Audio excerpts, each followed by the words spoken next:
How soon do you think there is going to be an official word, Rajiv? We do know how the priority is to take the people who are survivors of this crash to safety, to the nearest hospital. Right now, we're looking at one particular hospital where every injured possibly is going to be taken to, but the impact of the crash, really, these visuals are telling a completely different story. We can see how big this crash really was, Rajiv. Airport.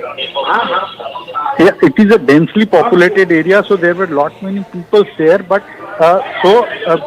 civilian people, they rush to the spot and they try to help passengers, whoever can be saved. So they are taking them to nearby hospital. Then immediately state machinery also got into action, and they sent 108 ambulances there, and immediately they are being shifted to civil hospital because civil hospital is just nearby the plane crash area. So they are being sent there, and civil hospital is also on high alert. We are trying to get information more from them, and it is a very, very big accident that has come, and since it was a densely populated area, so people rush to the spot and they try to help people who are affected by this crash. Right. You were mentioning about how this plane possibly crashed into a building. You're saying that this was an under construction building. Were there workers there? Any way of ascertaining these things as well, Rajiv? Because here we are talking about growing number of casualties by every passing minute. And we can also see a huge crowd that has, in fact, descended there because of the smoke and the impact of that crash, Rajiv. Yeah, absolutely. Because it is a densely populated area, so people were on road. They were from nearby localities. They immediately rushed to the spot and they tried to help people in whatever manner they can, and rush them to the hospital to save as many lives as they can. And fire brigade has also reached. We can see in the visuals that smoke was very dense. It is there, and fire officials, they are also trying to send out people from there. But what we are trying to get information is official information from airport officials and Air India, because it is their flight that has crashed, and how many exact people were there on board, and that is what information we are trying to get. But what we are getting information from sources is that the number of casualties may be high, and people they were on board are more than 200 people were on board for the Ahmedabad London flight. Rajiv, how soon can we have eyes on the ground? Because these are still initial visuals that are trickling in, and these are rather distressing. We are getting very close shots of the crash, and we can see smoke and also fire, live fire that's still billowing from there. We also are seeing how people are trying to help as many as they can. The police is also on the spot. So are the fire tenders. First responders, you spoke about ambulances who are also there at the spot. A bit more about this area. We're talking about the Meghani Nagar area in Ahmedabad in Gujarat. You are talking about how densely populated this area is. What all is close to the airport where this crash has happened?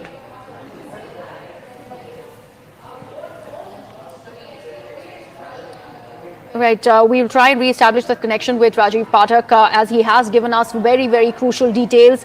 We are learning that this was an Air India flight that was en route to London from Ahmedabad, a direct flight going to London. While it took off at about 1:57 a.m. is when it soon crashed. It crashed into a nearby building, possibly an under construction building, a residential one at that was being constructed for doctors who are part of the civilian hospital, the civil hospital over there.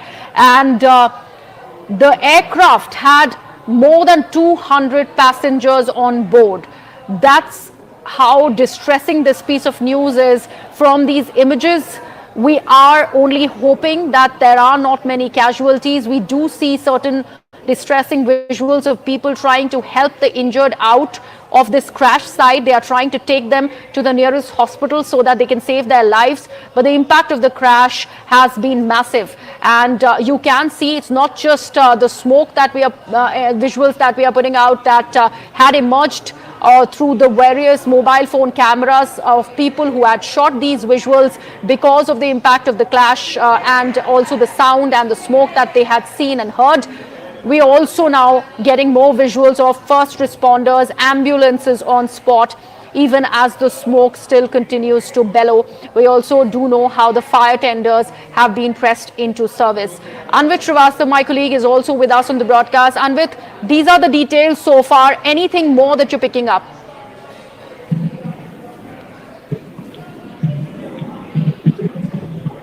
Anvit? Yeah. See, what the information that we have got that it was a London-bound flight and it was an Air India Dreamliner. Is that what we are getting to know? And a number of passengers were also on board. This has been confirmed by the sources to CNN News 18, and it was confirmed that it was a flight that was bound to London. It had taken off from Ahmedabad, and the plane has met with a mishap. However, it is not confirmed and not has been confirmed from the airline that what is the magnitude of the mishap or how many fatalities could be expected, if any. However, it has been said that the incident took place while taking off, while the aircraft was taking off. It was a Dreamliner that has been confirmed, which means that the capacity was at least of close to 200 passengers or more than that. So there could be number of passengers on board, which has not been confirmed by any authority so far on record. But yes, it is being said that there were more than 200 people, including passengers and crew on board. What is the number of fatalities? What are the nature of injuries? That is not known, but the kind of visuals that are coming in from Ahmedabad, huge smoke that is going up. The aircraft, it seems that it has gone up in flames.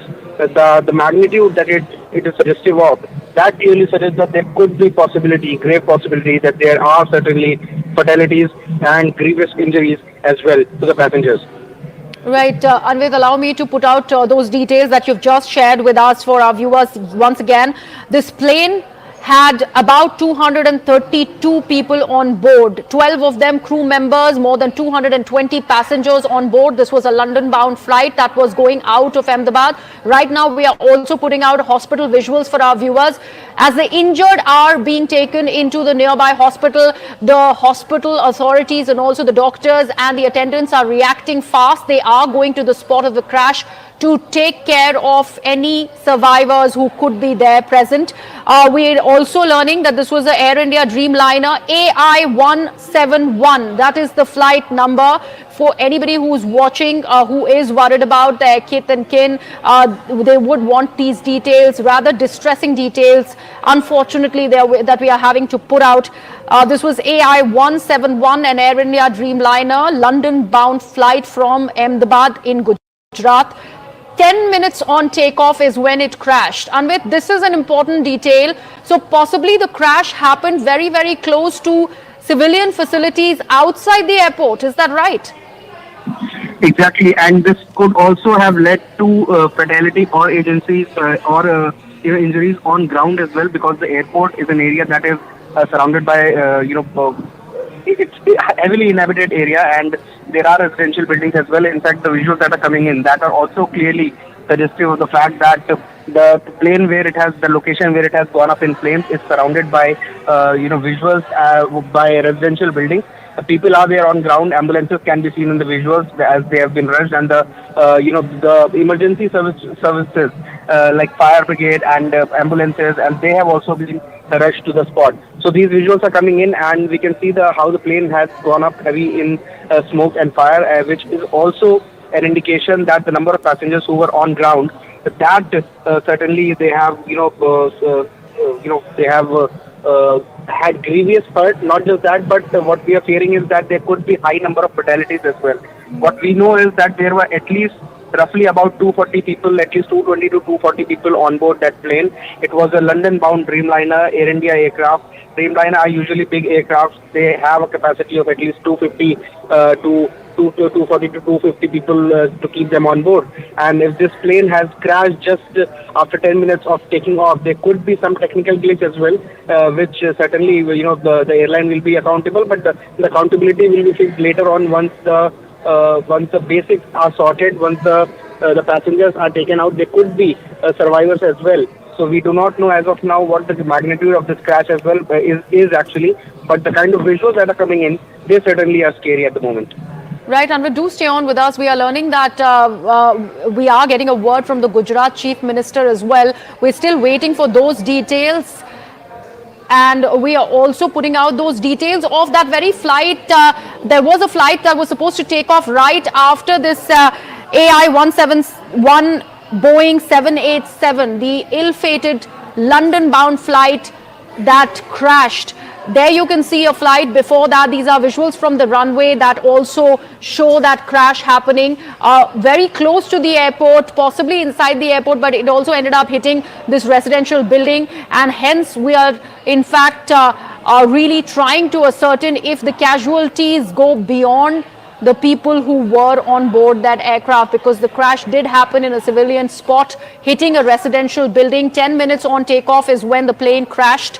And there's also a word that is coming out of the Gujarat Chief Minister. We have to wait and see what exactly is he saying, because this is a terrible tragedy that has emerged from the state of Gujarat right at the Sardar Vallabhbhai Airport in Ahmedabad. This Air India plane has crashed. Also, we are learning that the Home Minister has spoken to the Gujarat Chief Minister. The Gujarat Chief Minister has also left for Ahmedabad from Surat. He was in Surat. He has quickly rushed to Ahmedabad, and Air India's Ahmedabad London flight in fact has crashed. These are details that have emerged now. It's a terrible tragedy that has happened.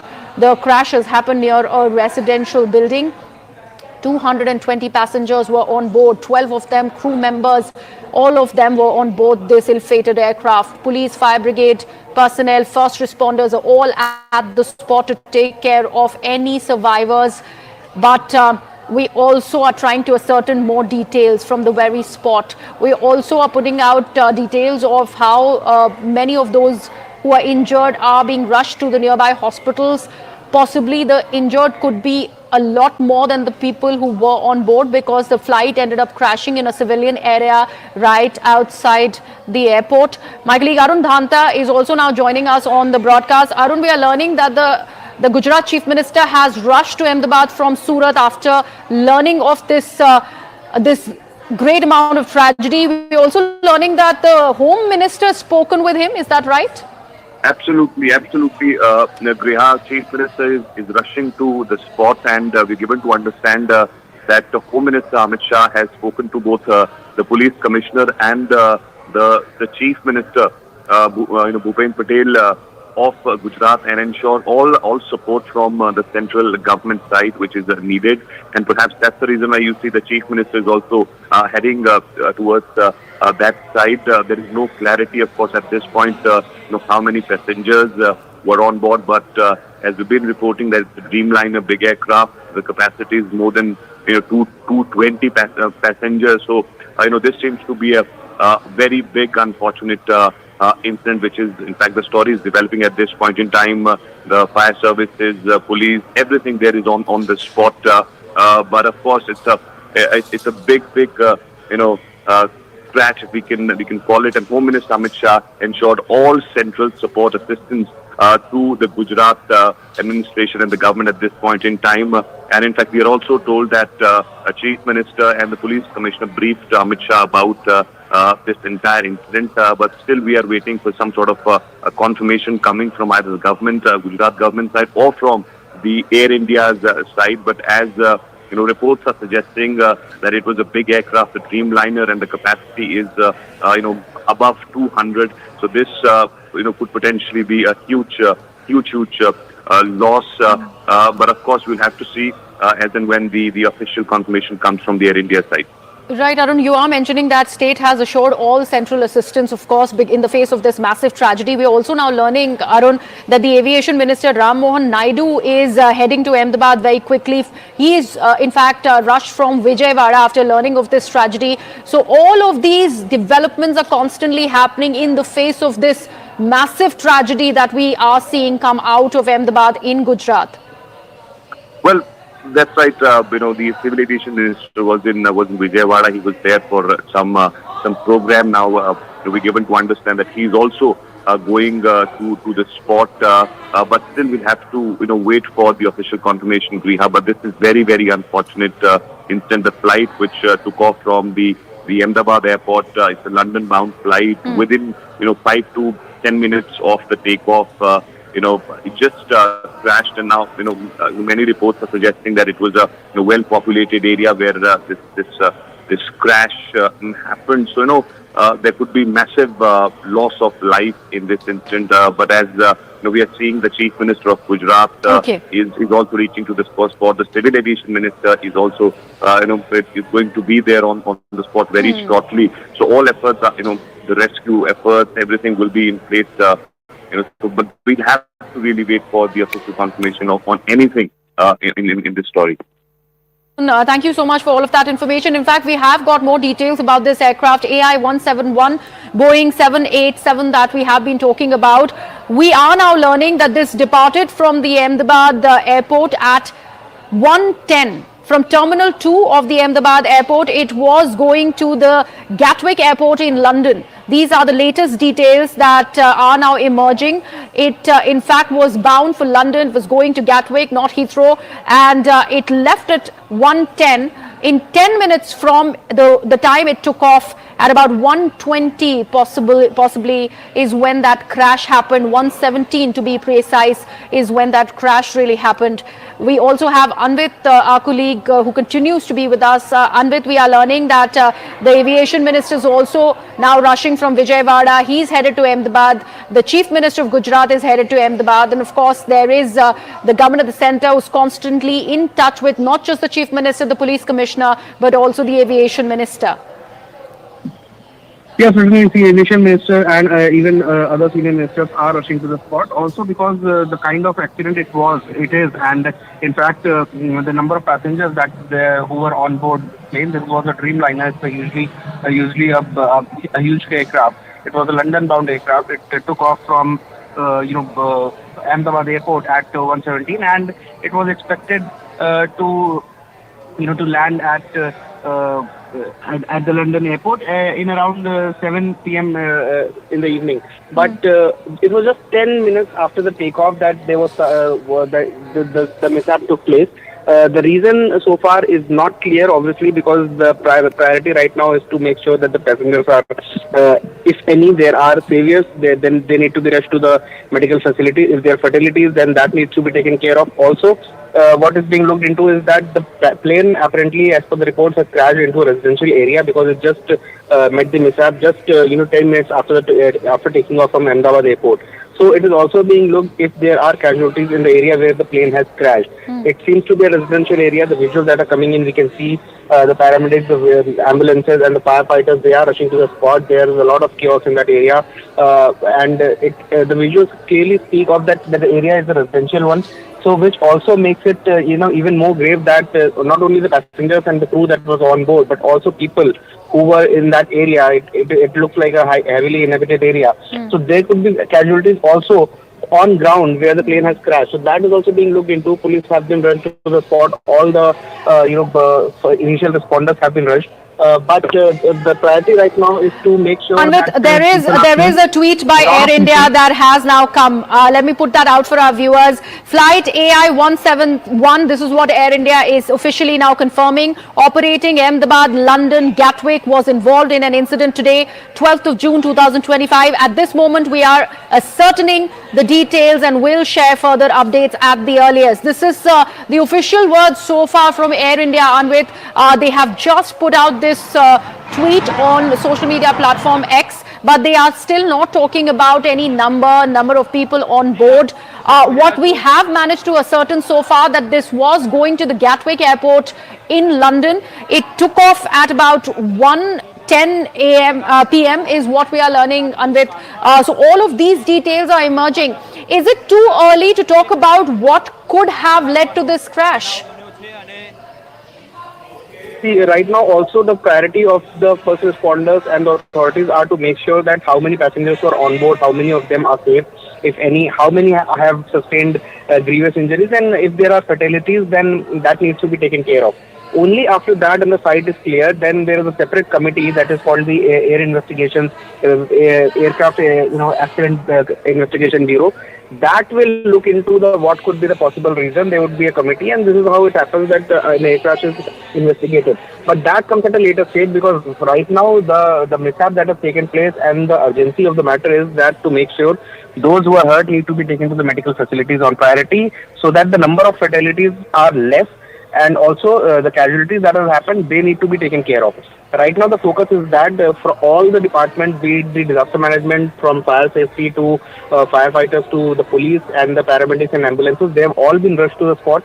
They are managing the situation right now, but the visuals are really scary. The kind of crash it was, it's a huge aircraft. It has a capacity of at least 250 people on board. We are fearing that there were at least 220 to 240 people on board. And right, Amrit, and we are just putting out those fresh images that we have managed to, in fact, source. We also have Rajiv Pathak. Rajiv, these images where we see this Dreamliner crashing into a residential building. More details about this, please, Rajiv. Yeah, what we can confirmly say right now is that it was an Air India flight going from Ahmedabad to London that has crashed immediately after taking off.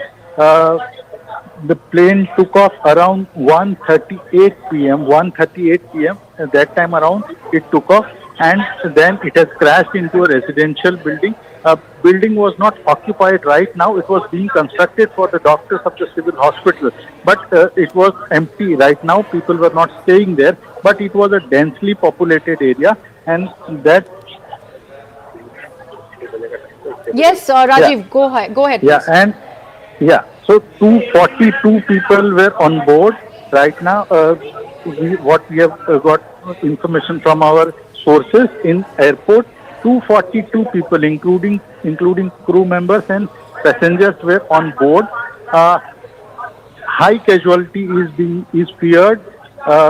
So far, around 25 passengers have been shifted to civil hospital. Fire brigade and other agencies, they are trying to help as much people as they can to provide medical facilities there. In civil hospital is a nearby hospital, Ahmedabad Civil Hospital. It is Asia's biggest hospital. That is the nearby hospitals in Ahmedabad. So they are bringing whatever survivors they can find to the civil hospital for their treatment. So far, Air India has confirmed that it was AI 171 flight. And what we have learned from our sources in airport is that the flight was scheduled to take off at around 1:10 p.m. But it was a little late, and it took off around 1:38 p.m. And immediately after taking off, it crashed into the nearby building right outside the airport. And right, Rajiv, can we look for one more confirmation from you, because we are learning of these details that are emerging that 25 passengers so far have been shifted to the nearby hospital. Can we confirm that these were passengers on board that ill-fated aircraft, or they could be also civilians on ground? See, right now they are in a very bad shape that have been shifted to the civil hospital, but we cannot say about their exact situation right now. But 25 people have been brought to civil hospital, and emergency operations is being carried out on them. Whether they are alive or not, we can not exactly confirm right now. And one more information is that former CM of Gujarat, Vijay Rupani, he was also likely to be on this plane, because he was to fly to London from this plane only. His family is also trying to ascertain whether he was there on board or not, but his number is unreachable right now, and we fear that he was on board. So, okay, let me again put this across for our viewers, and we will have that on the ticker as well. We are in fact learning that the former Gujarat's Chief Minister Vijay Rupani could have been on board the IC-171. I'm handing it over to my colleague Rahul Shivshankar to take this forward. This is a huge tragedy as we learn of coming out of Ahmedabad in Gujarat. Well, very unfortunate news coming in from Ahmedabad, viewers. We believe that this will lead to very big casualties. That's what the input is from the ground. As you can see, these pictures tell their own story. Complete devastation out there. This particular aircraft took off and then apparently crashed into an under construction building in the vicinity of the Ahmedabad airport. And you can see the superstructure of that building also quite damaged. This is the moment, just moments after the crash. It's a video that is capturing, of course, the aftermath. This is a very, very, very big catastrophe that has taken place, and that's the picture of the moment of crash. For some reason, the plane lost power moments after takeoff, and within seconds, that's what we saw. Remember, a plane that has just taken off would be loaded with fuel. There would be a lot of fuel on it because it's a long haul flight. It would take about 12 hours to London, given the new flight path, etc. As a result of which you see that huge ball of fire erupting into the sky. Griha, these pictures obviously very disturbing. We don't have updates as of now on who might have been lucky enough to survive this. We also don't want to hazard, even though there is news coming in of certain people who might be on board. We don't want to really second guess the official sources, so we're going to hold back on that news. But Griha, these pictures, these are very, very devastating for any viewer to see. Absolutely devastating, Rahul. You said it right there. We're talking about AI-171. This is Boeing 787. It has crashed as we see these visuals, rather distressing and disturbing visuals. Our colleague Anvish Srivastav is also with us to explain to us moments into takeoff is when this crash happened. To be precise, 8 minutes after the takeoff at about 1:38 p.m. today, this Air India flight outbound to London crashed. Anvit, we are just putting out these visuals of the crash. Yeah, see, these are latest visuals that have come in, and it clearly shows the aircraft, in the moment that it met with the mishap, and we can see that it is flying over a residential area. A lot of residential buildings are underneath the flight path, and what we are also learning is that the mayday call was given by the air traffic control, but the aircraft did not respond. The visuals clearly show us how the aircraft is lowering its flight path, and this is above a residential area, which is also why it is a grave concern. Not just the people who were on board, at least 242 people who were on board along with the crew, not just them, but also there could be fatalities from on ground. And soon as in this visual, soon as the aircraft goes down, it can be seen that it went up in flames. Which is also again indicative of the fact that there could be less chances of survival. But yes, agencies are on ground. They're confirming that if there is any person who has survived, they must be rushed immediately without any delay to medical facilities, and to ensure that those who can be who the lives that can be saved. That is the focus right now of the paramedics as well as the first responders who are on ground. But other than that, we are also getting information that the Civil Aviation Minister Rammohan Naidu, he is rushing to the site. Also, he is also leaving for Ahmedabad, and then we are also finding out that the police and other basic first responders, they have also been rushed, including disaster management, the police, the paramedics, ambulances, and other stakeholders as well. However, so far there's an official statement that has come out, Griha. Let me just very quickly update you on that. This is what we're being told, and I'm quoting it exactly. Accident to MS Air India B787 aircraft VTANB, which is the call sign on 12/6/2024 at Ahmedabad. On 12th June 2025, MS Air India B787 aircraft VTANB, while operating flight A1171 from Ahmedabad to Gatwick Airport, has crashed immediately after takeoff from Ahmedabad. There were 242 persons on board the aircraft, consisting of 2 pilots and 10 cabin crew. The aircraft was under the command of Captain Sumit Sabharwal with First Officer Clive Kundar. Captain Sumit Sabharwal is a LTC with 8,200 hours of experience. The co-pilot had 1,100 hours of flying experience. As per ATC, aircraft departed from Ahmedabad at 13:39 IST from runway 23, gave a mayday call to ATC. So there was a mayday call, Griha, that was issued, but thereafter no response was given by the aircraft to the calls made by ATC. Aircraft immediately after departure from runway 23 fell on ground outside the airport perimeter. heavy black smoke was seen coming from the accident site. So this is the latest that has come through. The registration of this aircraft, the call sign was VTANB AI-171, AI-171, operating from Ahmedabad to Gatwick.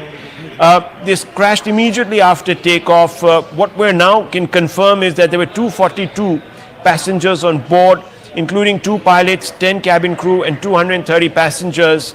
The flight crew, the captain Sumit Sabharwal, who had 8,200 hours of flying experience, so very, very experienced flying officer. The first officer, Clive Kundar, had 1,100 hours of flying experience. It made a mayday call, but after that, no contact was establishable with this craft. And you see those pictures, devastating, heart-sinking moment there, live. Griya. Absolutely, and the building as well, Rahul. I believe this is the building where the plane crashed into, the under construction building that was meant for doctors to reside at. This is where the plane crashed into, and our colleague from News 18 Gujarat, Rajiv Pathak, has constantly been mentioning on how densely populated this area is. And from these visuals where we see minutes into takeoff, the plane crashes and it is being caught on film. We do see where it has landed. This is flying right above the civilian areas where you can see houses, terraces of residential buildings, and then it eventually goes and hits another residential building, possibly under construction, and we're also putting out those details. Anvit, our colleague, was just mentioning about that mayday call. Rahul, we also have an official word from the Aviation Minister, Ram Mohan Naidu. He, in fact, has put out this tweet that he's shocked and devastated to learn about the flight crash in Ahmedabad. He, in fact, has quickly rushed from Vijayawada, where he was at, to Ahmedabad to, in fact, be there in the face of this massive tragedy. We're also, in fact, learning that 3 National Disaster Response Force teams comprising of 90 personnel have moved from Gandhinagar to the crash site. A total of 3 more teams are being moved from Vadodara, we are told, and also there is that DGCA statement that Rahul was just mentioning about, where they have given all of those details. If we once again give our viewers a recap, this is today at 1:39 p.m. is when the crash took place. This is Air India B787 AI-171 Air India Dreamliner. It was operating from Ahmedabad. It was going to Gatwick in London. This crash immediately happened after 8 minutes of takeoff. Very, very close to this residential pictures, society. Griha, once again, of course, very disturbing pictures. You can see that the landing gear had also not really retracted. So this was almost immediate after takeoff. And clearly the plane was laden with ATF, given the fact that it's a long-haul flight. So it turned immediately into an incendiary ball of fire, and what we're seeing really are pictures of that heart-sinking moment. Now, mayday call went out. The pilots were experienced.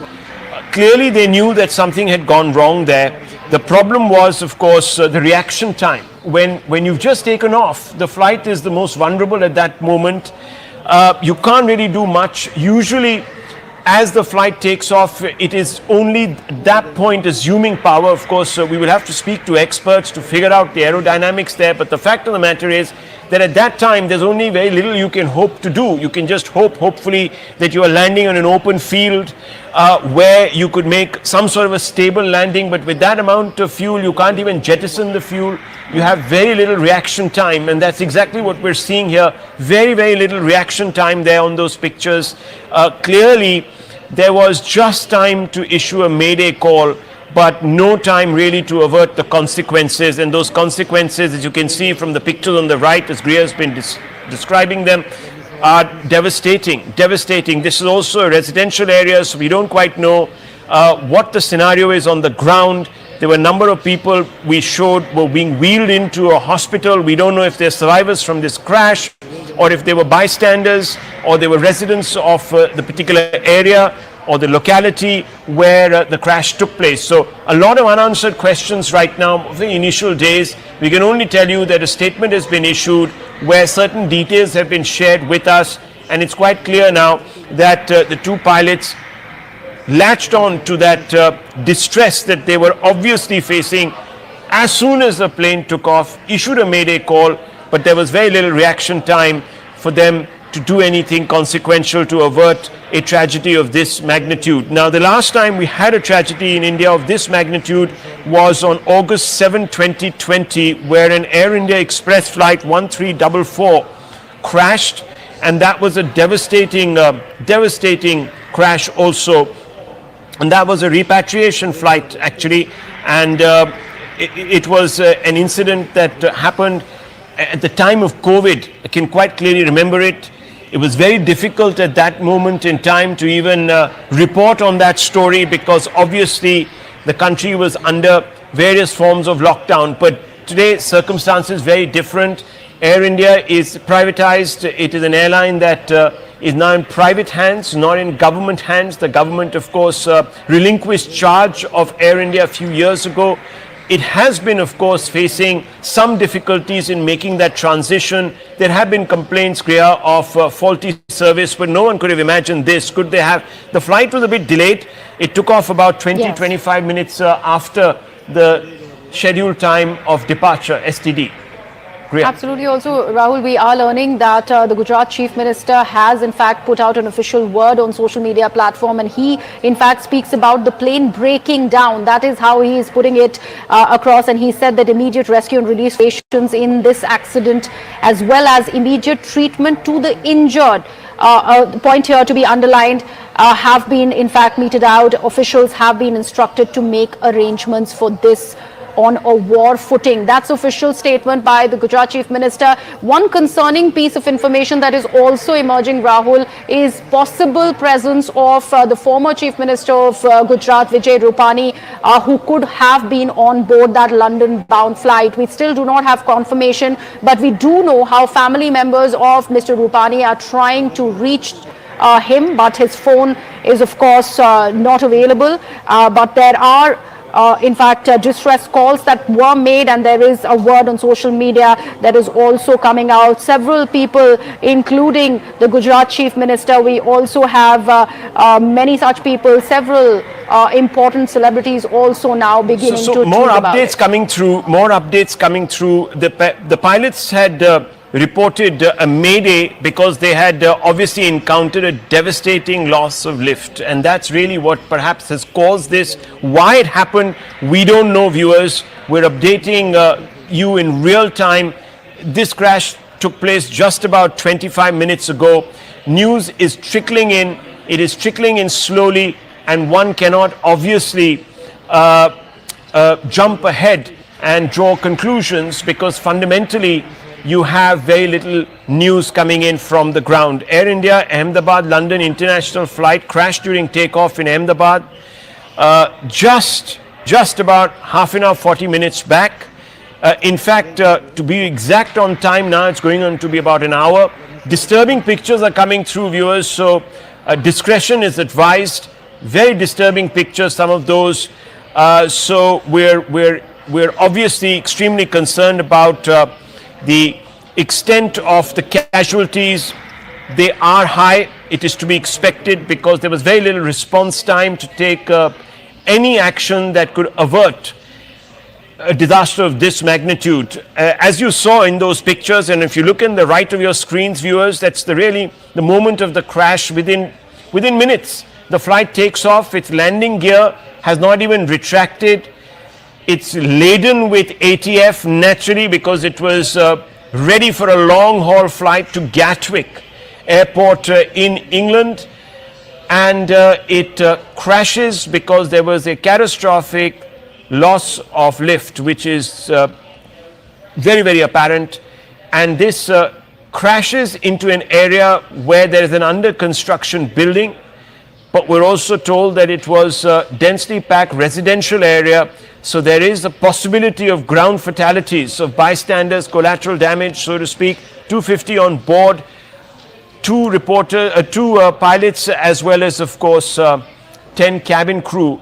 We're also told that former Gujarat Chief Minister, Mr. Rupani, was also on this flight. We don't know the status of his condition right now. We will get updates and we will report to you. Anvit is here with us. Anvit, what can you tell us? Take us through some of these pictures. Now, see the latest video that we are seeing, that in which this Dreamliner that was London bound could clearly be seen that how it was lowering its flight path, and it clearly can be seen in the visuals that it is flying over a residential area, an area heavily inhabited outside of Ahmedabad airport, and there were in fact the visuals that have come in from ground also shows how locals have gathered around the crash site. A lot of people are there. The first responders have also reached. The police, the disaster management authorities, and the paramedics and ambulances are also at the spot. But a lot of locals are gathered, which is also indicative of the fact that the area was heavily inhabited, as the reporters from Gujarat have also reported. And there is also fear of loss of life from the ground as well, not just people who were on board the aircraft, but also because there were residential buildings around the place where this plane has crashed. So there's also fear that people who were on ground, they might have sustained injuries. They could be casualties, and they could also be fatalities, the kind of crash it is. As we see, soon as the aircraft lowers its flight path, it can be seen that it's going up heavy in flames. So that is also indicative of the fact that the magnitude of this crash was high, and that also lowers the chances of survival of the passengers who were on board, which also is a scary fact that is coming out from this news. But other than that, the details we have managed to gather so far is that it was around 13:39 IST, that is the 1:39 p.m. when this flight had taken off from the airport, and this was a Dreamliner. It was 787, which usually has a capacity of 240 to 250 passengers and crew on board. And what we're learning is that there were at least 242 passengers that were on board. The authorities from safety regulator in India have also confirmed this, and the airline, however, has not come out with the number of fatalities and number of casualties in this manner. But they have confirmed that it was a Dreamliner, a B787, and it was an AI-71 flight that was operating from Ahmedabad to Gatwick. Also, we are known that the fact that is known to us that there were at least 242 people on board, 10 cabin crew included, and 2 the pilots that were on board. Also, we are learning that there was a mayday call that was made by the crew and by the pilots of the to the ATC, to the Ahmedabad ATC, and when the ATC tried to get back in touch with the pilots, there was no response, because probably, like you earlier also mentioned, there was a very short response time, as we also can see in the visuals, that the plane was flying low at the time. It had only been 10 minutes that the flight had taken off, so the plane was still flying low, and we can only see its flight path going down over the residential area when it goes up in flames.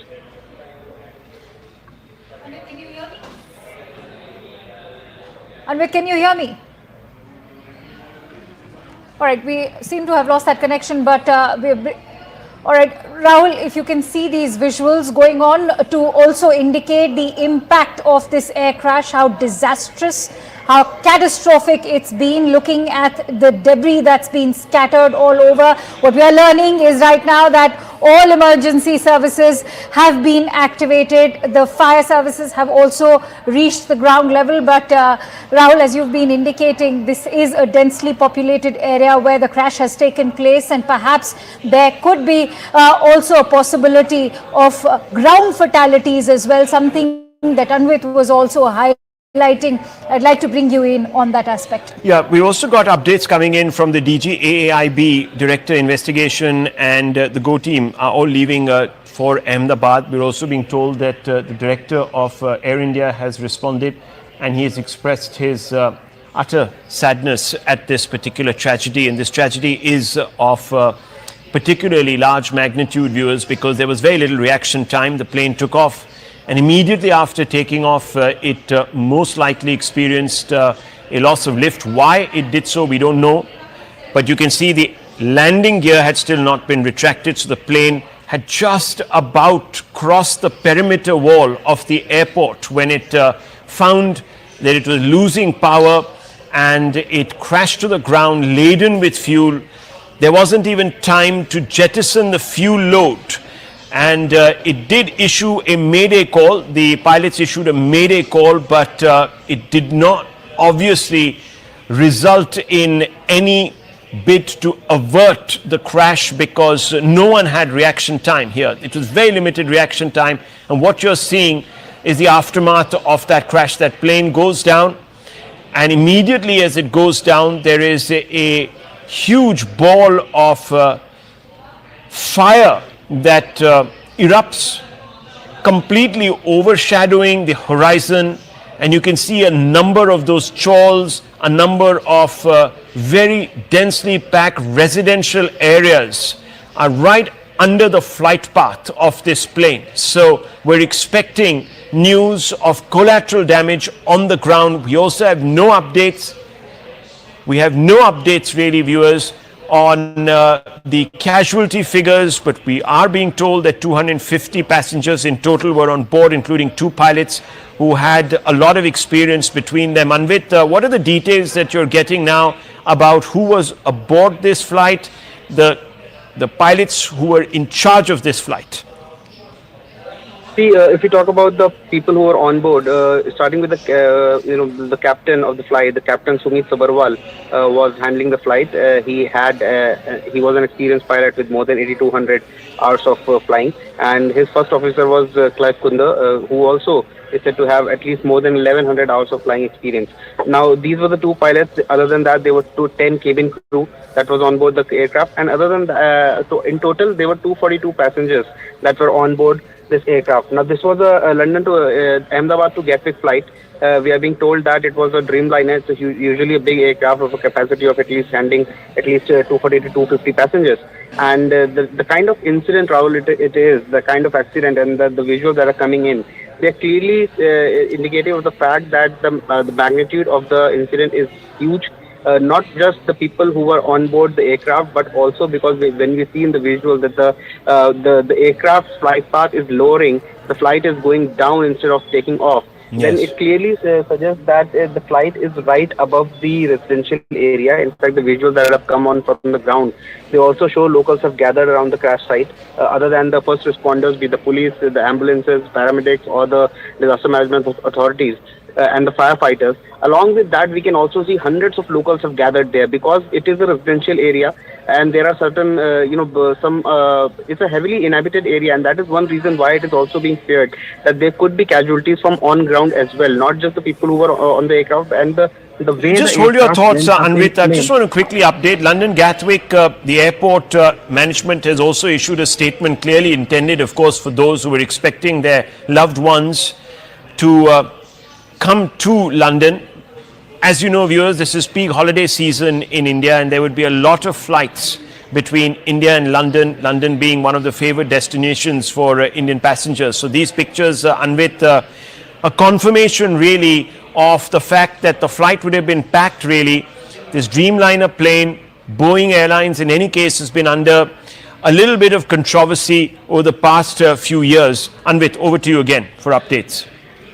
And Rahul, also keeping the incident in mind, as a result, this Sardar Vallabhbhai Patel International Airport, that is the Ahmedabad airport, that has also been made non-operational right now. So all the flight operations are temporarily suspended until further notice, and the airport authorities have said that passengers are advised to check their status of flight and with the airlines and check the latest updates before proceeding to the airport. So following this incident, flight AI 171 that had crashed outside Ahmedabad airport, that was bound to London Gatwick, that has crashed, and following that the airport has shut its Let me also very quickly read out this statement. Anvit, stay on with me. N. Chandrasekharan, chairman of Air India, has put out a statement saying, with profound sorrow, I confirm that Air India flight AI-171 operating Ahmedabad, London, Gatwick was involved in a tragic accident today. Our thoughts and deepest condolences are with the families and loved ones of all those affected by this devastating event. At this moment, our primary focus is on supporting all the affected people and their families. We're doing everything in our power to assist the emergency response teams at the site and to provide all necessary support and care to those impacted. Further updates will be shared as we receive more verified information. An emergency center has been activated and support team have been set up for families seeking information. Anvit, do we have any idea about casualty figures as of now? We are being told that unofficially there are 30 deaths that have been verified, but these are not still confirmed officially. These are first responders who are relaying information. Anvit. Yes, around 30 number of 30 people, 30 fatalities is coming out, but certainly in these incidents, what really happens is that number of fatalities go up Yes. gradually, because the number of people who are being taken out of the aircraft and from the debris, they will be rushed to medical facilities. Many of them, there is a possibility, it depends on the magnitude of crash, however, but there is a possibility that many of them can also survive the crash, given the fact that they are provided with the medical facilities on priority and with no delay. But that also certainly, and completely depends on the kind of injuries they have sustained. If it is an injury that can be managed, and if it's not a fatal injury, then certainly there are chances that when you get medical facilities in time and without any delay, then certainly their chances of survival increase. So gradually, given this, what we are learning from the sources that from on ground is that the number of fatalities, unfortunately may go up. But yes, initial number is somewhere 25 to 30 people who have been confirmed. With a green corridor to transport injured passengers for treatment into hospitals is being established as we speak. So we've already seen certain people being wheeled into hospital. We don't quite know if they're passengers or if they were bystanders. Anvit has been telling us that the area that the plane crashed in is heavily residential in nature and densely packed, and you can see in fact those visuals in the middle of your screens. That's the moment of the crash. You can see that it flew over a number of chawls and densely packed locales which are in its flight path. Now Anvit, if you really look at these pictures, it shows you that there was not much lift that the plane acquired right after takeoff. That's not the normal trajectory of a plane. Mayday call issued. The wheels, entire landing gear has not even been retracted, Anvit.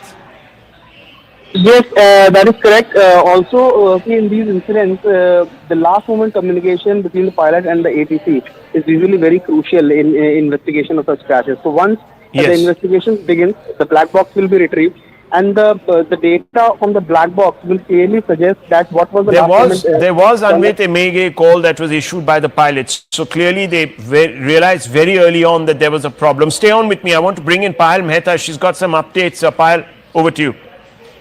Rahul, what I do understand that both Prime Minister Narendra Modi, Home Minister Amit Shah, and the Gujarat CM, Bhupendra Patel have spoken to Ram Mohan Naidu, the Civil Aviation Minister. Ram Mohan Naidu, currently is in Vijayawada, and there is no direct flight to Ahmedabad from there. So he's been flown in a special flight. He's been rushed to Ahmedabad to look into the situation, and he's going to reach there by about 5 p.m. The concerning news that is coming in is, of course, that of Vijay Rupani, the former Gujarat Chief Minister, being on board on that flight as well. But what his office currently is telling us, Rahul, is that he's badly injured as well. We'll have to just wait and see for more updates. But most unfortunate scenes coming to the fore, and like you're mentioning, like Anvit is reporting, that the government of the day is very, very concerned about the episode, and they'll get to the bottom of it. Okay. And therefore, the emergency teams have been rushed. And so have the, investigation teams have already been rushed. Yes, 3 national disaster response force teams comprising 90 personnel have been moved, as Payal was saying, from Gandhinagar to the plane crash site. A total of 3 more teams are being moved from Vadodara, according to the NDRF. Let's listen into some reactions that we're picking up from the ground. These are eyewitnesses. Air crash जो भी हुआ, जो उसमें शायद विजय भाई उसमें आज होंगे, ऐसा थोड़ा बहुत न्यूज़ आता है. ये न्यूज़ कंफर्म है या नहीं, it is very difficult to say. So we are highly in tense situation कि क्या होगा क्या नहीं होगा. अब प्रेस वाले जो है हम उनसे पूछते हैं कि भाई ऐसा क्या हुआ और कैसे हुआ. यदि आपके पास कोई कंफर्म न्यूज़ है तो आप हमको बताइए. बीजेपी लंदन जाने वाले थे. Well, those were updates coming in on the identity of at least one passenger, former Gujarat Chief Minister, Mr. Vijay Rupani, who's on board. We don't know his condition as of now. We're getting conflicting details really about whether he's injured, but we will update you on all of that. The fact of the matter is right now, viewers, at 5 minutes past 3 in the afternoon, we have a statement, and that statement seems to suggest the following, and let me read out this statement to you. Flight AI-171 from Ahmedabad to London Gatwick earlier today was involved in a crash shortly after takeoff outside the airport. Those pictures in the middle of your screens tell you exactly what happened because it captures the moment of the crash. Because of the crash, Sardar Vallabhbhai Patel International Airport, Ahmedabad, is currently not operational. That's the latest detail there. All flight operations are temporarily suspended until further notice. So if you were expecting to travel from that airport, we'd advise you to check with your airline. And of course, people who were expecting to land in a particular space time after taking off from this airport will also be advised to contact their loved ones and relatives and inform them. We're putting out this statement. Passengers are also advised to check with their respective airlines for the latest updates before proceeding to the airport. This is a statement that has been put out by the Sardar Vallabhbhai Patel International Airport spokesperson. We also have some other news coming out that seems to tell us now a little bit more about the scenario on the ground. So this is a report that has been filed. Let's go straight across to it. इस वक्त मैं मौके पर हूँ। ये बेगानी नगर का इलाका है। मैं कैमरामैन को बोलूँगा कि आप देखें कि यहाँ एयर इंडिया की जो टेल वो टेल यहाँ पर दिख कर आई है और सामने वहाँ पर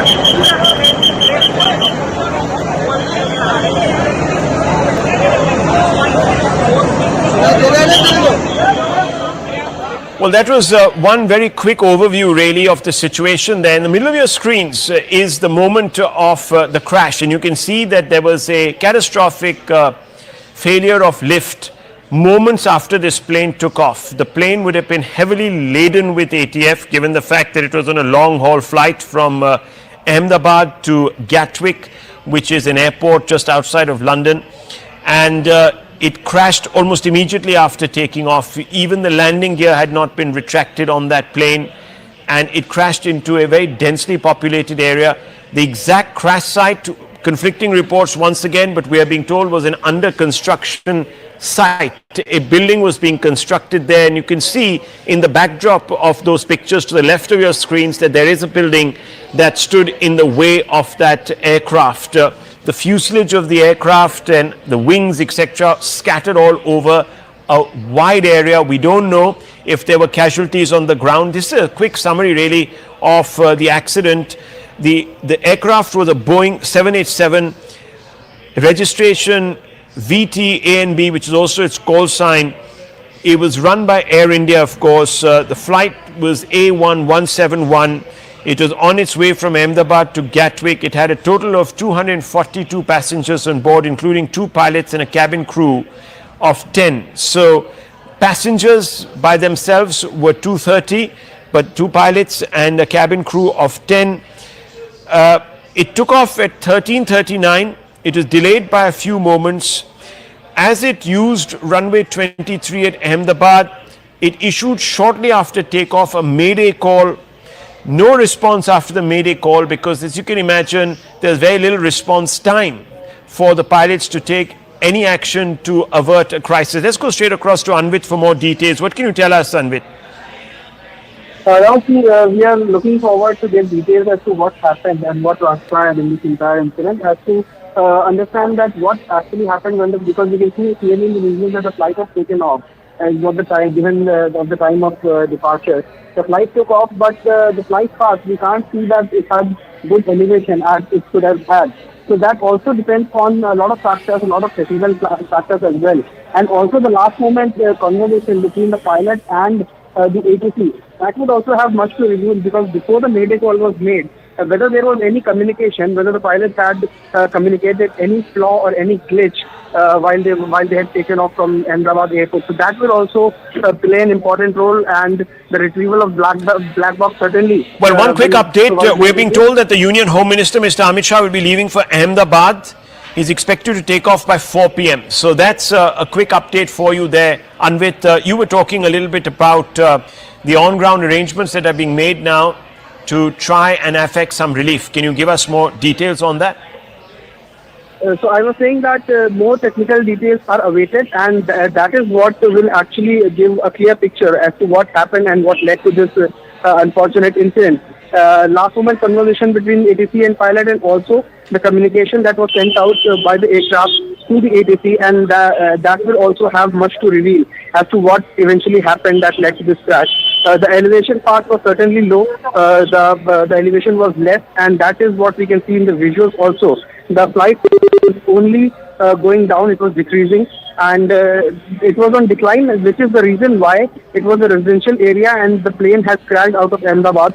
We're getting some details and updates. Anvit, stay on with me from Payal Mehta now on the possibility of the former Chief Minister of Gujarat being on this flight. Payal. You know, Rahul, the passenger list, shows unfortunately Mr. Rupani was on board and is identified as passenger number 12. We've been trying to get in touch with his family and, probably people in his office as well. But we're just given to understand that as of now, they're saying that he's badly injured. We do not know anything for a matter of, confirmation as well. But, when the passenger list was reviewed by our colleagues, including Anvit, it showed very, very clearly that he was on board on that flight. What is really happening to him right now is just a little too early to jump the gun, because obviously we have to wait for the confirmation coming in either from the Gujarat government or, from his family as well. But, most unfortunate episode coming to the fore, passengers who were on board are to go to London, and frequent passengers go to London at this point in time, from Gujarat in particular. Most unfortunate thing coming to the fore, but the government of India has assured Rahul that they will get to the bottom of this, and for that's the reason Prime Minister Narendra Modi, Home Minister Amit Shah, and the Gujarat Chief Minister, all three sticking to Civil Aviation Minister Rammohan Naidu.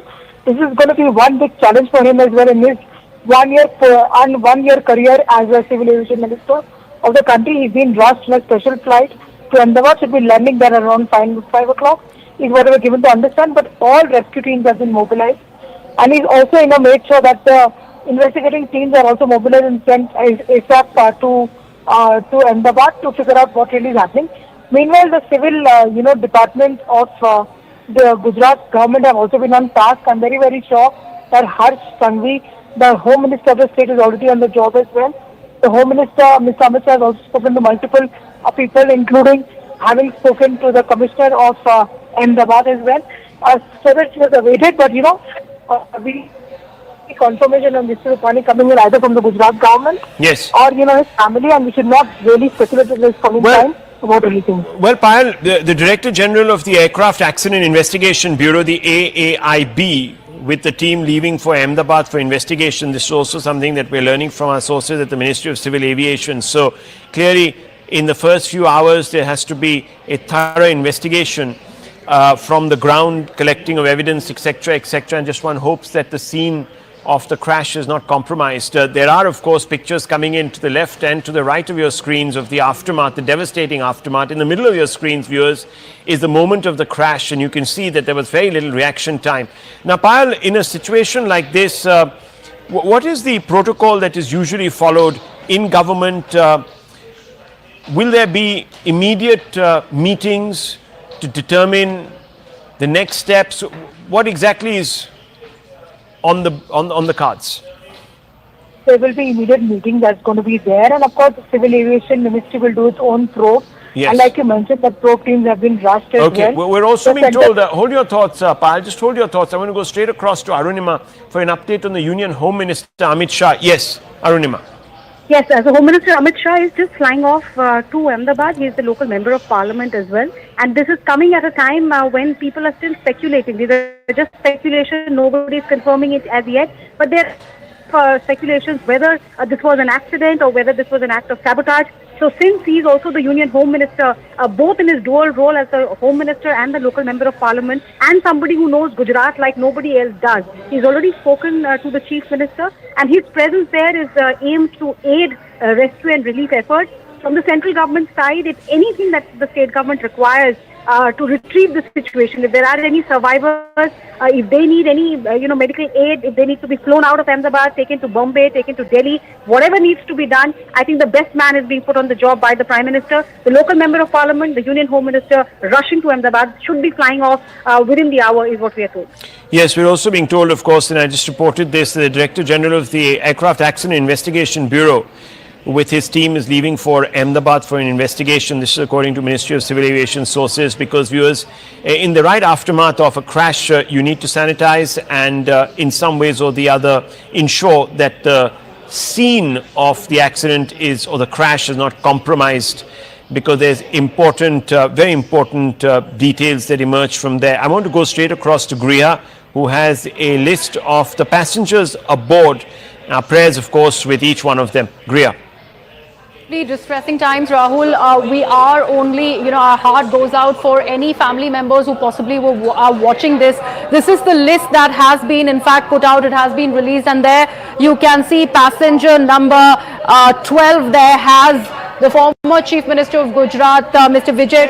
Crash हो गई है, जिसमें preliminary हमें पता चला है कि 223 जितने पैसेंजर थे यहाँ पे जिस बिल्डिंग के ऊपर गिरी है वो डॉक्टर्स का हॉस्टल है। इंसिडेंट बनने के विदिन 2-3 मिनट्स में पुलिस, बाकी सभी बॉडियां, सिविल एडमिनिस्ट्रेशन, कॉर्पोरेशन वगैरह सभी लोग आ गए थे। फायर फाइटर वगैरह स्थल पे हाजिर है। लोगों को बचाने की, रेस्क्यू करने की कार्रवाई जारी है। ऑलमोस्ट 70 से 80% एरिया हमने क्लीन कर लिया, बाकी आने समय में हम लोग क्लियर कर लेंगे। मैं सभी मीडिया के मित्रों से रिक्वेस्ट करता हूं, सभी हमसे सहयोग करें। जितनी पुलिस, उसके अलावा जितनी भी agency, army, BSF, CISF, corporation, collector office के सभी स्टाफ, सभी यहाँ काम में लगे हुए हैं। प्लीज हमसे सहयोग करिए और थोड़ी सी हमारे लिए जगह बना के रखिए ताकि हम एम्बुलेंस को ग्रीन कॉरिडोर बना के हॉस्पिटल तक पहुंचा सके। Thank you. We're talking about the passenger list that has been accessed by CNN News 18. We are only hoping that the family members here are not watching, but this is the list that has been released. Here you can see passenger number 12, if we can close in on this particular list, has the former Gujarat Chief Minister Vijay Rupani's name on it. It says boarded. He in fact was very much there on that flight. We do not have any details as of now from his office about Mr.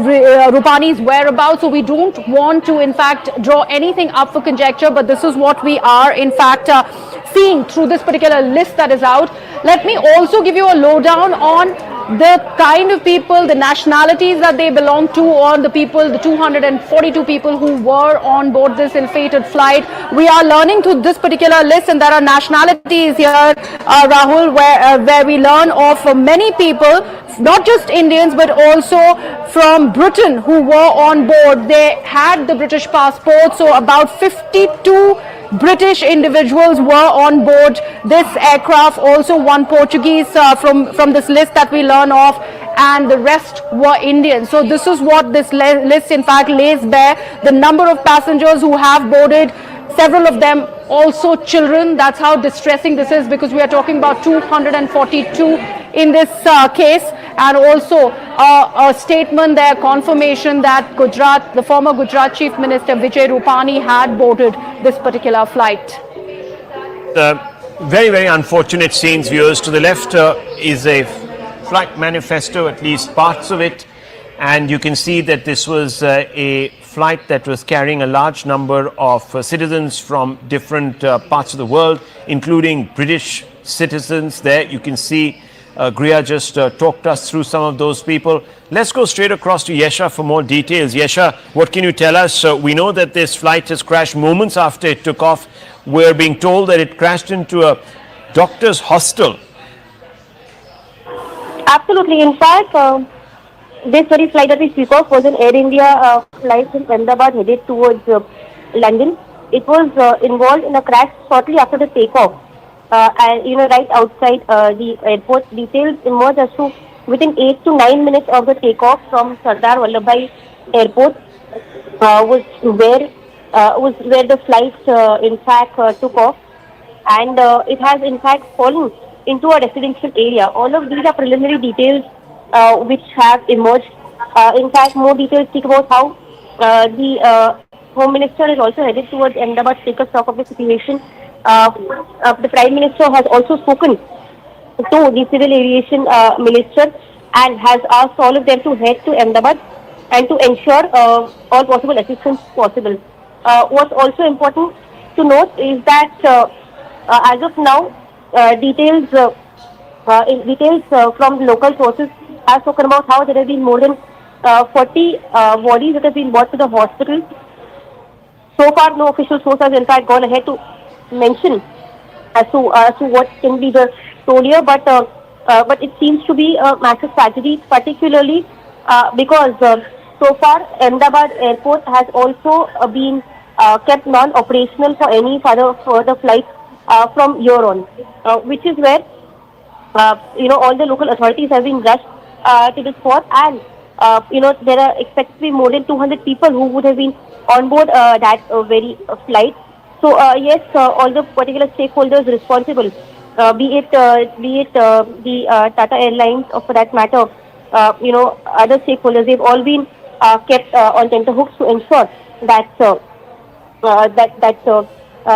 that those who are injured or those who were involved there, plus residents who've been injured in that very incident, are rushed to the local hospital. All the local authorities have been kept on alert. Yes.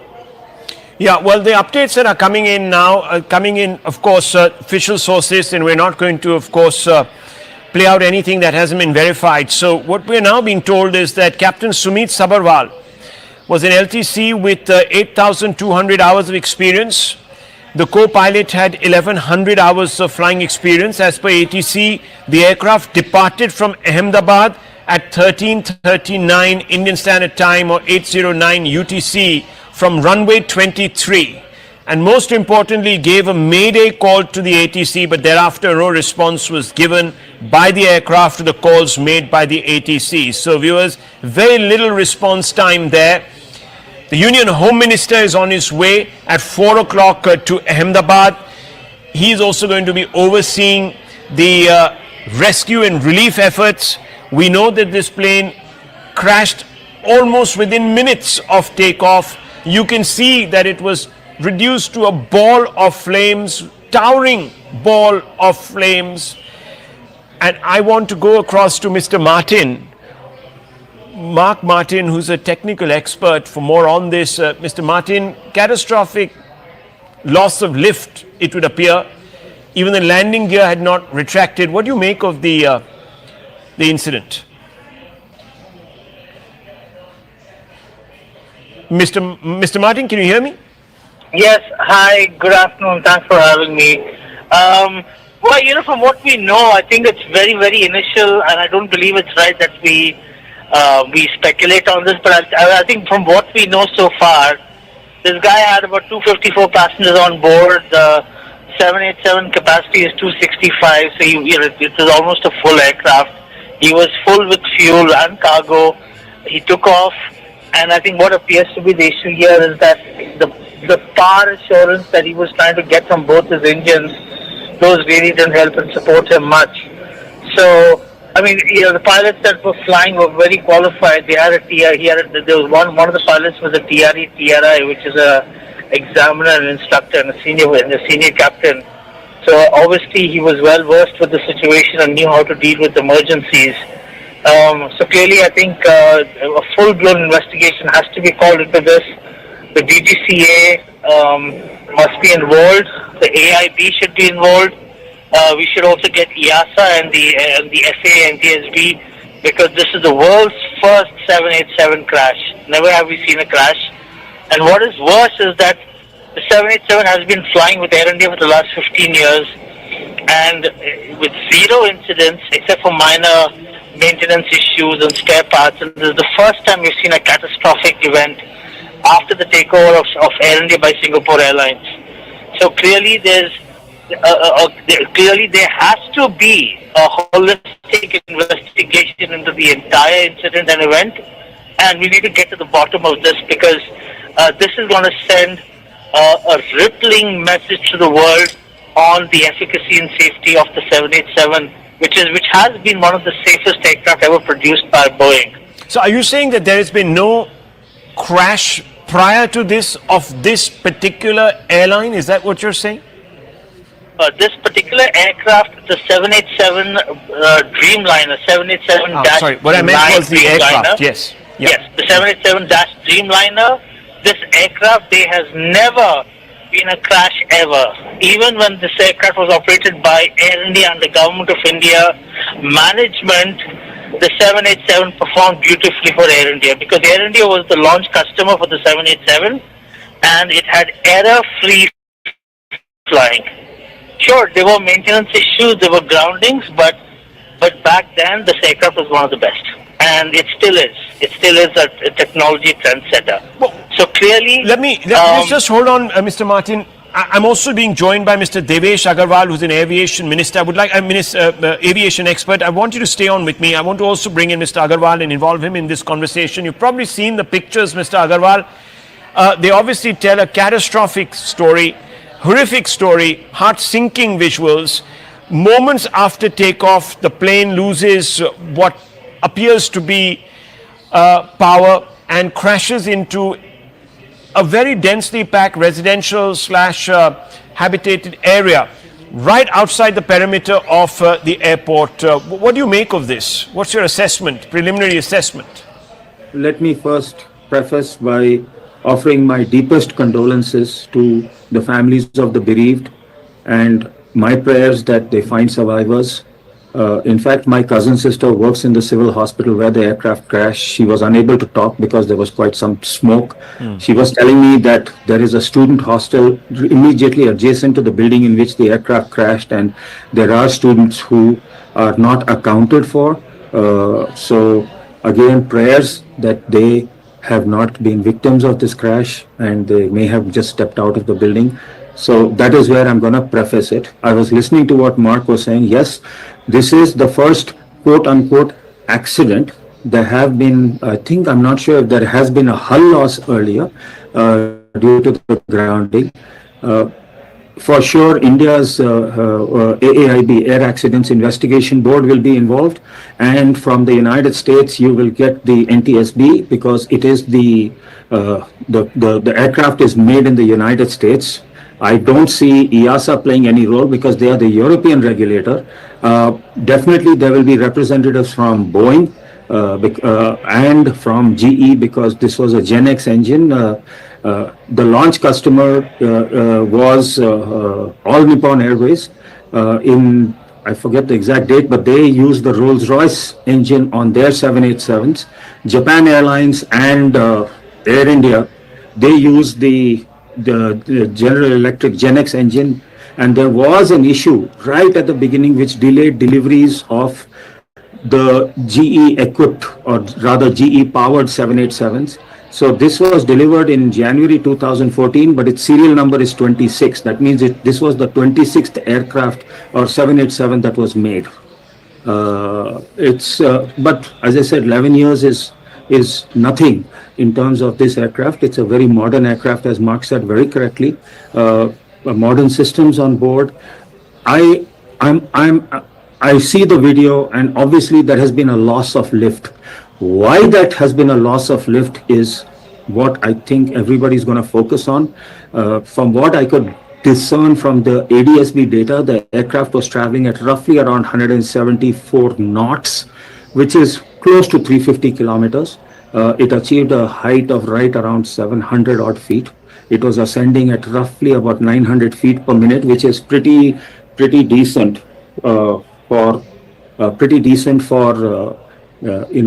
immediately after takeoff. So, I mean, this has happened literally a minute or two after takeoff. The ADSB data shows that it has happened within a minute or so of liftoff. So, and you can see the landing gear is still down. So why they have had such a major loss of lift? The General Electric Gen X engines, if you see, they power all the 777s in the world.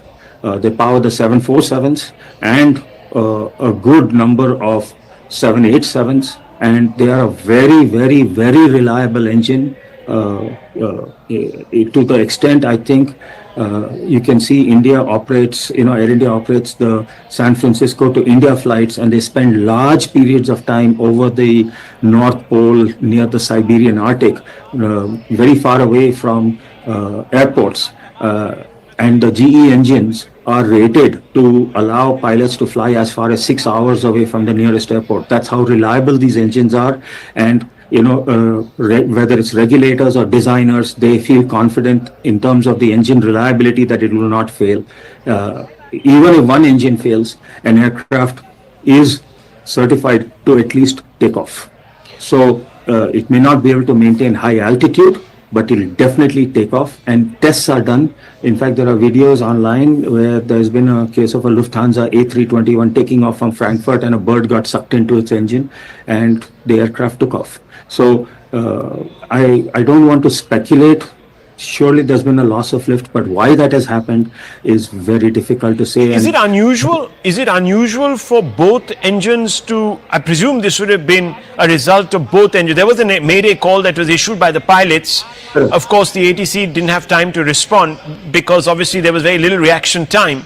But is Right. it usual for both engines to pack up? No, no, sir. That's what I'm saying. It is unusual for even one engine to fail. That's what I was saying. The GE engines, this is based, the Gen X engine was a derivative of the very famous GE90 series engines, which are extremely long-lived engines. I can't even hazard a guess.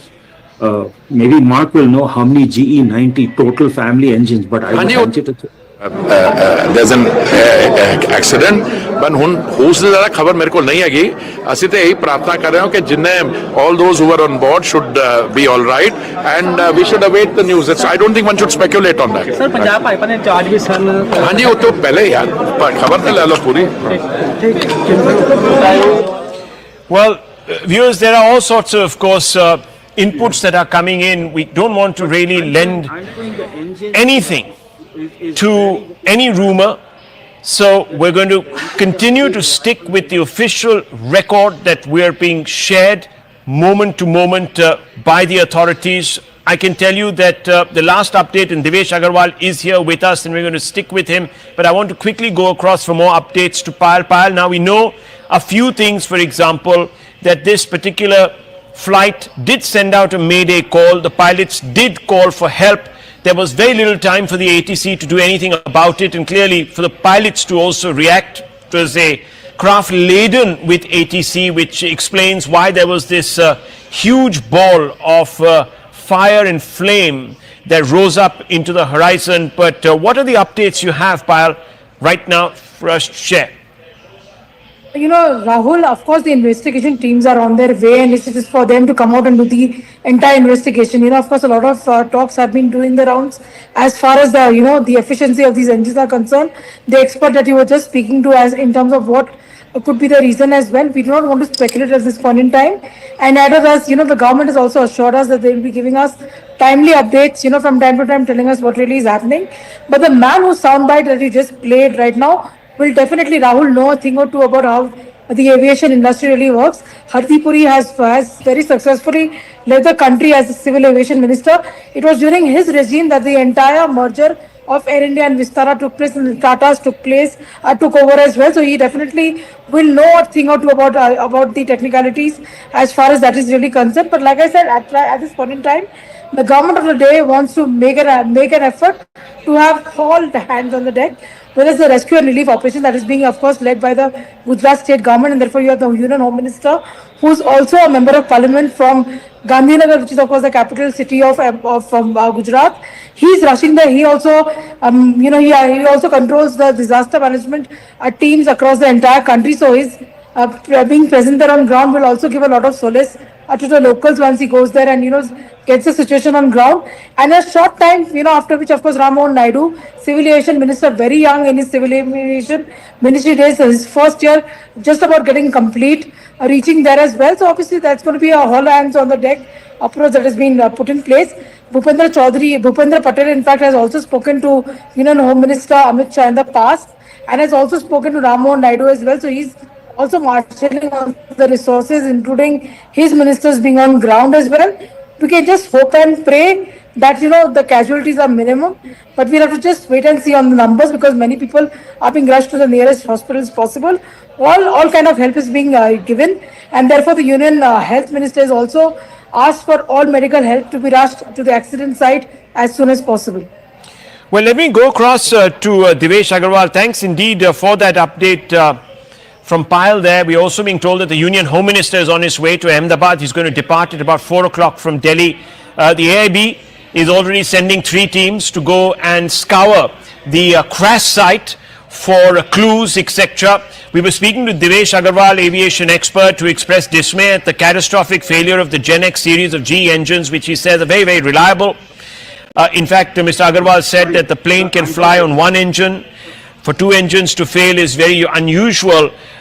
Would you still stick by that statement, Mr. Agarwal, and give us a little bit of a background on this engine? Well, one thing, please, as I said, I never ever said that there's a failure of the GenX engine at all. I said there is a loss. From the video, we can make out that there is a loss of lift on the aircraft. Okay. Why that has happened is obviously going to be determined by the accident investigators. I was only saying that the GE GenX engines are extremely reliable engines. They are fitted on more than half of the world's 787 fleet, and I can't even recall how many 787s are currently operating, but they're in the hundreds. And it's a very reliable aircraft.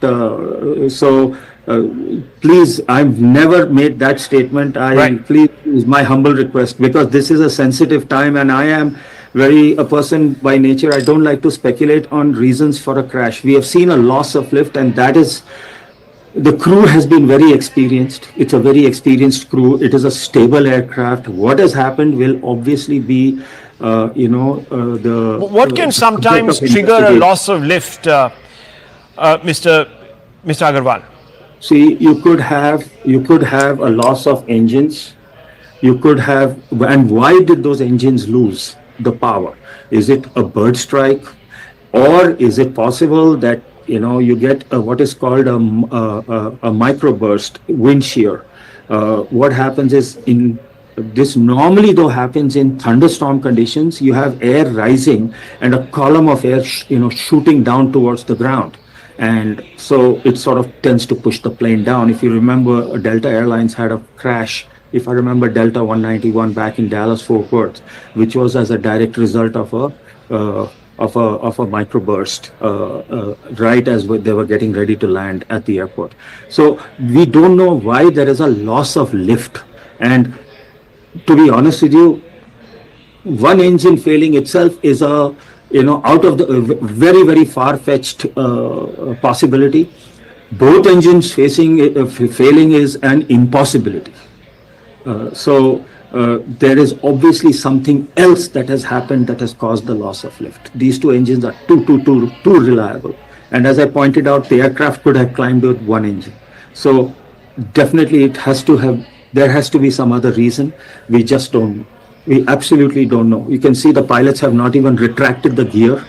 So the aircraft is not in what we would call in a clean condition. So it's what, 700 feet off the ground. It's at a climb rate of 1,000 feet per minute. That means that 70% of a minute, less than 45 seconds after takeoff. It's just within 45 seconds to a minute after takeoff. There's obviously something else that has happened that has caused this loss of lift, and that's what needs to be investigated.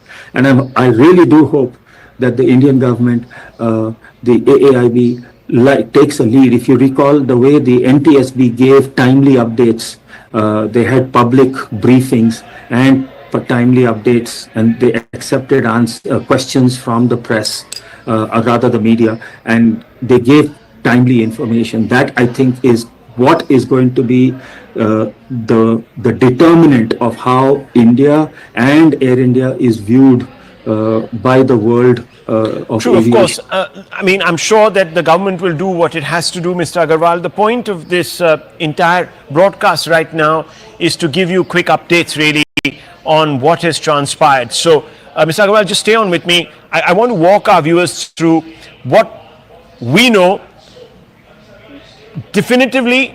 About 2 hours back, the Air India plane, a Dreamliner, takes off from Ahmedabad airport. It is on its way to Gatwick, but the moment after it takes off, even before it could retract the landing gear, there is a catastrophic loss of lift. The aircraft collapses through the sky. You can see those pictures in the middle of your screens into what we're being told is a doctor's hostel attached to a medical college. Immediately you see a fireball that emerges above the horizon. The crash site is a very, very thickly populated area just beyond the perimeter of the Ahmedabad airport.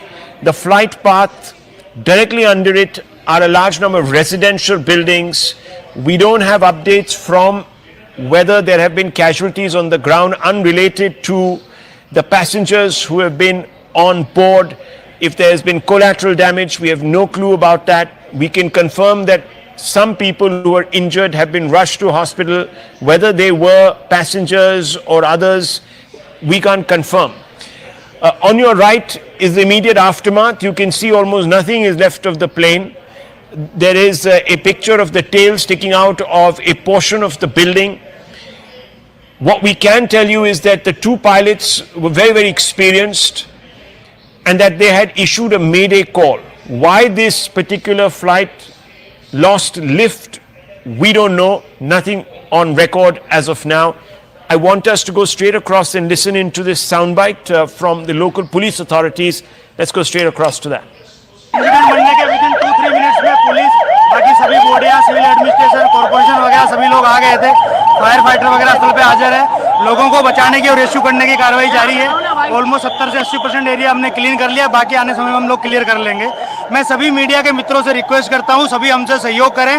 जितनी police, उसके अलावा जितनी भी agency, army, BSF, CISF, corporation, collector office के सभी staff, सभी यहाँ काम में लगे हुए हैं। प्लीज हमसे सहयोग करिए और थोड़ी सी हमारे लिए जगह बना के रखिए ताकि हम एम्बुलेंस को ग्रीन कॉरिडोर बना के हॉस्पिटल तक पहुंचा सके। Thank you.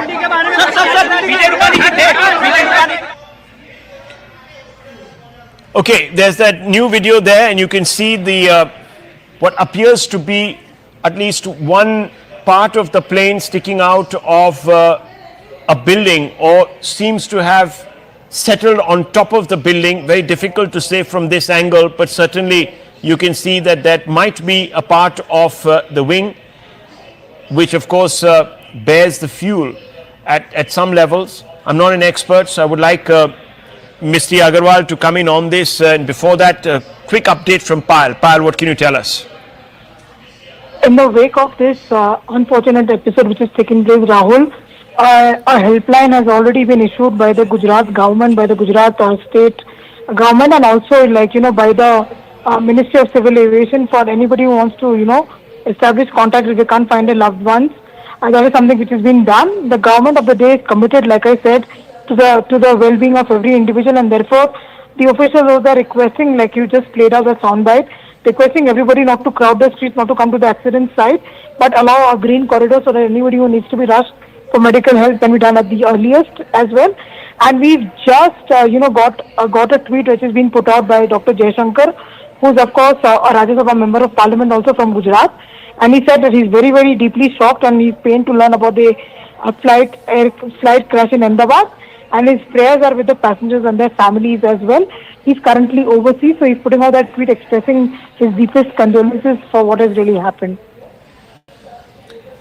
Well, the nation in shock, viewers.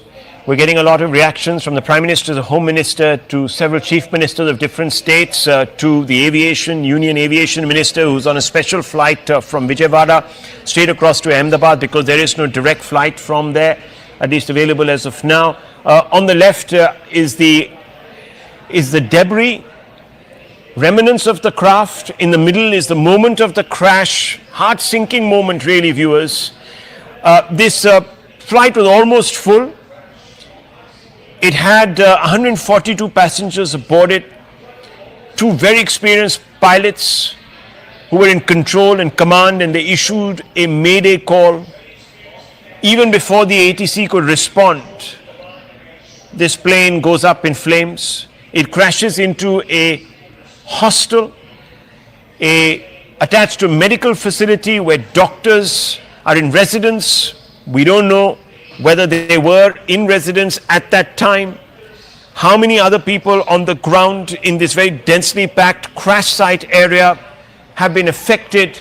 To the right, you can see that the obvious aftermath suggests that this was a very, very catastrophic result. Let me go across to Devesh Agarwal. Sanjay Leza, aviation expert, also there with us.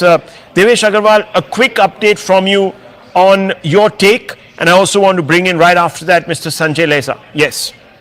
So basically, just to let you know, the world's most popular wide-body aircraft till date was the Boeing 777, and they had delivered a little over 1,500. In case of the 787, they have already delivered around 1,200 aircraft, and they have orders for at least another 1,000 plus aircraft. So it shows you how popular this aircraft is, how reliable this aircraft is. This is the first fatal accident of a 787, whether of the Dash 8, which is the earliest version, the Dash 9, which is what Vistara has, and the Dash 10, which of course no Indian airline has ordered, but it is used a lot by British Airways, United Airlines, and others. The crew, as you just rightly pointed out, very experienced crew, and Air India has traditionally had a history of the engineering on their aircraft has always been good. We hear about, the interior of the aircraft, but the airworthiness of the aircraft has never been in question at Air India. That is something that airline has a legacy of, and it is a very proud and, strong legacy and a history at that airline that the aircraft are safe. So why that loss of lift has occurred, that is where it's going to be, I think that's where the investigation is going to focus. The particular aircraft details, this was registered VT-ANB, Alpha November Bravo, and it is the 26th 787 ever built. It was delivered to Air India in the middle of January 2014. Well, thank you, Mr. Agarwal, for that input and for that very quick assessment. Of course, lots of details expected, so this story will be updated. The causes and the consequences will also, of course, become clearer as the day proceeds and perhaps over the next few days. Sanjay Lezar, aviation expert, also here with us. Mr. Lezar, what do you make of these pictures? Catastrophic, sinking feeling when you look at the picture in the middle specifically. But aside from that, a very, very, very unfortunate happenstance. Not very usual, is it? No, it's a very sad day for aviation in general and Air India in particular and Indian aviation. My heart goes out to many of my former colleagues who've probably on that aircraft as well as in the company. Prayers and thoughts with them. Very tragic, and it's pretty certain, or it appears to be that either the aircraft had major engine failure, whether it's through ingestion of birds or just stalling. But you can see loss of power and the aircraft dropping, like Devesh was saying earlier. The 787 is one of the most sturdy aircraft which has not had any fatalities or any accidents like this so far in its history. This aircraft is only 11 and a half years old. So again, a very new aircraft.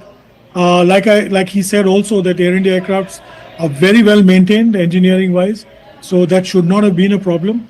The pilots were very well experienced, more than 10,000 hours between them. So, really one is left scratching his head trying to figure out what could have been at the bottom of these two engines failing and the aircraft sinking.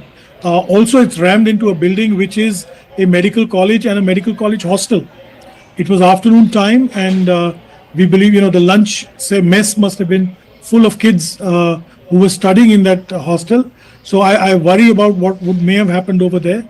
Part of the aircraft tail seems to have, been lodged on the roof of that building, and the rest has collapsed beyond that. It's a very, very grim situation. We can see, we've already heard from sources in Ahmedabad that, almost 40 bodies have been recovered. We don't know what's happening so far. I think 11 or 12 were taken to hospital. Whether they have survived or not, we're not certain. We're still in the realm of speculation as far as that is concerned. But it's a black day for aviation in India and the world over, really. Mr. Lezar, from what we gleaned from our short conversation with Mr. Agarwal was that the Dreamliner can fly also on just one engine. So this sort of adds another layer to the fact that there was this catastrophic failure of lift. I don't know if it was engine induced, and neither did he want to actually hazard that guess, but what do you think really happened here? A mayday call was issued, the landing gear hasn't been retracted, so it's very, very early in the flight. How would something like this anomaly gone undetected? Is it possible? Would checks have been, are checks conducted before a flight takes off for a long haul? What kind of checks are they? Can you just walk us through some of the preparatory procedures? Well, there's no question about checks. Checks are taken whether it's a long haul or a short haul. There are detailed checks that go on by the ground engineers as well as the pilot himself. You know, either the first officer or the PIC does a walk around. Typically it's the first officer, they check. Systems are checked, so there's absolutely no question of not having been checked. You're right, so is Devesh, that, you know, the one engine could have helped it, but obviously, you know, it's clear from images. We don't have any data. We know that it took off 175 knots was the speed.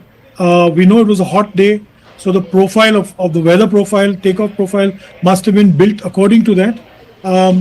Also very heavy aircraft, 240 passengers plus baggage plus fuel for a long haul flight to London. So it's not exactly light. Possibility of perhaps both engines having stalled is all I can say, because there's absolutely zero lift. When you look at the image that you're playing on your screen right now, it shows that the aircraft has struggled to lift off and is just not climbing. There's zero climb. And rightly, as you mentioned, the pilot did issue a mayday call, which the DGCA itself has reflected in its press statement. And before the ATC could respond, it just hit the building and, you know, went up in a ball of flames. He couldn't direct the aircraft anywhere, could not, you know, maneuver it to safety. So, correct me if I'm wrong, Mr. Leza, the GE engine, the Gen X series of GE engines are known to be very reliable. Very reliable. They are very reliable and very, very powerful engines. So, you know, I'm only speculating that there were birds that, you know, bird hit that happened. That's about it. I can't think of anything else. This was a major ingestion or, you know, something that caused both engines to stall. Because even in the videos that I've seen, I've not really heard the engines, you know, the togas being introduced or the power of the engines coming into force. So I really can't tell, you know, from this distance, sitting far away as we are, and we really, is not fair to speculate beyond that. True. A bird hit, could it result in this kind of an incident? Multiple bird hits could stall the engine. It's about stalling the engine, and this is the most critical phase of flight, takeoff. As we all know, you know, landing and takeoff are the most critical, but takeoff is particularly critical because, you know, you could lose complete power as we see as happened here. And the fact that he issued a mayday call, you know, just pushes us towards that conclusion, unless there was catastrophic failure in both engines that we do not know about as yet. Mr. Leza, we were told that the Boeing could actually fly on one engine also, in case there was a bird hit to one. In this early period of flight, is that possible? Well, I don't know if one engine would be able to lift an aircraft with, you know, at this stage of flight with all that load. But be that as it may, it's pretty clear. You can't see the aircraft bank to either side. It's obvious that there seems to be total loss of power in this aircraft, not from one, possibly both engines. That's what I can surmise from the videos and the data that we've received so far. Yeah, well, I mean, the data, of course, at this instance is very, very sketchy, viewers. We're only getting information that we're reeling that has been confirmed and put out by the authorities in question, because doing anything else would be to hazard misinformation, which is not our intention at all. But the pictures are now quite clear. There are first responders on the scene, a building, as you can see on the right, there's a lot of smoke emanating from that building. Clearly, it's the ATF that is cloaked to that building. Whether there have been people inside that building that have also been affected, we don't know. We have seen bodies and being pulled out of the wreckage. We also have seen people the injured rather, being wheeled into hospital. Obviously, we can't tell you if those are passengers or if there were people on the ground, but the scenes are extremely overwhelming. Let's go straight across to the MOS of Civil Aviation, who has spoken to our network. Let's play that out. Sir, हमसे बात करने के लिए शुक्रिया। मैं जानना चाहता हूं कि अभी फिलहाल वहां की स्थिति क्या है, किस तरीके से सरकार जो है वो मदद कर रही है। जी, अभी तो वहाँ की जो गवर्नमेंट है, स्टेट गवर्नमेंट के साथ हमारे अधिकारी संपर्क में है। राहत बचाव का कार्य भी शुरू हो गया है जी। और हम भी घटनास्थल पे पहुंच रहे हैं। मैं भी थोड़ी देर में वहाँ पे पहुंचूंगा। माननीय एचएम सर, देश के गृह मंत्री अमित भाई भी वहाँ पे पहुंच रहे हैं। तो अभी सभी स्तर पे कार्रवाई शुरू है, काम शुरू है। और सर, प्राइमरी इन्वेस्टिगेशन में क्या कुछ सामने आया है कि एग्जैक्टली रीजन क्या था? नहीं, अभी तक तो जांच चल रही है। अभी कुछ हम इस पे बात करना उचित नहीं होगा, लेकिन उसकी जांच चल रही है। मैंने अभी भी मिनिस्ट्री में सभी वरिष्ठ अधिकारियों के साथ मैंने मीटिंग भी करी है, लेकिन उसका सामने आएगा एक्चुअली रीजन क्या है, वो सामने भी आएगा। लेकिन अब तो पहला काम हमारा है कि वहाँ के राहत बचाव का कार्य में हमें ध्यान देना है, पहले वो तो काम करना पड़ेगा। मोदी जी, मुझे ये जानना है कि आंकड़े जो है कैजुअलिटी हो या फिर इंजर्ड हो, उनके अलग अलग आ रहे हैं क्या आपकी तरफ से? नहीं, अभी तो कुल 242 लोग थे जी। 230 उसमें यात्री थे, 12 क्रू मेंबर्स थे। तो अभी तक तो कैजुअलिटी आ रही है सामने। अभी तक कोई ऑफिशियली कैजुअलिटी हम नहीं बोल रहे हैं, सभी जांच भी चल रही है। पहले तो राहत बचाव का काम शुरू है, बाद में उस पर। ये जो फ्लाइट क्रैश हुआ है वो रेसिडेंशियल एरिया में हुआ है, तो क्या वहां पे लोग कितने इंजर्ड हुए या वहां की कैजुअलिटी का कुछ आंकड़ा? वही तो मैंने अभी कहा कि राज्य सरकार के संपर्क में हमारी सभी टीम है वहां पे। तो अभी सामने नहीं आ रहा है कि, लेकिन वहां भी राहत बचाव का कार्य जो शुरू है उसमें पहले तो इन लोगों को बाहर निकालना है। इनको इमीडिएटली वहां पे मेडिकल इमरजेंसी को पहले उनको वहां पे हॉस्पिटल में शिफ्ट करना है, मदद करना है। I'm also joined by Captain Kishore Chinta, who is the Chief Pilot of Sirius India Airlines Private Limited. Thanks a lot, Captain Kishore, for joining us. I want to understand from you first, from what we know, within a minute or so of takeoff, this plane has crashed, and it has crashed in a scenario where it seems the pilots were not in control at all. They had already issued a mayday call, and they actually crashed into a building. What do you make of what could have happened?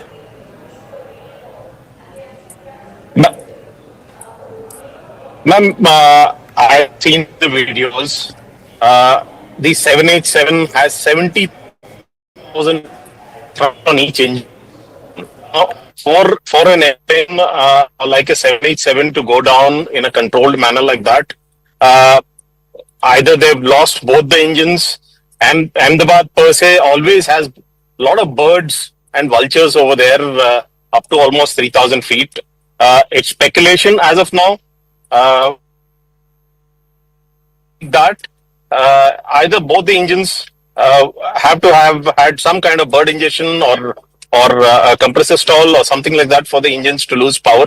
Otherwise, with just one engine, also the aircraft can climb out at 400 to 500 feet per minute for a aircraft of that size. I just want to understand from you, these bird ingestion issues that you're talking about, how frequent are they? Bird ingestion are infrequent, but there is always that risk, especially in airfields like Ahmedabad and Baroda and some other airfields. Ahmedabad has historically had bird activity in and around the airfield.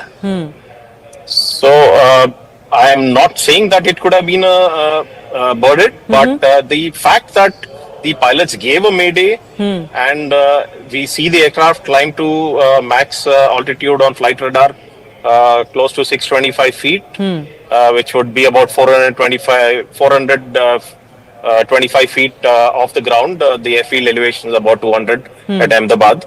So they did climb to 425 feet. On the aircraft, they could have engaged autopilot, but it appears to be that they've lost power in both the engines for the airplane to have come down in a controlled manner like that. Yes, and because most experts like yourself are suggesting that even loss of one engine should not lead to a crash like this, I want to understand from you, if this was, let's say, a bird-related incident, can it take off both? Can it take out both engines like this so quickly after takeoff, within a minute or so? It is possible, ma'am. Like the United aircraft where Captain Sally Slumberger, went down into the Hudson. It is possible for both the engines to get affected by birds.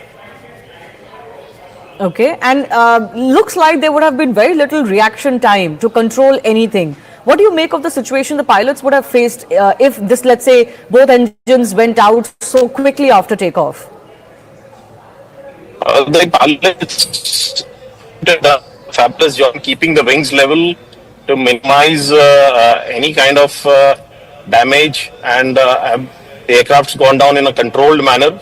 They probably have done everything possible which they have been trained for a situation like this. But the rest we'll only come to know once more specifics come out from the flight data recorder and cockpit voice record.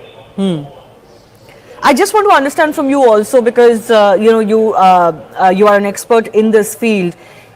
Apart from a bird hit, what else can lead to a crash like this so soon after takeoff, where the speculation is that not just one but both engines went out? What else is a plausible reason? I don't see another plausible reasons, ma'am. This has to be loss of both the engines for the aircraft of the magnitude of 787 to go down in this manner. And this is the world's first ever Boeing 787 crash. So that's the track record of this aeroplane. And the pilots are highly experienced, well trained. So the only probable cause would be loss of power on both the engines, just at the time they were getting airborne. And that's extremely rare, isn't it? It's probably 1 in a million kind of scenario. There's probably nothing anyone could have done in this case. If there was no obstacles immediately after takeoff, probably they could have, glided down onto the ground to as minimal damage as possible. But with buildings over there, they seem to have landed on top of one of the under construction buildings. We do not know the damage or the loss of lives on ground, but more details will be coming out as and when the DGCA Aircraft Accident Investigation Bureau brings out details. Just stay with me. Speaking of those buildings that this plane has crashed into, and I'm sure the pilots would have tried to avoid as much as possible, but it looks like they really couldn't avoid crashing into a building. We have information that the flight has crashed into BJMC, which is a hostel where many MBBS students stay. And these are some visuals also that we were running earlier of the hostel, including the canteen, etc., where there is damage because of the impact of this airline crash. And we don't quite yet know what the damage could be as far as students there in the building is concerned. But certainly news is coming in that some of them have been injured, and we hope that they get quick treatment. Praful Patel, former aviation minister, is also joining us over the phone line. Mr. Patel, thanks a lot for your time. Extremely sorry scenes that are coming in from Ahmedabad, and of course news of heavy casualties as well. Very saddened to hear and very distressed at the same time.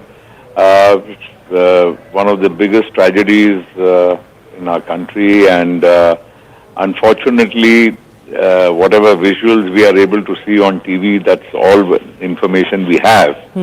But considering that, today's aircraft are very sophisticated, very technically advanced, to see a situation like this, unless we know the full details, will be very difficult to comment on that. But at the same time, whatever visuals we see on TV, our hearts go out to the passengers and their families. We don't know what is the fate of many, so I only pray and hope that most people survive this horrific crash. Yes, the pilots were extremely proficient. Praful Patel, there are 133 casualties that we are getting latest updates on. We are hoping that some rescue operations are able to find some injured who can receive some treatment. But many international passengers on board as well, and many countries on alert now, including UK.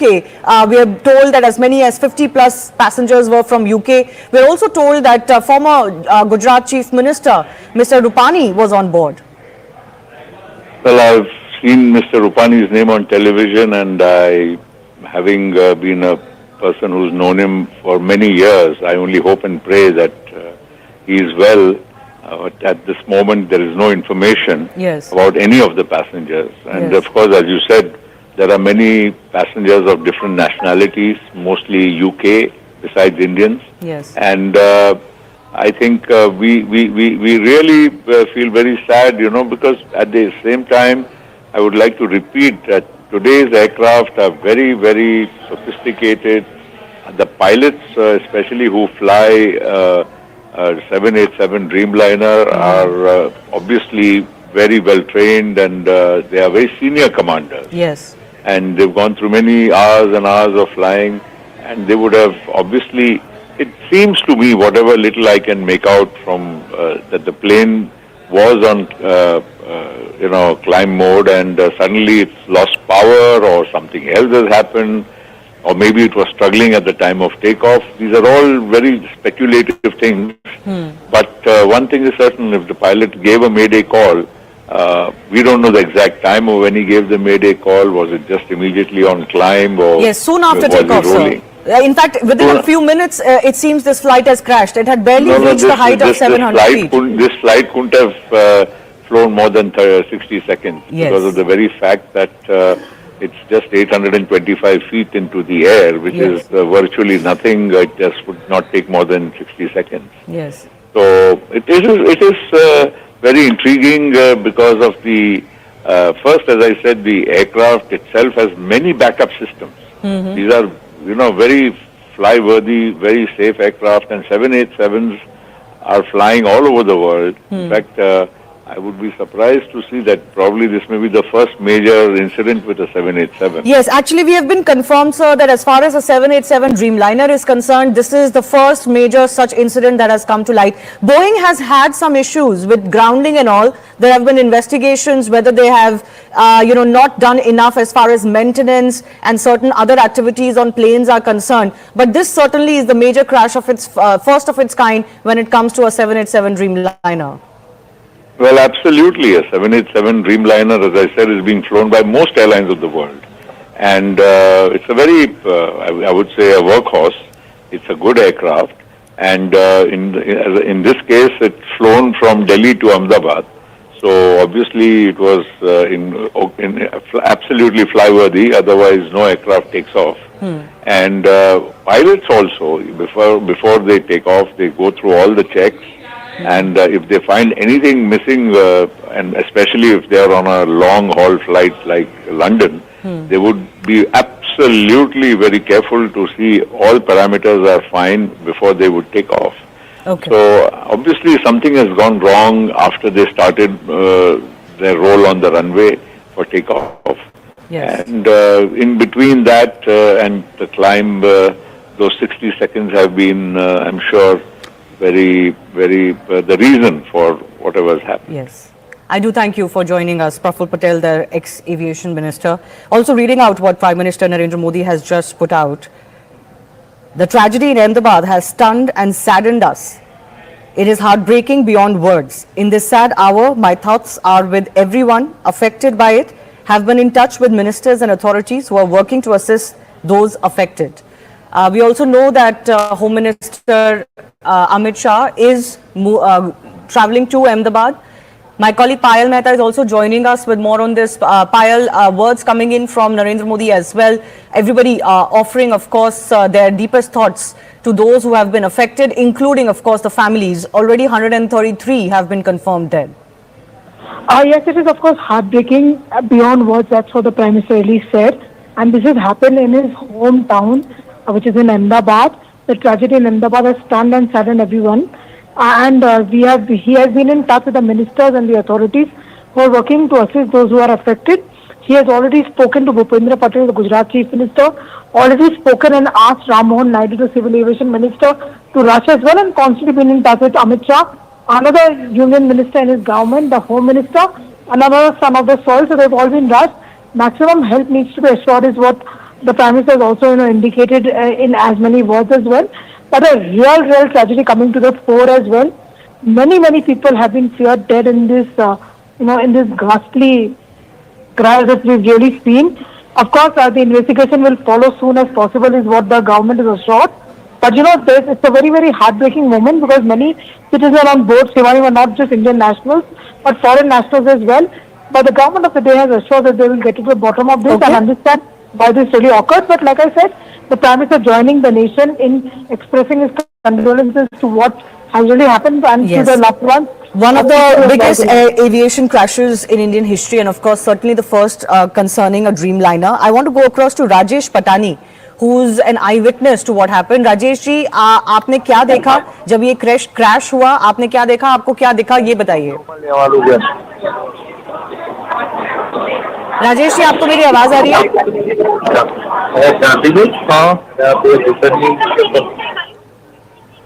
आप crash के वक्त कहाँ थे? आपने क्या देखा? ये बताइए.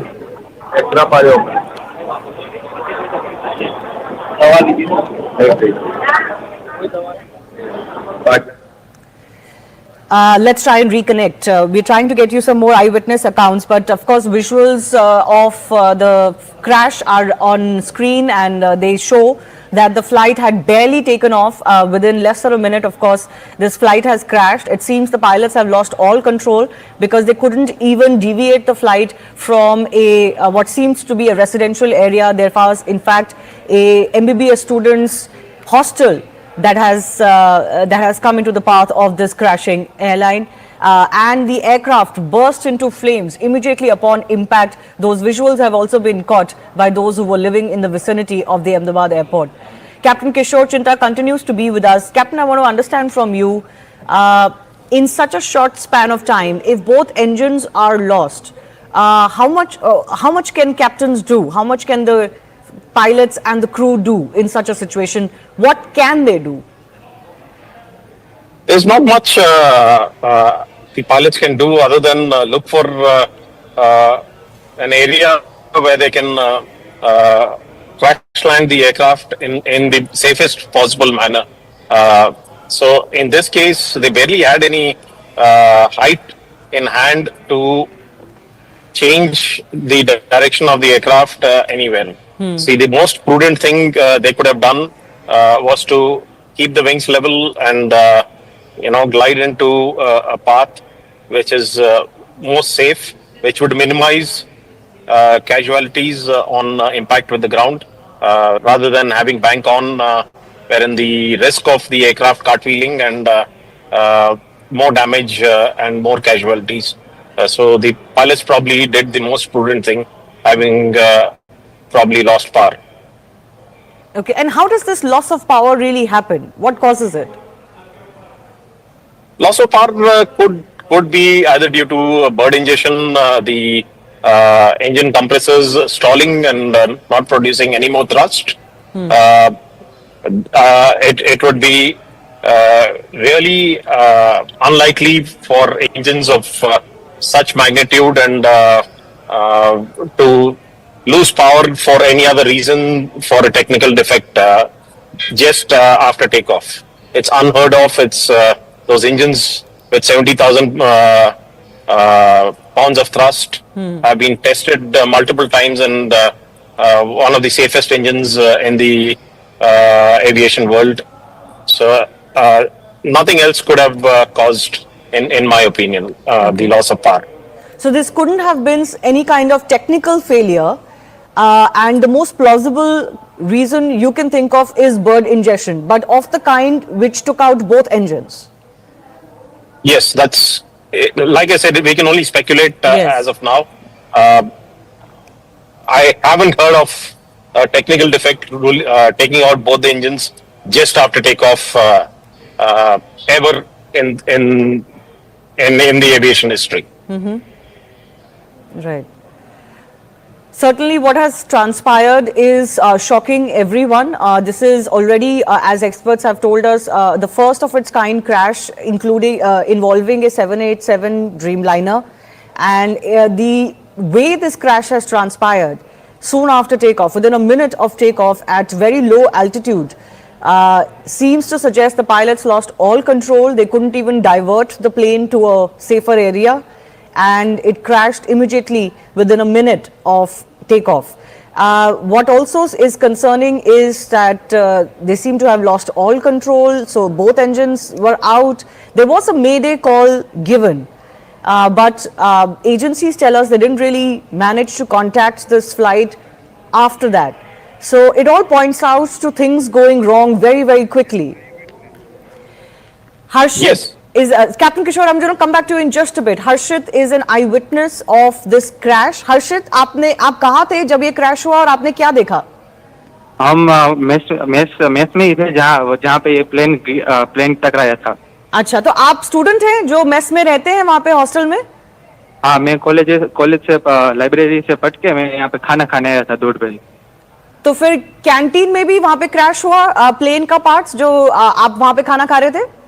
हाँ, वहाँ पे सिर्फ टकराया था, प्लेन आगे क्रैश हुआ था। अच्छा, हमारी बिल्डिंग में सिर्फ टकराया था, इसलिए धमाके की आवाज आई। अच्छा, आपके आसपास कितने लोग थे? कोई इंजर्ड है? इंजर्ड इसमें ऐसा है कि जो बारी के पास खाना खाने बैठे थे उसको थोड़ा वो इंजरी हुई है, बाकी सब ठीक है। अच्छा, कितने बच्चे हैं वहाँ पे? खाना खाने के लिए तो यहाँ पे 50-60 लोग हम आए थे, ऊपर और नीचे दोनों। अच्छा, इंजरी सबको नहीं हुई है। जी जी। और आपके हॉस्टल, आप किस हॉस्टल में रहते हैं और कितने लोग हैं वहाँ पे? हम अतुल्य में 11 में रहते हैं। कितने लोग होंगे पूरे हॉस्टल में? कितने लोग रहते हैं वहाँ पे? हम तो MBBS स्टूडेंट ही वहाँ से 1 से 5 साल तक के सभी बच्चे वहीं पे ही रहते हैं। अच्छा, और वो ये सब इसी मेस में खाना खाने आते हैं। जी जी जी। और उस वक्त 50-60 बच्चे वहाँ पे थे जिस वक्त ये खाने हाँ, ये खाना खाने का ही टाइम था, इसलिए वो सब वहाँ पे ही थे। जी। आपकी जो बिल्डिंग है उससे ये प्लेन टकराया नहीं है, ये आगे जाके एक बिल्डिंग में क्रैश हुआ है। तो आपको उस बिल्डिंग के बारे में कुछ पता है? क्या हुआ वहाँ पे, क्या देखा आपने? वो अतुल्यम 1, 2 और 3 है, वहाँ पे वो रेसिडेंट डॉक्टर रहते हैं सभी। और ये सब मेडिसिटी के क्वार्टर्स ही है जहाँ पे ये प्लेन हादसा हुआ ना वही। तो जिस बिल्डिंग में क्रैश हुआ वहाँ पे रेसिडेंट डॉक्टर रहते हैं? हाँ। और उस बिल्डिंग में कितना इम्पैक्ट हुआ है, आपको कुछ जानकारी मिल रही है वहाँ पे? ना वो नहीं पता। नहीं पता। जी जी। बट आपका जो हॉस्टल है वहाँ पे सब सेफ है? कुछ लोगों को इंजरी हुई है? हाँ, हॉस्टल से ये मेस पड़ा 1-2 किलोमीटर दूर है, इसलिए सब बच्चे हॉस्टल से मेस तक चल के खाना खाने जाते हैं, तभी ये सब हुआ। अच्छा, मेस में उस वक्त जो थे वो सेफ हैं, लेकिन हॉस्टल में जाके ये बिल्डिंग में क्रैश हुआ है जहां पे रेसिडेंट डॉक्टर्स रहते हैं। This is also extremely concerning. Harshit, हमसे बात करने के लिए बहुत बहुत धन्यवाद। Let's also listen in to some more reactions coming in. लगातार पिछले 2-2.5 घंटे से हमारी टीम उस पर काम कर रही है। हमारी सेक्रेटरी है, DGCA है, AI की टीम में सभी लोग, हमारी विकास की टीम, सभी लोग एक साथ बैठकर वहाँ पे काम कर रहे हैं। और अभी हम DGCA, हमारे सेक्रेटरी और मैं तो हम तो वहाँ पे अभी फिजिकली भी जा रहे हैं।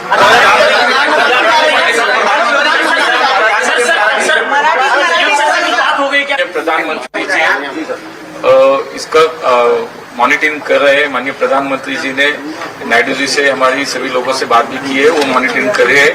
हमारे होम मिनिस्टर वहाँ पे पहुँच रहे हैं और मुझे लगता है कि सभी स्तर पे ये अभी राहत का कार्य बड़ी इमरजेंसी के तौर पर ऑडिट होगा क्या? सभी प्लेन का इंडिया के ऑडिट होगा? नहीं, अभी तो आज मुझे लगता है कि पहली बात तो यह है कि हमें इससे पहले बाहर निकलना है। बाद में सब होगा, उसकी जांच होगी, उस पर रिपोर्ट आएंगे, उस पर असल में क्या रीजन है वो भी सामने आएगा। ये आज मुझे लगता है कि थोड़ा टाइम कंपनीज जो है, सारी एयरलाइन कंपनीज, क्या वो बहुत सस्ता ले रही है क्या लोगों के जान को लेकर? क्योंकि कोई भी अगर बारिश हो जाए तो प्लेन में कुछ होगा। मुझे लगता है कि कोई जो रियल उसका रीजन है वो सामने आने तक थोड़ा सा सर, जहाँ पे प्लेन गिरा वहाँ पे कुछ कैजुअलिटी हुई है? लगता है, लगता तो है, लेकिन थोड़ा सा मुझे लगता है कि ऑफिशियली थोड़ा सा बिल्डिंग में कुछ लोग रह रहे जैसे भी। सर, डॉक्टर्स हॉस्टल बताया जा रहा है, नहीं, यहाँ से NDRF की टीम भी गई है, वहाँ पे बाकी सेना दल की टीम भी गई है। मुझे लगता है कि सभी जो टीमें हैं सभी लेवल पे वहाँ पे काम शुरुआती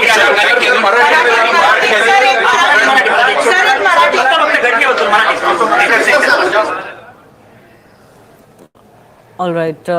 There is, of course, all hands on deck approach as far as the aftermath of this aircraft crash is concerned.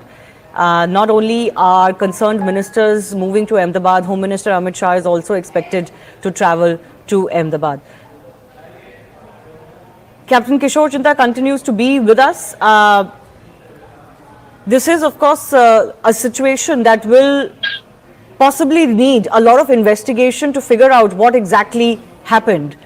Because it seems like a crash that hasn't really been seen of this nature and also of this aircraft itself before.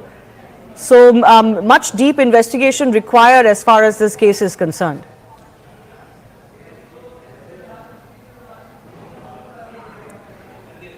Captain Kishore, can you hear me? Yes, ma'am. Yeah.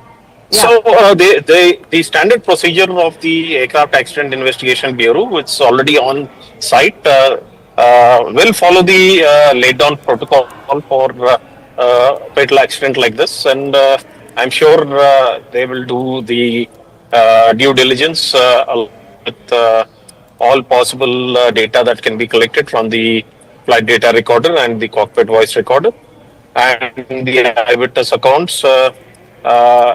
I'm sure no stone would be left unturned by the AIB inquiry team. I myself have done a fatal accident investigation, and I'm sure the actual cause would come out in due course of time.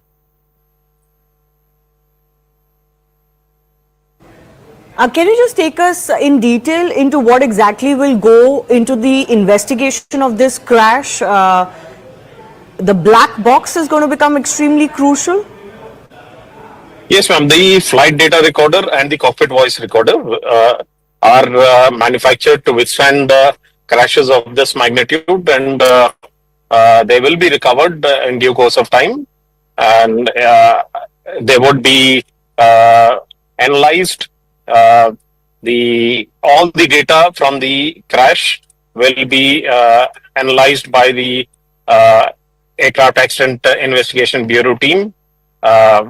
They will piece together every single aspect of the flight path and the possible causes of why and what happened, whether it was loss of power, whether it was a technical defect.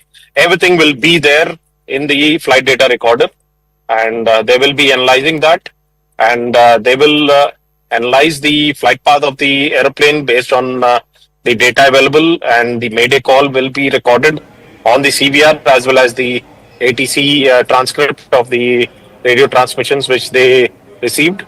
All this will be correlated, and then the inquiry team will piece together their facts and figures and come out with the conclusion on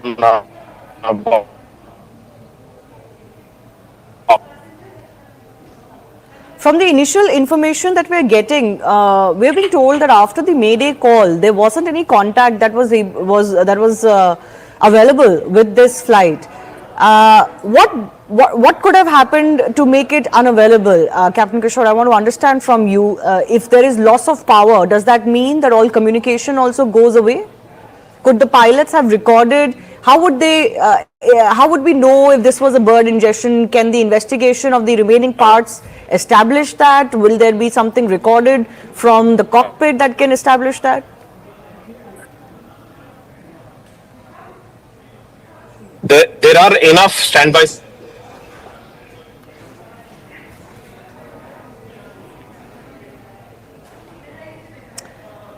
We're losing that link with Captain Kishore Chinta. We'll try and get a better one, but this is of course a horrible crash that has come to light. It has really raised alarms as far as the nature of this crash is concerned. 230 passengers on board, 12 crew including 2 pilots. Already we're getting figures that 133 have been declared dead, but of course rescue operations are ongoing. There is firefighting operations that are ongoing. You can see those visuals where parts of the plane have actually crashed into the building and they have been stuck into the building debris as well. My colleague Payal also continues to join us. Payal, more updates coming in from your end. What all do we know about the efforts that are ongoing, plus who all is expected in Ahmedabad? We've just learned that Civil Aviation Minister of State Muralidhar Mahol, the DGCA team, and of course Civil Aviation Secretary Mr. Samir Sinha, they're all being rushed to Ahmedabad also to be alongside Ram Mohan Naidu, Amit Shah and the others as well. and go into a thorough inquiry mode as far as this was concerned into the entire matter, and we're given to understand that they're currently on their way to Ahmedabad, and they will also be, joining the team and joining the rescue and relief operation as far as this is really concerned, because it's an all hands on the deck approach that Prime Minister Narendra Modi really spoke about. Shivani, it is of course a very, very tragic episode which has come to the fore, and therefore Mr. Muralidhar Mahal, the Minister of State for Civil Aviation, along with the entire team from DGCA, the Civil Aviation Secretary, and the other technical officers are also being rushed to Ahmedabad just as we speak. Yes. This is a crash that has really, in aviation history, experts point out, Payal, that this is definitely one of the worst crashes we have seen, and also given the aircraft involved and the nature of the crash, but also in India's history, this is one of the worst aviation tragedies we've seen. Well, absolutely. Nobody ever is prepared, for something like this as well. But what really led to this crash? What are the technicalities involved? We will only know once the GCA team reaches there, the investigation team reaches there, and they find a black box that, Anvit was speaking about a little while ago. And only then will we know what really led to the crash, because it is really important to understand what led to the failure and what led to this tragedy within probably 40 to 50 seconds of the pilot, reaching out to the ATC. So obviously, all of these things are going to be there, but as of now, the most important thing is to in fact ensure maximum rescue and relief operation. Therefore, all hands on the deck, whether it's the Gujarat administration, the Gujarat Chief Minister, the Gujarat Home Minister, Union Home Minister is also a son of the soil. Ram Mohan Naidu also currently on his way. He's a Civil Aviation Minister, and so is Muralidhar Mahal.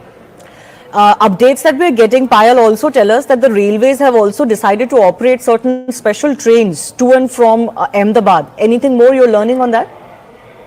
Special trains are going to be in place for passengers to fly either from there to Mumbai or to Delhi, because currently the airport at Ahmedabad stands shut as well. A lot of international flights are also likely to be diverted to other locations as well. So preparing for that, Ashwini Vaishnav, the Union Railways Minister, has just put out a series of tweets, essentially speaking about the kind of work that has to be done, and even if medical teams have to be rushed from nearby locations, the railways will also be putting in their maximum efforts as far as this is concerned. And again, like I said, it is an all hands on the deck approach that the Union government is adopting over here. There's nothing more valuable than human lives being lost over here. So, Payal, you're reporting that MOS Civil Aviation and DGCA Chief, Civil Aviation Secretary, all being rushed to Ahmedabad. They're about to reach the Delhi airport. But these are, of course, going to be special flights, isn't it? Because as you're mentioning, the Ahmedabad airport has been shut for civil activity as we speak. We're also getting updates that the Gujarat Chief Minister has reached the civil hospital where most of the dead are being taken. Most of the people or the dead bodies that have been taken there have I believe been declared dead on arrival. So not many survivors so far, but we're hoping for some good news as rescue and relief operations continue. But this is also going to be a huge challenge on ground. Those are some of the visuals coming in from on ground as well, Payal. Huge challenge on ground to ensure or to try to race against time to see if you can find any survivors. Absolutely. Like I said, that no country can ever be prepared for a tragedy like this. While all hands on the deck approach, and therefore the Civil Aviation Ministry has put all the resources together. The civil administration has also put in all these efforts together. Appeal is being made to all the citizens saying that do not rush to the airport or do not crowd around these areas. Make sure that we are able to get a green corridor in place should we need to rush somebody from medical emergency. Given the fact that, there are also the building on which the aircraft really fell also had some doctors who are housed over there. Yes. As well, so obviously the number of casualties are likely to go up. As far as Mr. Mohal is also concerned, it is pretty possible that he might just be on that flight with Union Home Minister Amit Shah. He's also Mr. Amit Shah's, MOS in the Ministry of Cooperation. So obviously he's been rushed. He was at the Civil Aviation Ministry just a short while ago. He's just been asked to rush from there immediately, along with all the officials as well. So obviously that is something which the government of India is looking to do to make sure that maximum efforts are there on ground. Yeah. A high-level meeting has in fact been held at the Civil Aviation Ministry. Secretary and DGCA officials have attended. All of them have now been directed to move to Ahmedabad as well. Let me also go across to Mr. Sivaraman, who's formerly with the DGCA, joining us. Sir, your first thoughts on this massive tragedy. It seems like one of the worst airplane crashes, not just in India but worldwide as well. Yeah, I agree with you. First of all, my condolences to all those people who have lost their lives, and I pray for the recovery of any injured in this crash. It is really surprising to me also because I have seen a couple of accidents in my career as DGCA, investigated some of them, and also seen other accidents outside India. This is really strange because the aircraft had taken off normally, and at 800 feet it started going down flat, which means it had lost its lift. I mean, that's what I can guess only because I am not an expert in this area, neither am I a great pilot or an engineer. But however, it seems after the first Mayday call, the pilot could not communicate with the ATC, which means a lot of things could have happened inside the aircraft, might have been filled with smoke, or the pilot would have been unconscious. Nobody knows what has happened because normally this is a very, very fine aircraft and very few crashes like this have taken place. And that too immediately after takeoff. Even if one engine had failed, the pilots are quite competent to handle it. And that is had taken off after 800 feet, he could have very well handled it. If both the engines had also failed, it would have been possible for him to land it. But quite possible that the plane did not have any lift at all for him to maneuver it to some space where he could have landed. One should not make any wild guesses. I'm reasonably certain that how they would be able to recover the black box, the CVR, and moreover, this aircraft can transmit its engine parameters to the ground. And I'm sure Air India would have set up these facilities. Similarly, the DFDR, which records all the flight data, they could have also been transmitted to the ground. Because these facilities have been in existence for a very, very long time. And I'm sure Air India would have seen to it that these facilities are available. And in this particular case, when I contrasted with the accident that took place of the Air India 320 in Bangalore, the authorities have acted very swiftly. And they have acted magnificently, I must say. All the required help has been rendered to the people there on ground, and also people have been moved very fast from the accident area. I only pray that at least some people come out alive from this accident, and I hope that the authorities will be able to find out what really went wrong. One should not miss any aspect of investigation, particularly in these very tense times. Because, I mean, I don't want to be very explicit on this matter, but every angle should be explored and every possible agency should be involved in investigating this accident. Sir, in your experience, what follows next as far as the investigation itself is concerned? See, as far as investigation is concerned, earlier as DGCA, I used to conduct the investigation myself. Now they have got an investigation board, and I'm sure accident investigation board, the DGC authorities should be fully involved along with them, and they should not be excluded from it. The Federal Aviation Authority, they have got excellent facility. They have investigated many, many accidents in the world.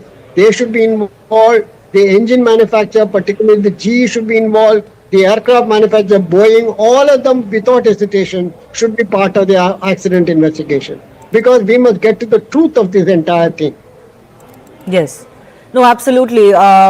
This is one of the worst crashes, especially given its nature as well. In aviation history, all around the world, there is much alarm, and condolences and thoughts are coming in from across the world. Captain Sam Thomas, former pilot, is also with us. Captain, your thoughts? Any thoughts on what you think could have gone wrong?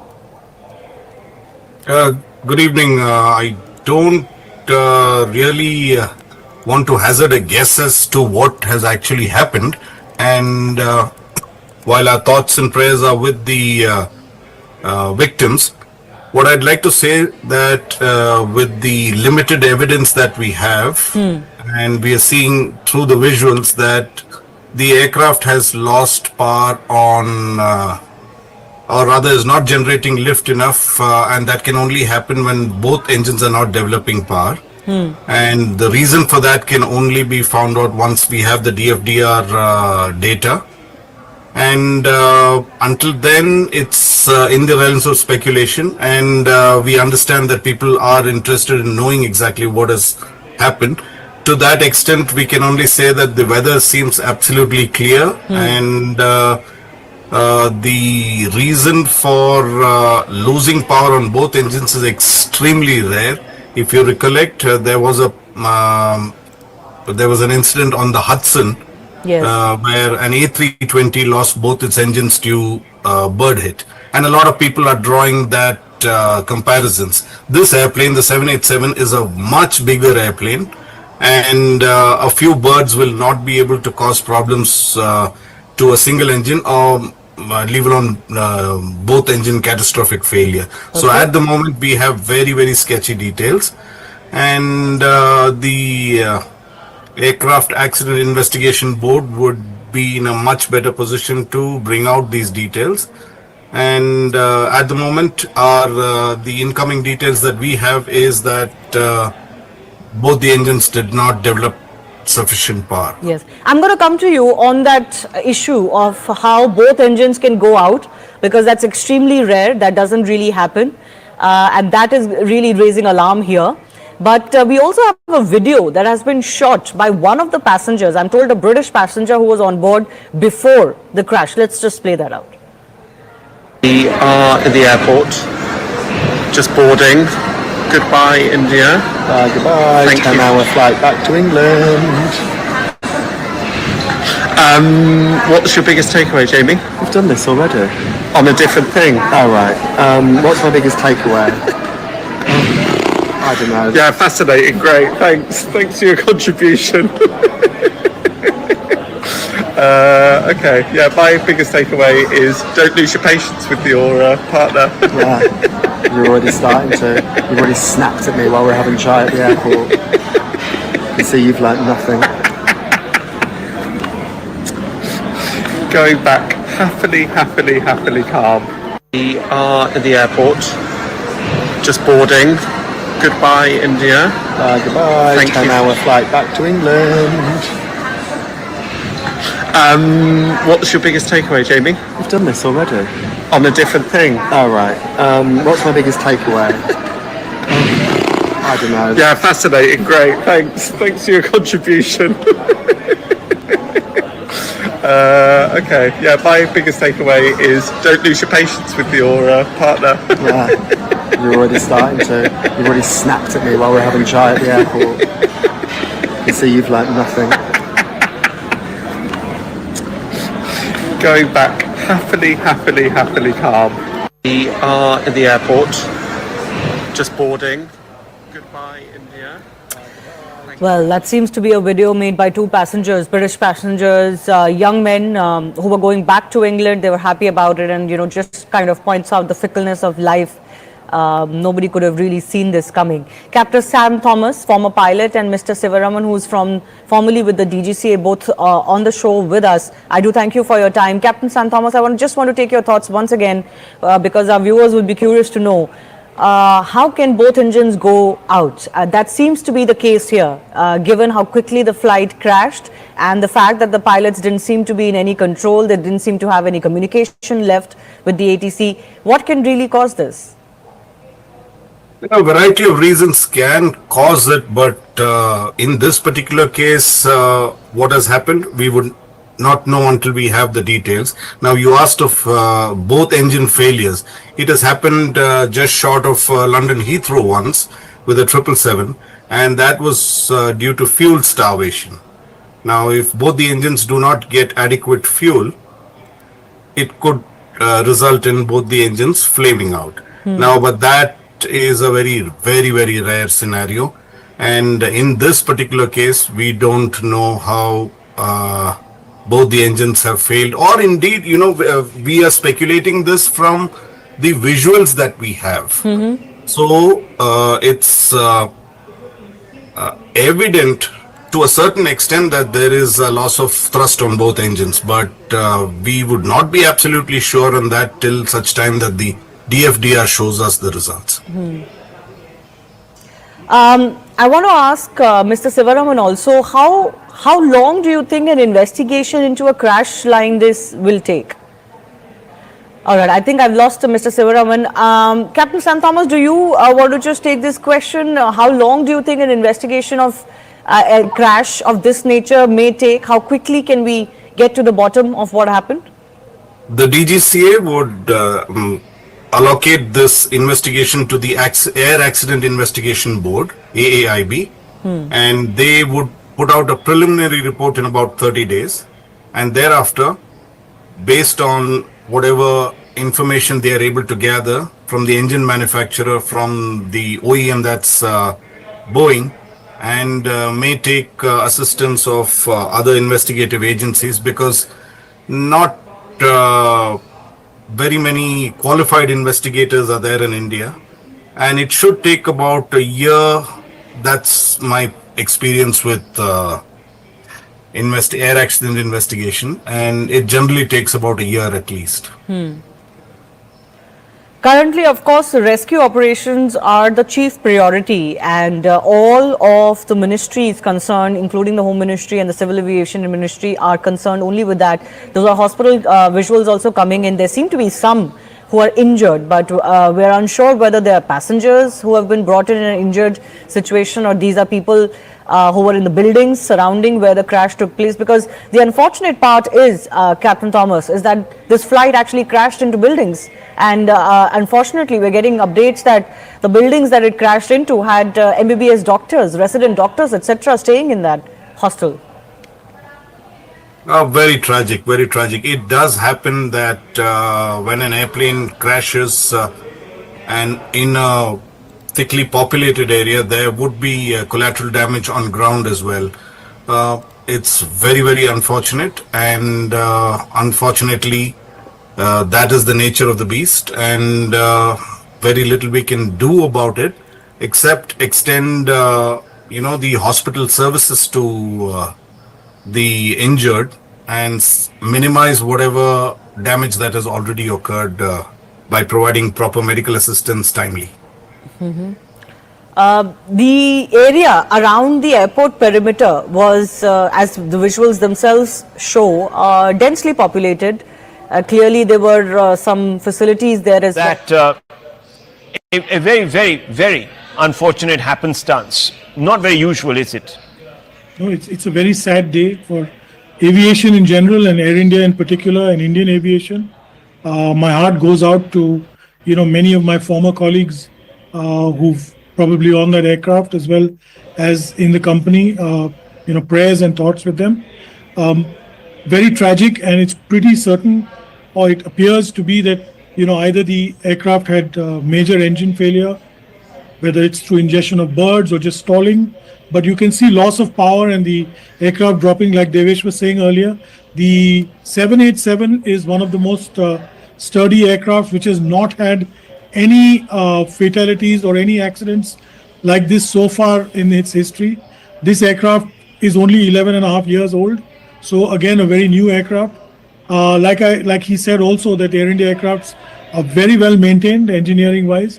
So that should not have been a problem.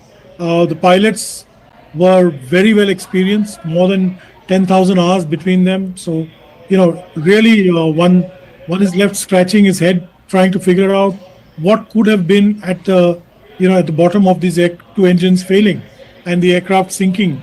Also, it's rammed into a building which is a medical college and a medical college hostel. It was afternoon time, and we believe, the lunch mess must have been full of kids who were studying in that hostel. So I worry about what may have happened over there. Part of the aircraft tail seems to have, been lodged on the roof of that building, and the rest has collapsed beyond that. It's a very, very grim situation. We can see, we've already heard from sources in Ahmedabad that, almost 40 bodies have been recovered. We don't know what's happening so far. I think 11 or 12 were taken to hospital. Whether they have survived or not, we're not certain.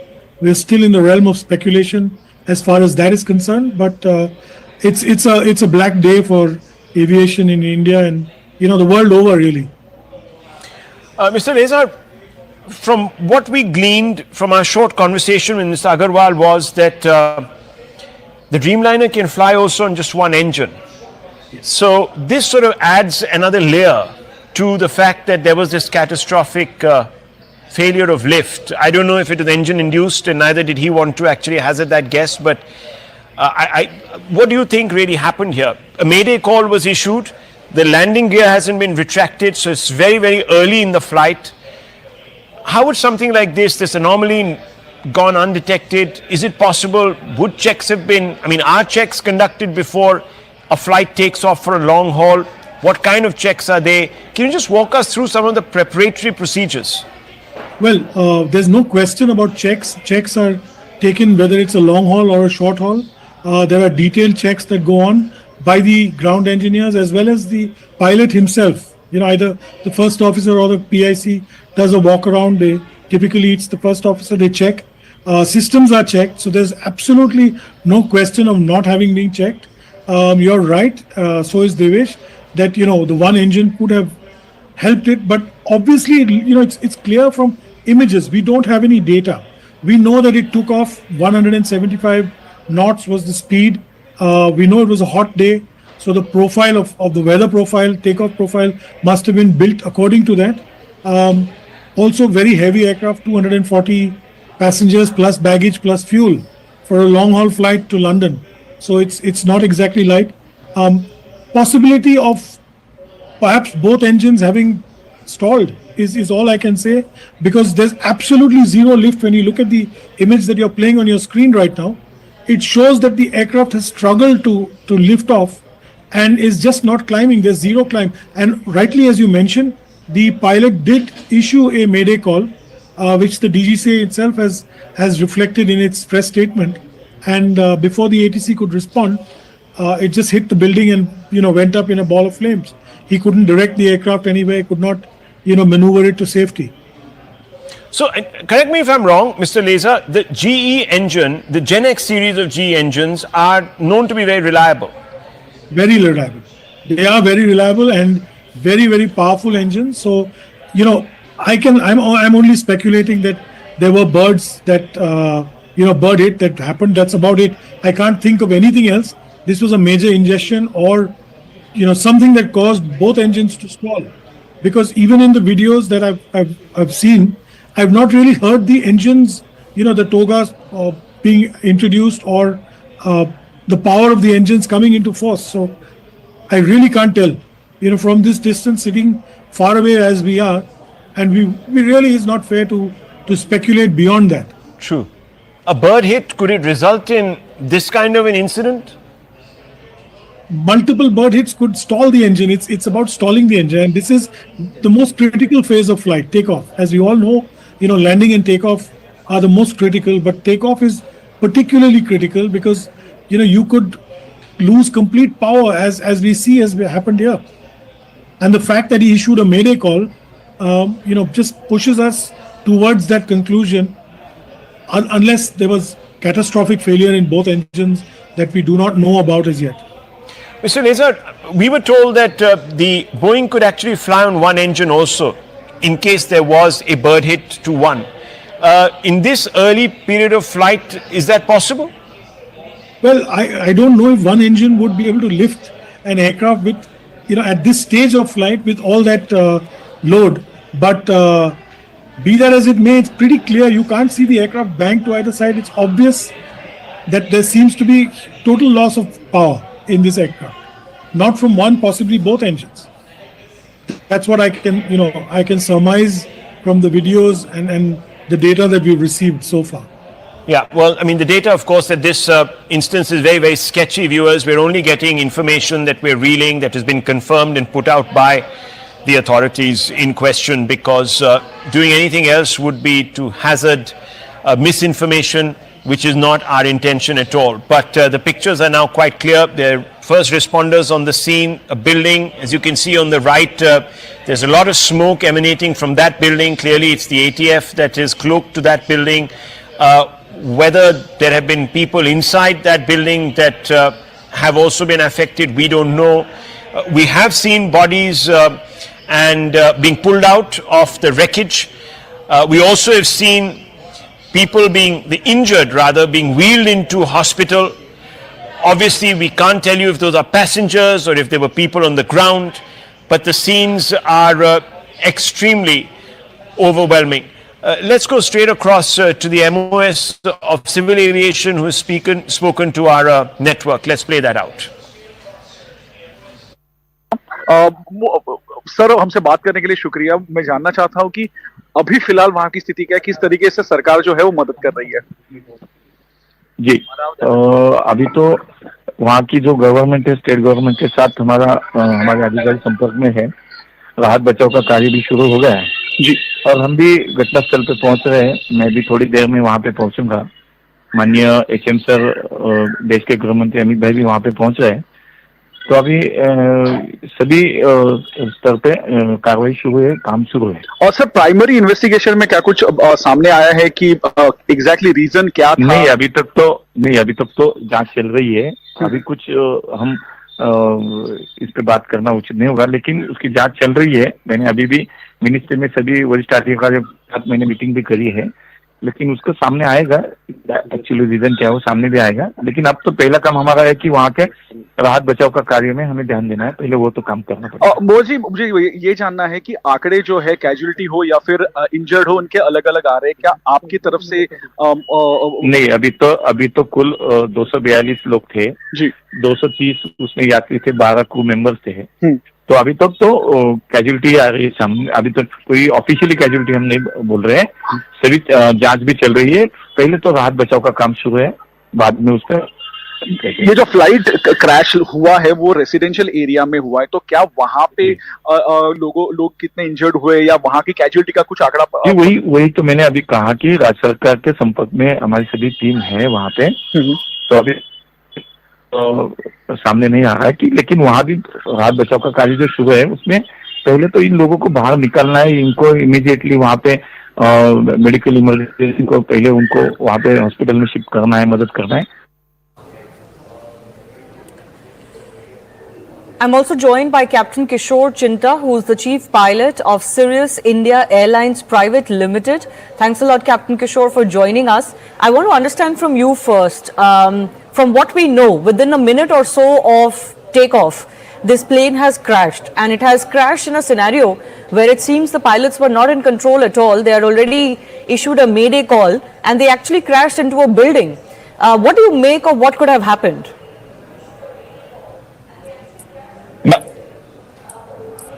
Ma'am, I have seen the videos. The 787 has 70,000 on each engine.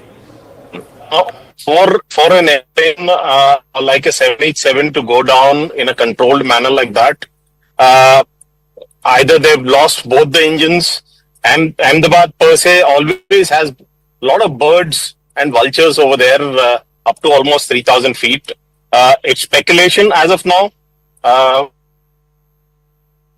That either both the engines have to have had some kind of bird ingestion or a compressor stall or something like that for the engines to lose power. Otherwise, with just one engine, also the aircraft can climb out at 400 to 500 feet per minute for a aircraft of that size. I just want to understand from you, these bird ingestion issues that you're talking about, how frequent are they? Bird ingestion are infrequent, but there is always that risk, especially in airfields like Ahmedabad and Baroda and some other airfields. Ahmedabad has historically had bird activity in and around the airfield. So I am not saying that it could have been a bird hit, but the fact that the pilots gave a mayday and we see the aircraft climb to max altitude on flight radar close to 625 feet, which would be about 425 feet off the ground. The airfield elevation is about 200 at Ahmedabad. So they did climb to 425 feet. On the aircraft, they could have engaged autopilot, but it appears to be that they've lost power in both the engines for the airplane to have come down in a controlled manner like that. Yes, and because most experts like yourself are suggesting that even loss of one engine should not lead to a crash like this, I want to understand from you, if this was, let's say, a bird-related incident, Can it take off both? Can it take out both engines like this so quickly after takeoff, within a minute or so? It is possible, ma'am. Like the United aircraft where Captain Sully Slumberger, went down into the Hudson. It is possible for both the engines to get affected by birds. Okay, and looks like there would have been very little reaction time to control anything. What do you make of the situation the pilots would have faced if this, let's say, both engines went out so quickly after takeoff? The pilots did a fabulous job keeping the wings level to minimize any kind of damage, and the aircraft's gone down in a controlled manner.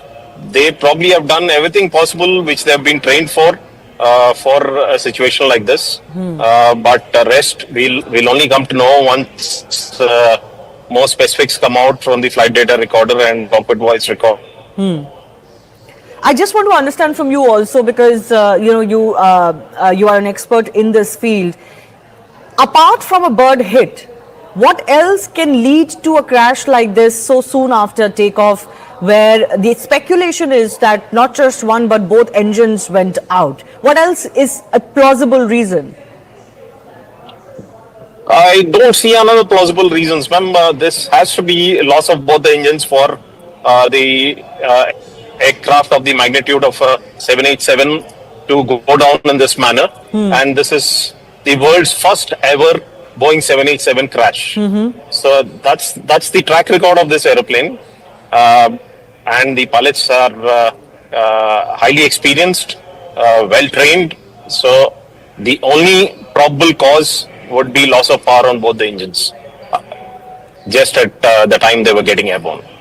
And that's extremely rare, isn't it? It's probably 1 in a million kind of scenario. There's probably nothing anyone could have done in this case. If there was no obstacles immediately after takeoff, probably they could have, glided down onto the ground to as minimal damage as possible. But with buildings over there, they seem to have landed on top of one of the under construction buildings. We do not know the damage or loss of lives on ground, but more details will be coming out as and when the DGCA Aircraft Accident Investigation Bureau brings out details. Just stay with me. Speaking of those buildings that this plane has crashed into, and I'm sure the pilots would have tried to avoid as much as possible, but it looks like they really couldn't avoid crashing into a building. We have information that the flight has crashed into BJMC, which is a hostel where many MBBS students stay. And these are some visuals also that we were running earlier of the hostel, including the canteen, etc., where there is damage because of the impact of this airline crash. And we don't quite yet know what the damage could be as far as students there in the building is concerned. But certainly news is coming in that some of them have been injured, and we hope that they get quick treatment. Praful Patel, former aviation minister, is also joining us over the phone line. Mr. Patel, thanks a lot for your time. Extremely sorry scenes that are coming in from Ahmedabad, and of course news of heavy casualties as well. Very saddened to hear and very distressed at the same time. One of the biggest tragedies in our country, and unfortunately whatever visuals we are able to see on TV, that's all information we have. But considering that, today's aircraft are very sophisticated, very technically advanced, to see a situation like this, unless we know the full details, will be very difficult to comment on that. But at the same time, whatever visuals we see on TV, our hearts go out to the passengers and their families. We don't know what is the fate of many, so I only pray and hope that most people survive this horrific crash. Yes, the pilots were extremely proficient. Praful Patel, there are 133 casualties that we are getting latest updates on. We are hoping that some rescue operations are able to find some injured who can receive some treatment. But many international passengers on board as well, and many countries on alert now, including UK. We are told that as many as 50 plus passengers were from UK. We are also told that former Gujarat Chief Minister, Mr. Rupani, was on board. Well, I've seen Mr. Rupani's name on television, and having been a person who's known him for many years, I only hope and pray that he is well. But at this moment, there is no information about any of the passengers. And of course, as you said, there are many passengers of different nationalities, mostly UK, besides Indians. Yes. And I think we really feel very sad, because at the same time, I would like to repeat that today's aircraft are very, very sophisticated. The pilots, especially who fly 787 Dreamliner, are obviously very well trained, and they are very senior commanders. Yes. And they've gone through many hours and hours of flying, and they would have obviously, it seems to me, whatever little I can make out from that the plane was on climb mode, and suddenly it's lost power or something else has happened, or maybe it was struggling at the time of takeoff. These are all very speculative things. But one thing is certain, if the pilot gave a mayday call, we don't know the exact time of when he gave the mayday call. Was it just immediately on climb, or yes, soon after takeoff, sir. In fact, within a few minutes, it seems this flight has crashed. It had barely reached the height of 700 feet. This flight couldn't have flown more than 60 seconds because of the very fact that it's just 825 feet into the air, which is virtually nothing. It just would not take more than 60 seconds. Yes. So it is very intriguing because of the first, as I said, the aircraft itself has many backup systems. These are very fly-worthy, very safe aircraft, and 787s are flying all over the world. In fact, I would be surprised to see that probably this may be the first major incident with a 787. Yes, actually we have been confirmed, sir, that as far as a 787 Dreamliner is concerned, this is the first major such incident that has come to light. Boeing has had some issues with grounding and all. There have been investigations whether they have, not done enough as far as maintenance and certain other activities on planes are concerned. But this certainly is the major crash of its first of its kind when it comes to a 787 Dreamliner. Well, absolutely. A 787 Dreamliner, as I said, is being flown by most airlines of the world. And it's a very, I would say, a workhorse. It's a good aircraft. And in this case, it's flown from Delhi to Ahmedabad. So obviously it was absolutely flyworthy. Otherwise, no aircraft takes off. And pilots also, before they take off, they go through all the checks. And if they find anything missing, and especially if they are on a long haul flight like London, they would be absolutely very careful to see all parameters are fine before they would take off. Okay. So obviously something has gone wrong after they started their roll on the runway for takeoff. Yes. And in between that and the climb, those 60 seconds have been, I'm sure, very, very the reason for whatever has happened. Yes. I do thank you for joining us, Praful Patel, the ex-aviation minister. Also reading out what Prime Minister Narendra Modi has just put out. The tragedy in Ahmedabad has stunned and saddened us. It is heartbreaking beyond words. In this sad hour, my thoughts are with everyone affected by it, have been in touch with ministers and authorities who are working to assist those affected. We also know that Home Minister Amit Shah is travelling to Ahmedabad. My colleague Payal Mehta is also joining us with more on this. Payal, words coming in from Narendra Modi as well. Everybody offering, of course, their deepest thoughts to those who have been affected, including, of course, the families. Already 133 have been confirmed dead. Yes, it is, of course, heartbreaking beyond words. That's what the Prime Minister really said. And this has happened in his hometown, which is in Ahmedabad. The tragedy in Ahmedabad has stunned and saddened everyone. And he has been in touch with the ministers and the authorities who are working to assist those who are affected. He has already spoken to Bhupendra Patel, the Gujarat Chief Minister, already spoken and asked Ram Mohan Naidu, the Civil Aviation Minister, to rush as well, and constantly been in touch with Amit Shah, another union minister in his government, the Home Minister, another son of the soil, so they've all been rushed. Maximum help needs to be assured is what the Prime Minister has also indicated in as many words as well. But a real tragedy coming to the fore as well. Many people have been feared dead in this, in this ghastly crash that we've really seen. Of course, the investigation will follow soon as possible is what the government is assured. But it's a very heartbreaking moment because many citizens on board Shivani were not just Indian nationals, but foreign nationals as well. But the government of the day has assured that they will get to the bottom of this and understand why this really occurred. But like I said, the Prime Minister joining the nation in expressing his condolences to what has really happened and to the loved ones. One of the biggest aviation crashes in Indian history, and of course certainly the first concerning a Dreamliner. I want to go across to Rajesh Patani, who's an eyewitness to what happened. Rajesh जी, आपने क्या देखा जब ये crash हुआ? आपने क्या देखा? आपको क्या दिखा? ये बताइए। राजेश जी, आपको मेरी आवाज आ रही है?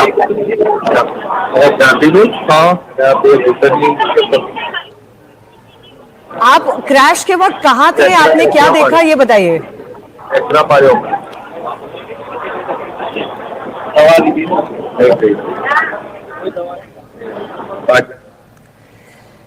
Let's try and reconnect. We're trying to get you some more eyewitness accounts, but of course visuals of the crash are on screen, and they show that the flight had barely taken off. Within less than a minute, of course, this flight has crashed. It seems the pilots have lost all control because they couldn't even deviate the flight from a what seems to be a residential area. There was, in fact, a MBBS students' hostel that has come into the path of this crashing airline, and the aircraft burst into flames immediately upon impact. Those visuals have also been caught by those who were living in the vicinity of the Ahmedabad airport.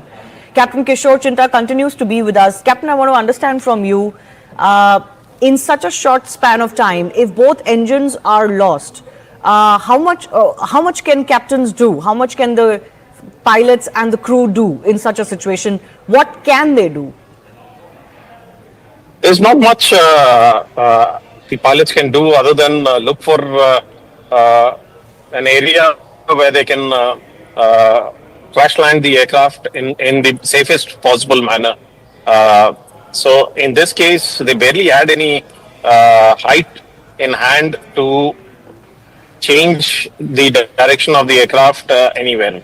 See, the most prudent thing they could have done was to keep the wings level and glide into a path which is most safe, which would minimize casualties on impact with the ground, rather than having bank on, wherein the risk of the aircraft cartwheeling and more damage and more casualties.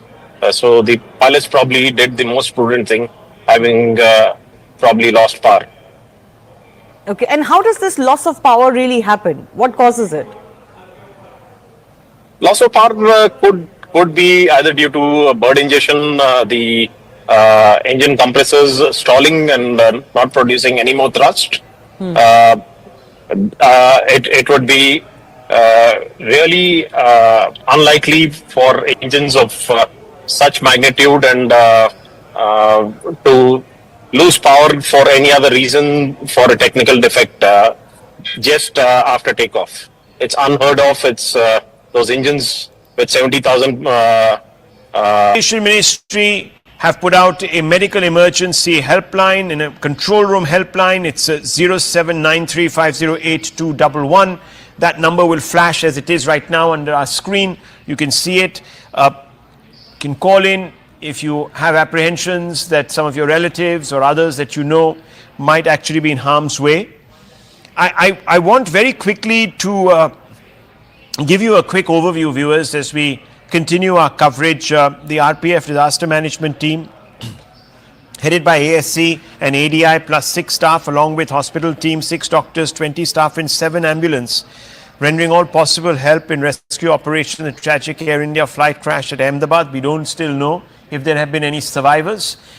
We are gleaning through data that is coming in through the hospitals to figure that one out, but quite clearly that's the timeline to the right of your screens. At 1:39 it takes off. Within 60 seconds it has a catastrophic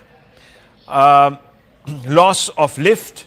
The plane goes down, goes crashing into a building which was attached to a hospital, education institution, goes straight into that building. The building itself is covered by ATF. The plane was loaded with ATF because, as you know, it was taking off to travel to Gatwick Airport in London, or the extremities of London.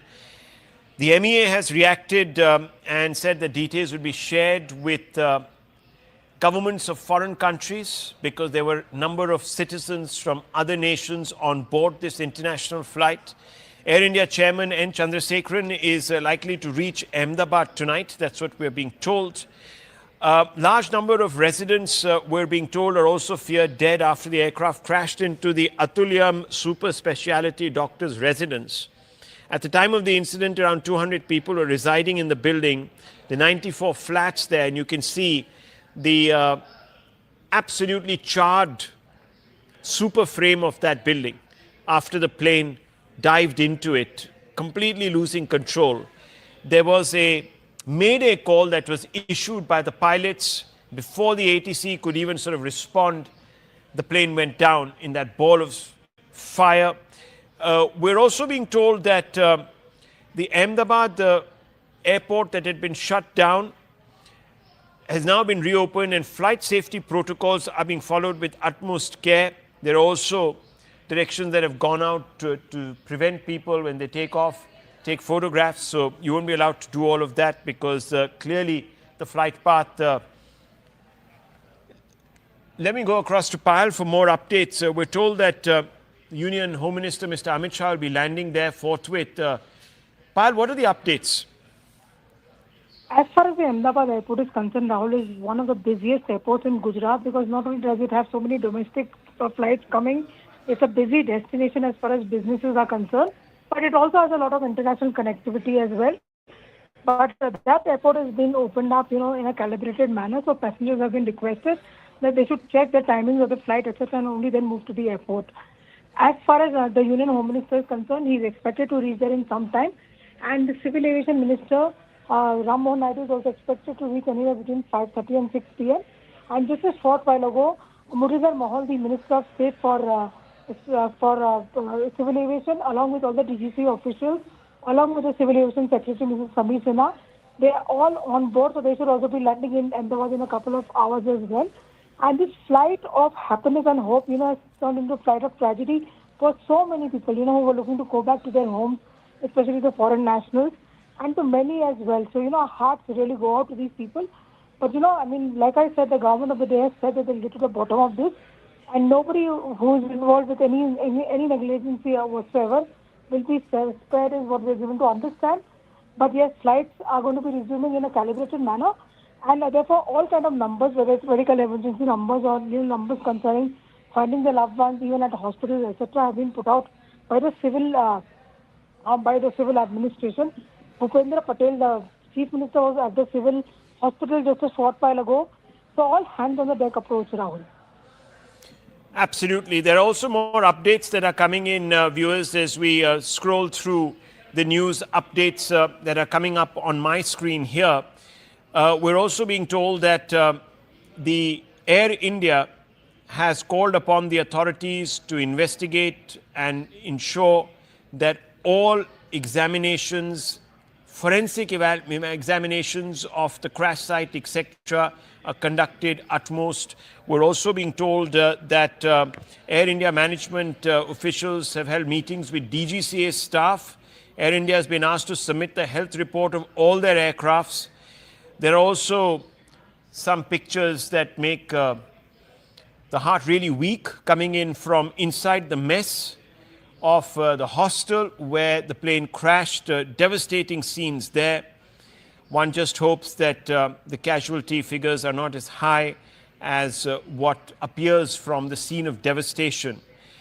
We're being told that former Chief Minister of Gujarat, Mr. Rupani, was on board. We don't still know whether he has survived this or he's injured. We have no updates really on his well-being, but he was a former Chief Minister of Gujarat from 2016 to 2021, the State President of Gujarat. When his name was declared as the Chief Minister, he took over from Anandit Ben Patel. Ms. Anandiben Patel, former MP from the Rajya Sabha and a two-time MLA, hailed from Rajkot West, came from an influential Jain community.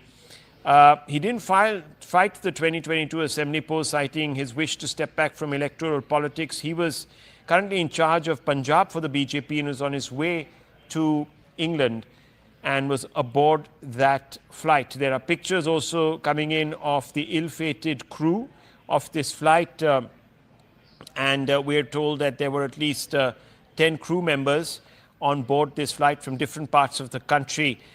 Many leaders, many countries are extending commiserations, shock at the events. Remember, this is the first time in recorded history that the Dreamliner has gone down. Very reliable aircraft. Many people are convinced that this aircraft could not have suffered the failures that are being attributed to it. But viewers, as we know, one can't give in to speculation.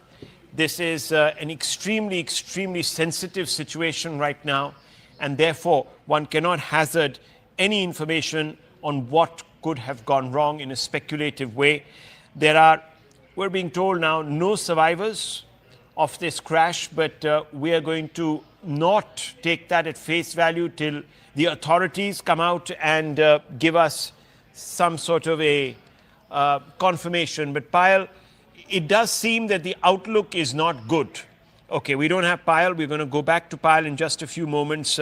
But hotline numbers have been set up for people to check in and find out on the state of affairs and, of course, on their own relatives. We are being told that there were 53 British nationals, 7 Portuguese, and 1 Canadian on board this Air India flight. 169 Indian nationals were on board. It was a flight that was almost full, Ahmedabad London flight, and at this time of the year, viewers, there is huge traffic between the two destinations, given the fact that this is a peak holiday season. I want to go straight across to Anvit. Anvit, a lot of people heading out to London on this particular flight. We're getting some details.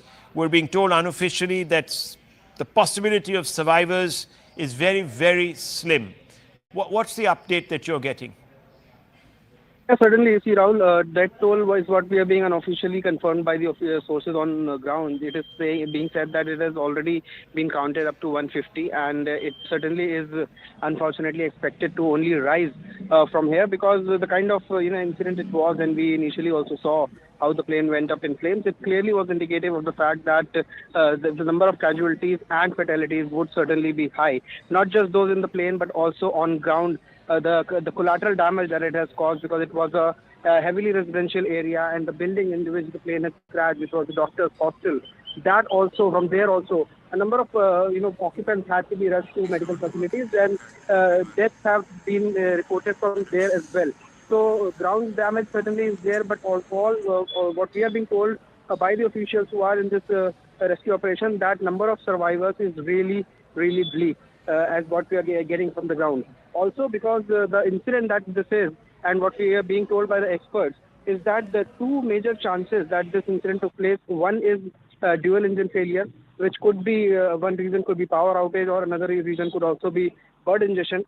But it is also being said that it's very unlikely that bird ingestion would cause both engines to go down. Another reason what we're learning is could be control jamming, which is also a subject matter of investigation, and the AIB will now take over the investigation, as their teams are already on ground, and the investigation in this manner will also be done. But what we are learning from the ground is, yes, that the fatalities have increased to more than 150, and chances of any survivors are really bleak, which is unfortunate. Well, that is very sad news, if true. We're going to hold back on giving you those numbers, because we don't have confirmation from official sources, and CNN News 18 will not report casualty figures, even speculate on casualty figures, given the fact that this would be extremely traumatic. That's the moment of crash, viewers. You can see that the plane lost its ability to lift off. Even its, as you can see, landing gear had not been retracted. So, moment the plane takes off, it presumably experienced a catastrophic loss of lift, as some of our experts have told us. The pilot had very little time to react, about a minute, in which a mayday call was issued to the ATC. The ATC responded to the mayday call, got no response, looked out and saw a ball of flames engulfing the skyline. And a minute after crash it was, because as you know, our planes do travel at a particular speed, therefore it becomes easy to assess the length that they would have traversed and therefore back calculate the time that they would have spent on air, in air that is. And you can see that ball of flames going up, lighting up the sky and completely overshadowing the afterground. And that is because this plane was laden with ATF. It had just been refueled. It's taking off. It had come in from Delhi, we are told, landed in Ahmedabad, was obviously surveilled for and examined for any technical issues, maintenance, etc. The plane then crashes into a building. The building is part of a medical establishment, and the exact building it crashes into is a canteen. And lunch hour was on, in the middle of lunch hour, and parts of the fuselage and debris from the plane lying littering this particular building. And you can see that the tail section of this building is sticking out. Tail section of the plane is sticking out of the building, and inside we're told there were several doctors who were undergoing training, and those people have been injured. Some of them might not have made it out. There are, of course, more visuals of the debris on fire in the immediate aftermath. You can see the ground scorched, trees, just about anything within the perimeter of the crash site reduced to ash, carbon. You can see those pictures. Part of the building also engulfed in ATF, singed and covered in soot. Complete devastation.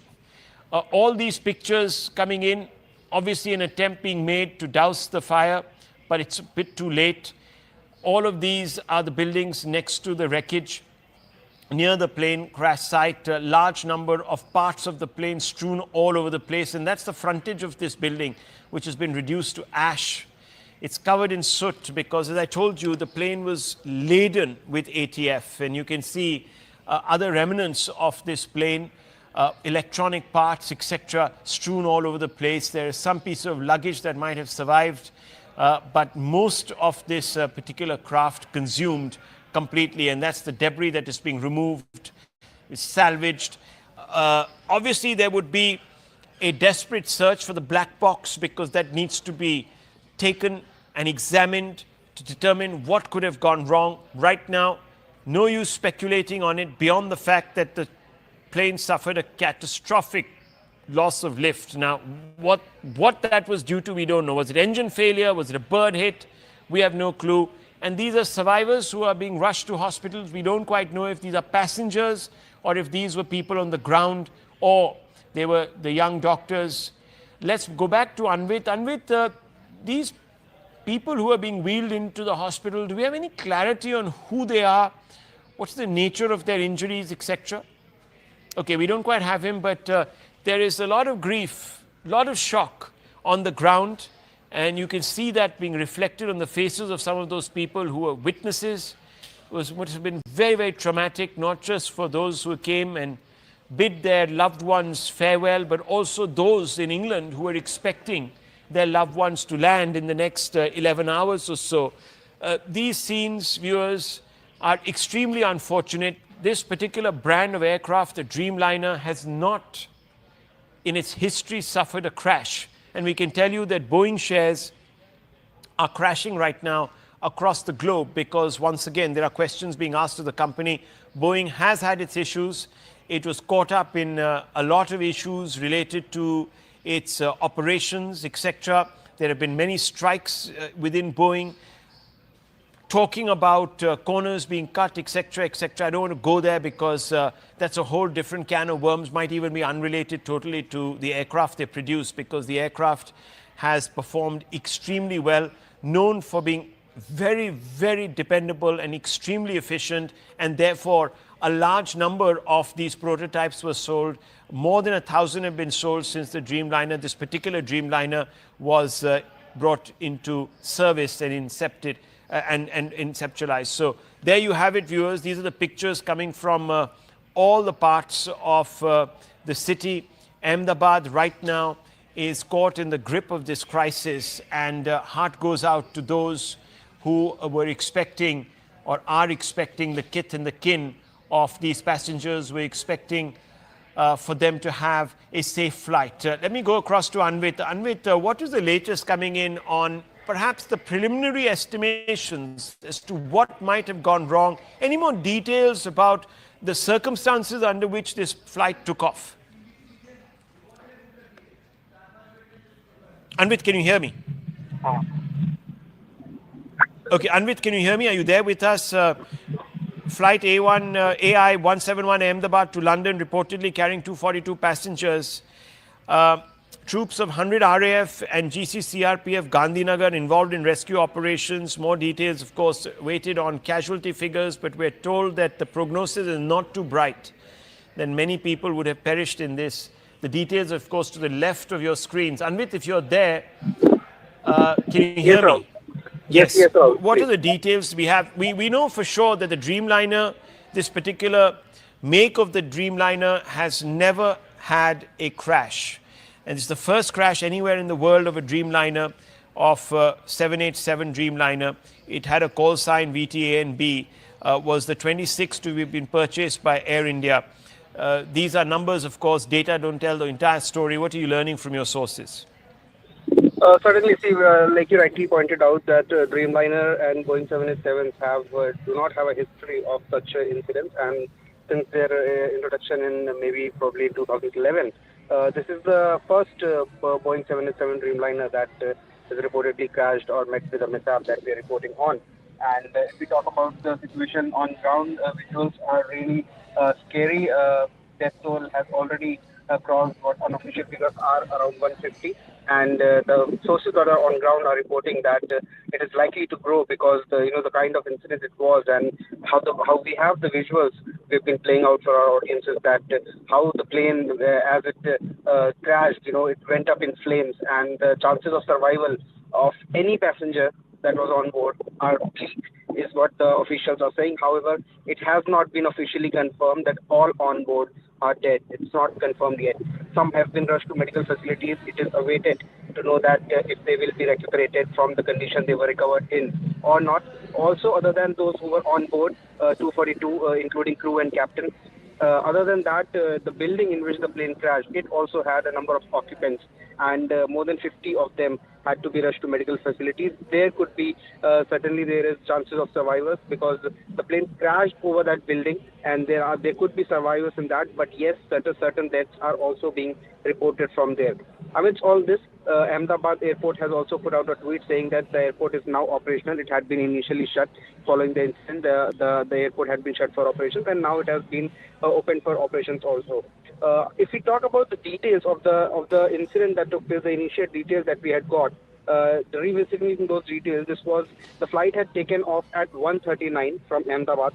It was bound for Gatwick, near London, and the accident took place immediately, just right 8 to 10 minutes after the takeoff.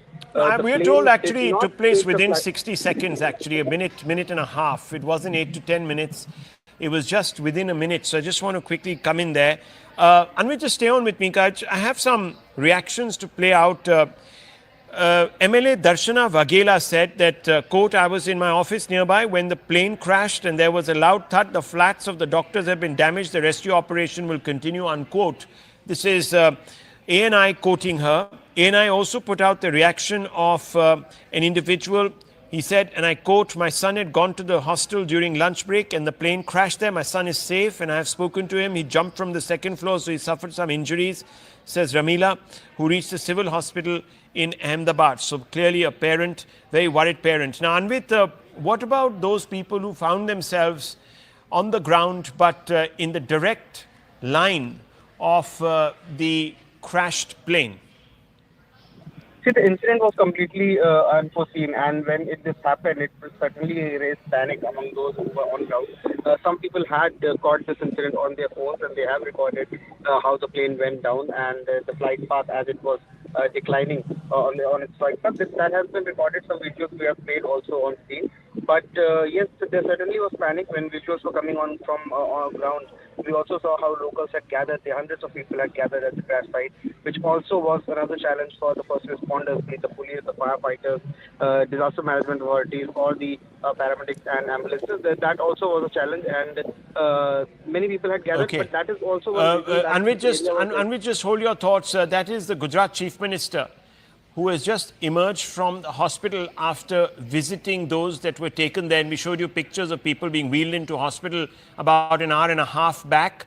One just hopes that the prognosis from the hospital is not as full of foreboding as what we're being told by our sources. And on the right, you can see that's the mess that has been reduced to ashes there. Parts of the plane, this is the tail of the plane crashing into the roof section of this cafe, bringing the roof down.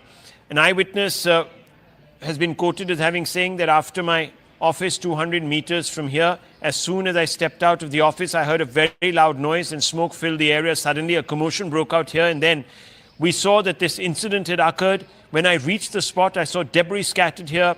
There was a fire and smoke was billowing here. Nothing was visible. We then came to know that the wings of the aircraft fell here and that an aircraft crashed.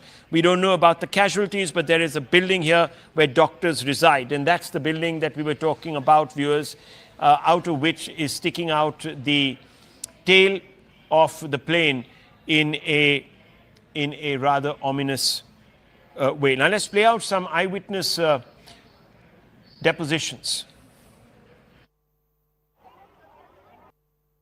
यहीं मेरे office में बैठी थी, जैसा धड़ाका हुआ मैं वहाँ office से वहाँ गई। बहुत बड़ा प्लेन क्रैश हुआ था, तो बहुत धुआं और आग लगी थी। जो डॉक्टर्स के फ्लैट थे उनको बहुत डैमेज हुए हैं, और उसमें से कितने डॉक्टरों को हमने निकाला है, लोकल कार्यकर्ता और सब मिलके। बाद में जो प्लेन में से निकाले हैं वो लोग भी बहुत बड़ी दुखद दुर्घटना, बहुत मौत कुछ अभी कोई अंदाजा नहीं लग रहा है। रहने वालों को भी बहुत नुकसान हुआ है। हमारी बहन जा रही थी, 1 बजे जा रही थी, 1:10 की फ्लाइट थी और जा रही थी लंदन। लंदन जाने से पहले ही क्रैश हो गया प्लेन। मेरी साली था, वो अमृतसर थी, लंदन जा रही थी। हाँ, फिर बस वो 1 घंटे में समाचार आ गया तो प्लेन क्रैश हो गया है, इसलिए मैं वापस अहमदाबाद से बाहर निकल गया था, तो वापस आए सील में आ गया। अभी कुछ भी समाचार नहीं मिला है। यहाँ पे जो ऑफिस से बाहर निकला तो मैंने देखा कि जोर से आवाज आया विंग्स का, फिर पूरा धुआं भर गया। लोग यहाँ से भगदड़ मची, उसके बाद आके देख रहे थे ये हादसा की स्थिति। अच्छा, तो आप यहाँ पर पहले आए तो आपने क्या देखा? आने के बाद देखा कि पूरा मलबा बिखरा हुआ, आग लगी है, पूरा धुआं गुब्बारा है, कुछ भी दिखाई नहीं दे रहा, समझ में नहीं आ पा रहा था क्या है। हाँ, उसके बाद पता चला कि ये विंग्स गिरा हुआ है, फ्लाइट वो किया, फिर प्रशासन ने चारों तरफ से घेर लिया। कितने बजे हुआ तकरीबन ये हादसा, कुछ समय बता? लगभग 45 मिनट पहले हादसा हुआ। Viewers, everyone expressing shock and pretty much confirming the sequence of events there. The plane takes off within a minute. It's down. It crashes into a building that houses a number of doctors because it is part of a medical establishment. In fact, the building was the cafeteria. You can see the pictures on the left of the plane. Tail of the plane that is sticking out of the top of that building, the roof section of the building. Below, those are the pictures from within the building. A lot of material there reduced to dust, burnt to smithereens. Anvinit is with us. We're also being told that Jamie Ray Meek, a British citizen listed as a passenger on Air India flight 171, reportedly shot a final Instagram short story just before takeoff, and that remains his final testament to the world. Very, very, very sad situation. Passengers from across the world on this flight, remember, there were Canadians, there were British nationals, more than 50 British nationals, 169 Indian nationals, a number of Canadian nationals. The US government also putting out a statement, not just in sympathy, but also calling upon its citizens to check with the consulate there to ensure that they can make their way back home. Let me go across to Anvit. Anvit, what's the latest you have for us? Rahul, see, what we are getting from ground is that the death toll has already crossed 140 and 150, and this is what the sources on ground are telling us. And among the passengers, the 242 passengers that were on board, Air India has also confirmed that there were 169 of them were Indian nationals, while 53 were British nationals. There also was one Canadian national on board, and 7 Portuguese nationals were there. The injured have certainly been taken to hospitals, but death toll is likely to rise. And from those who were on board the aircraft, it has been it is almost confirmed. Not there's no official word though, but chances of survivors are really bleak in this incident. As we have also seen the visuals from ground, number of locals had gathered on spot, and it is also one reason because the area was heavily populated one. That is also one reason that there will be certainly be fatalities from ground as well. The building that was hit by the plane, that is a doctor's hostel.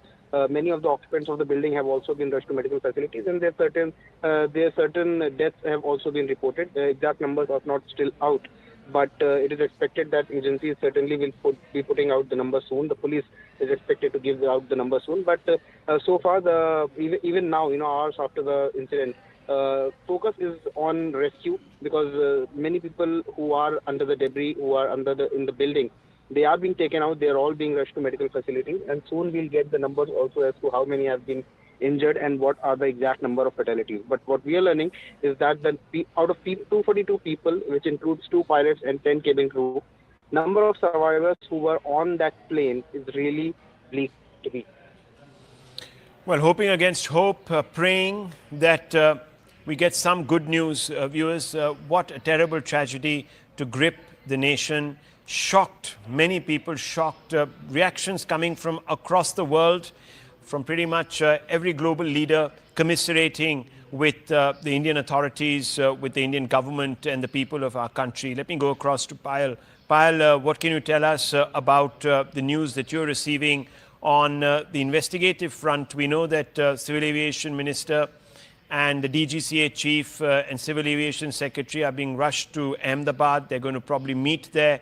There's going to be a forensic inquiry and a probe into all of this. But what are you hearing from government sources? Well, as far as the government is concerned, Rahul, one thing is for sure that it will be a thorough investigation which will be done, because this also involves the unfortunate demise of foreign citizens, and therefore the government of India is extremely sure that there will be no lackluster, attitude at all as far as this is concerned. And therefore, all the investigating agencies concerning this have been lost towards thought. We'll have to just wait and see how the forensic investigation and other investigation will really follow. And therefore, Civil Aviation Minister Rammohan Naidu is expected to arrive in Ahmedabad anytime now. Union Home Minister, Mr. Amit Shah, who is also the son of the soil, is also reaching Ahmedabad very shortly. And, all the NDRF and the other teams are already there in Ahmedabad and helping with the rescue and relief operations. And another flight has taken off from Delhi to Ahmedabad. It consists of officials from the DGCA, consists of the Civil Aviation Secretary also, and Mulinder Mahal, who is the Minister of State for Civil Aviation. The Government of India has assured not just the people over here, but also to all the foreign nationals and their countries that a thorough investigation really will be done. It's very difficult at this point in time to point a finger at anybody in particular, given the fact that this is a modernized equipment, it's a modernized flight that had actually taken off from Ahmedabad. And therefore, all efforts will be made sure that we get to the bottom of it as well. Right. And there is something that the government of India has assured. Well, of course, premature viewers to even speculate about the reasons. It's too early in the day to do that, but clearly there was something very, very wrong that led to this unprecedented tragedy. No Dreamliner has crashed, especially of the 787 Boeing variety, anywhere in the world. India is the first place where this has happened. So obviously, viewers, there's going to be a lot of dismay, and there will also be a huge focus. Muralidhar Mohol, who's the Minister of State for Civil Aviation and Cooperation at the center, has also spoken on this issue. Hardeep Singh Puri has also spoken on this issue. Let's go straight across to some reactions that we're playing out now. कुछ समय पहले दोपहर को एक दुर्भाग्यपूर्ण घटना घटी है। एयर इंडिया का AI-171 जो अहमदाबाद से लंदन जाने वाला जो फ्लाइट था वो क्रैश हो गया है। उसमें कुल 242 लोग थे, 230 पैसेंजर थे और 12 क्रू मेंबर्स थे। तो वहाँ पे अभी सब राहत का कार्य शुरू है, बचाव का कार्य वहाँ पे शुरू है। हमारे मिनिस्ट्री में भी अभी हमने एक वरिष्ठ अधिकारियों की एक बैठक भी करी है। जांच तो शुरू है, वरिष्ठ लेवल पे हमारी मीटिंग भी अभी यहाँ पे हुई है और वहाँ पे अभी इमरजेंसी में जो बचाव राहत का कार्य चल रहा है उस पर चर्चा हुई है। अभी किसी बात पर बोलना यानी कि कितनी कैजुअल्टी हुई, क्या हुआ, तो उस पर थोड़ा टाइम लगेगा। There's a plane crash. Ahmedabad तो लंदन फ्लाइट ਸੀਗੀ ਸਵੇਰੇ 8 ਵਜੇ ਦਾ ਸਮੇਂ ਸੀਗਾ ਸ਼ਾਇਦ ਐਂਡ ਉਹਦੇ ਚ there's an accident but ਹੁਣ ਉਸ ਦੀ ਜ਼ਿਆਦਾ ਖਬਰ ਮੇਰੇ ਕੋਲ ਨਹੀਂ ਹੈਗੀ। ਅਸੀਂ ਤੇ ਇਹੀ ਪ੍ਰਾਰਥਨਾ ਕਰ ਰਹੇ ਹਾਂ ਕਿ ਜਿੰਨੇ all those who were on board should be all right and we should await the news. I don't think one should speculate on that.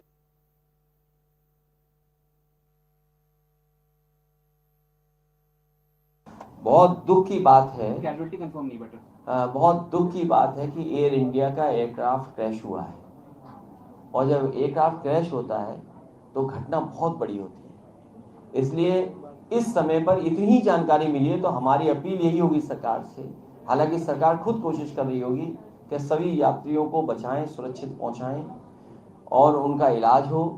और हमारी भगवान से ये प्रार्थना है कि अगर इतना बड़ा एक्सीडेंट हुआ है तो किसी की जान न गई हो और हमारे पायलट भी सुरक्षित रहे।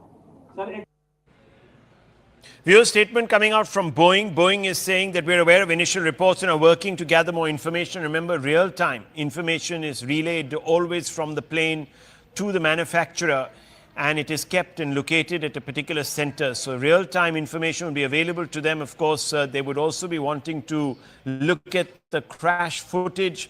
They will also be looking at the black... Anvit is there with us. Yes, so the black box is very, very important. Do we have any idea about whether the black box has been recovered as yet, Anvit? What are you learning? See, right now the operations on ground are focusing on rescue and evacuation, and all the passengers who were on the plane, as well as the casualties that have happened on ground, they need to be evacuated and taken to medical facilities. Even the bodies, the charred bodies that we've seen visuals, they need to be moved to mortuaries and PM will be conducted, and those formalities need to be done. And only after that, see, AIB teams are already on ground, and there will be DGCA officials are also already there, and they are looking into parallel investigations or have also begun into the cause of the probable cause of this crash. It might take some time to retract the black box and get information from it and the technical data that will be retrieved. Based on that, it will be ascertained as to what may have gone wrong, because there are multiple speculations as of now. Also, the last moment communication between the pilot and the ATC before the mayday call was given. If there was any communication or if there was any communication from the pilot highlighting that there is some issue with the aircraft, that also will be crucial in this investigation. So far, when we have spoken to the experts, they have highlighted two possibilities. One is the way the plane went down and declined on its flight path. One probable cause could be dual engine failure, which is certainly a rare thing to happen, rarest of the rare in fact. This, however, it is being suspected that there is a birds problem in Ahmedabad. It is also in the Bangalore airport, we have reported in the past, but the menace of birds need to be really huge to bring both engines down. So that is also what makes it a rare happening, and that is one reason why the experts are saying that fuel starvation could be one reason, or fuel contamination could be one reason that why both the engines stopped working mid-air. That is one reason. Another, what they're talking about, is there could be a power outage or control jamming, which is also a possibility that would bring the plane down. So these are the reasons that the AIB will also be looking at, and also the DGCA. Well, can you confirm? Can you confirm, because there are reports, of course, coming out that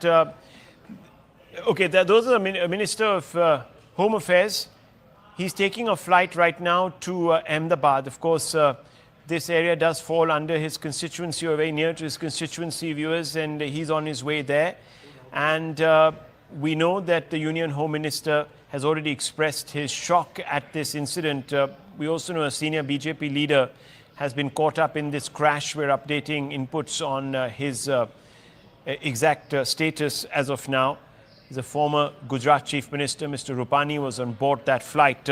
What we are being told right now is that there is a lot of speculation that is going on in different circles about the reasons behind this crash. And many people are looking very closely at the footage. And as we have been pointing out through the afternoon, that when the plane took off, it didn't even have time to retract the landing gear, and suddenly suffers a catastrophic loss of lift, which people don't quite know how it could have been possible. How did it actually happen?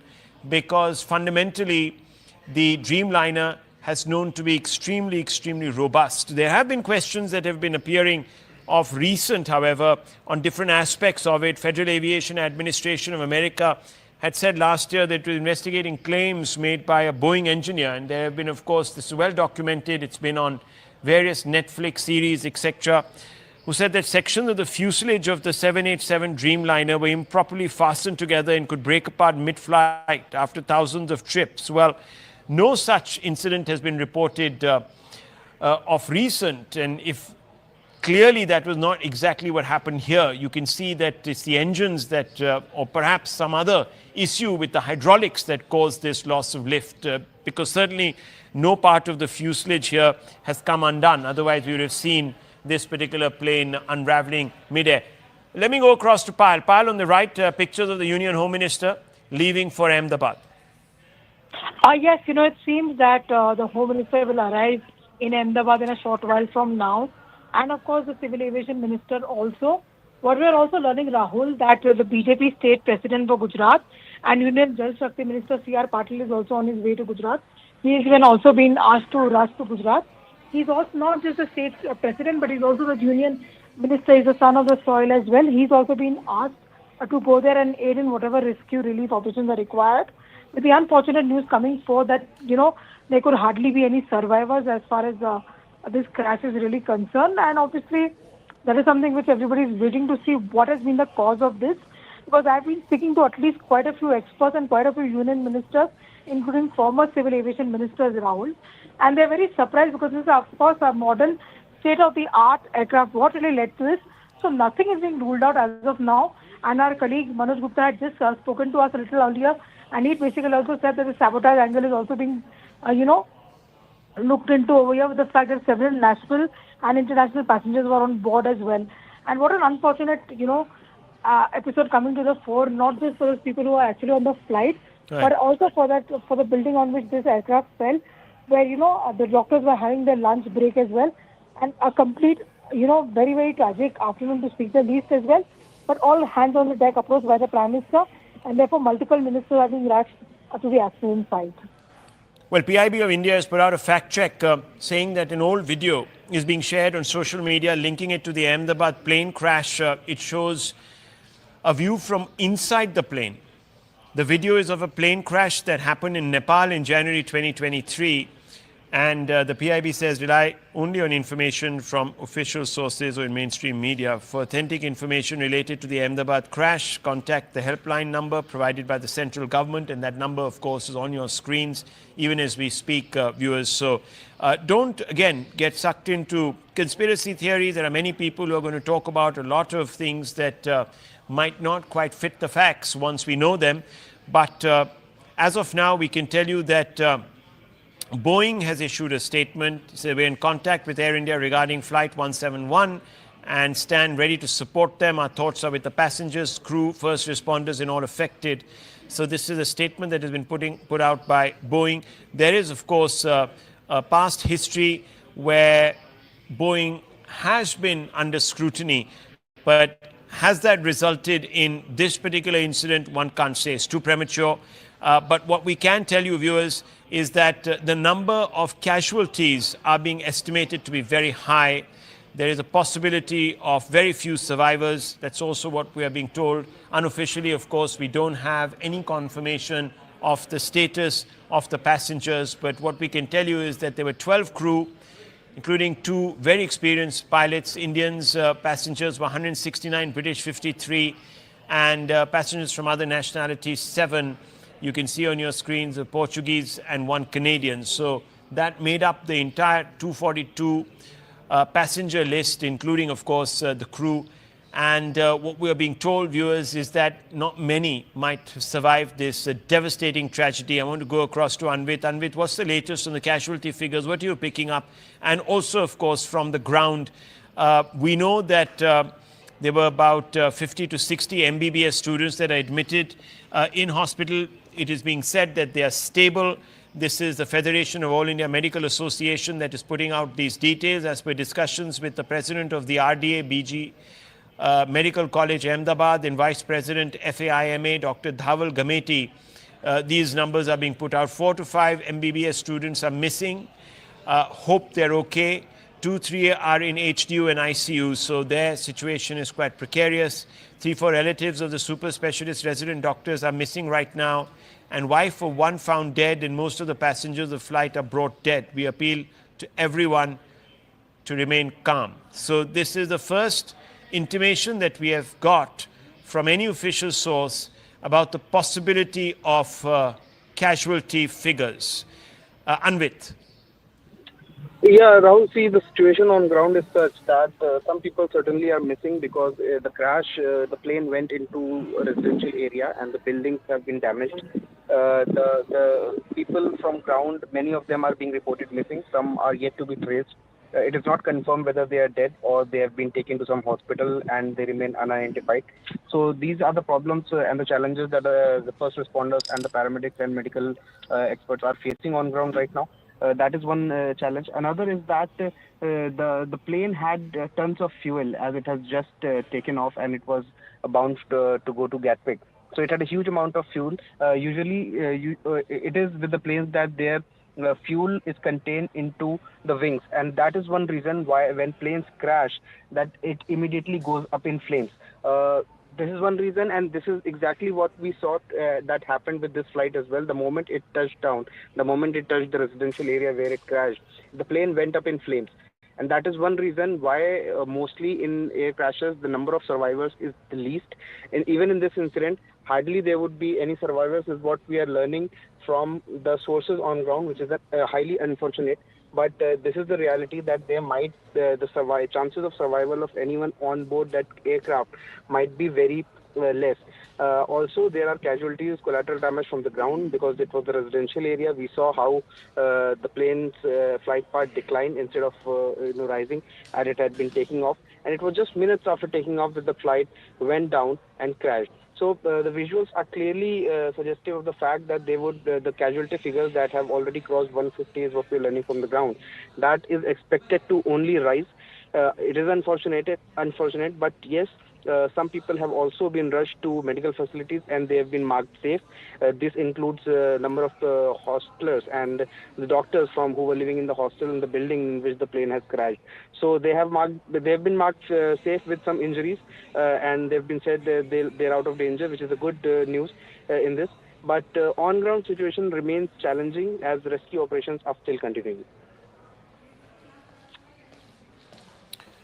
Well, that's not a very encouraging outlook that has been painted there by Anvit. What we can tell you, viewers, is that the FAIMA, the Federation of All India Medical Association, has put out the latest details, and Shivani, it doesn't make for very encouraging reading. 50 to 60 MBBS students are admitted, and thankfully some are stable, most are stable. 4 to 5 MBBS students are missing, and 2-3 in HDU and ICU.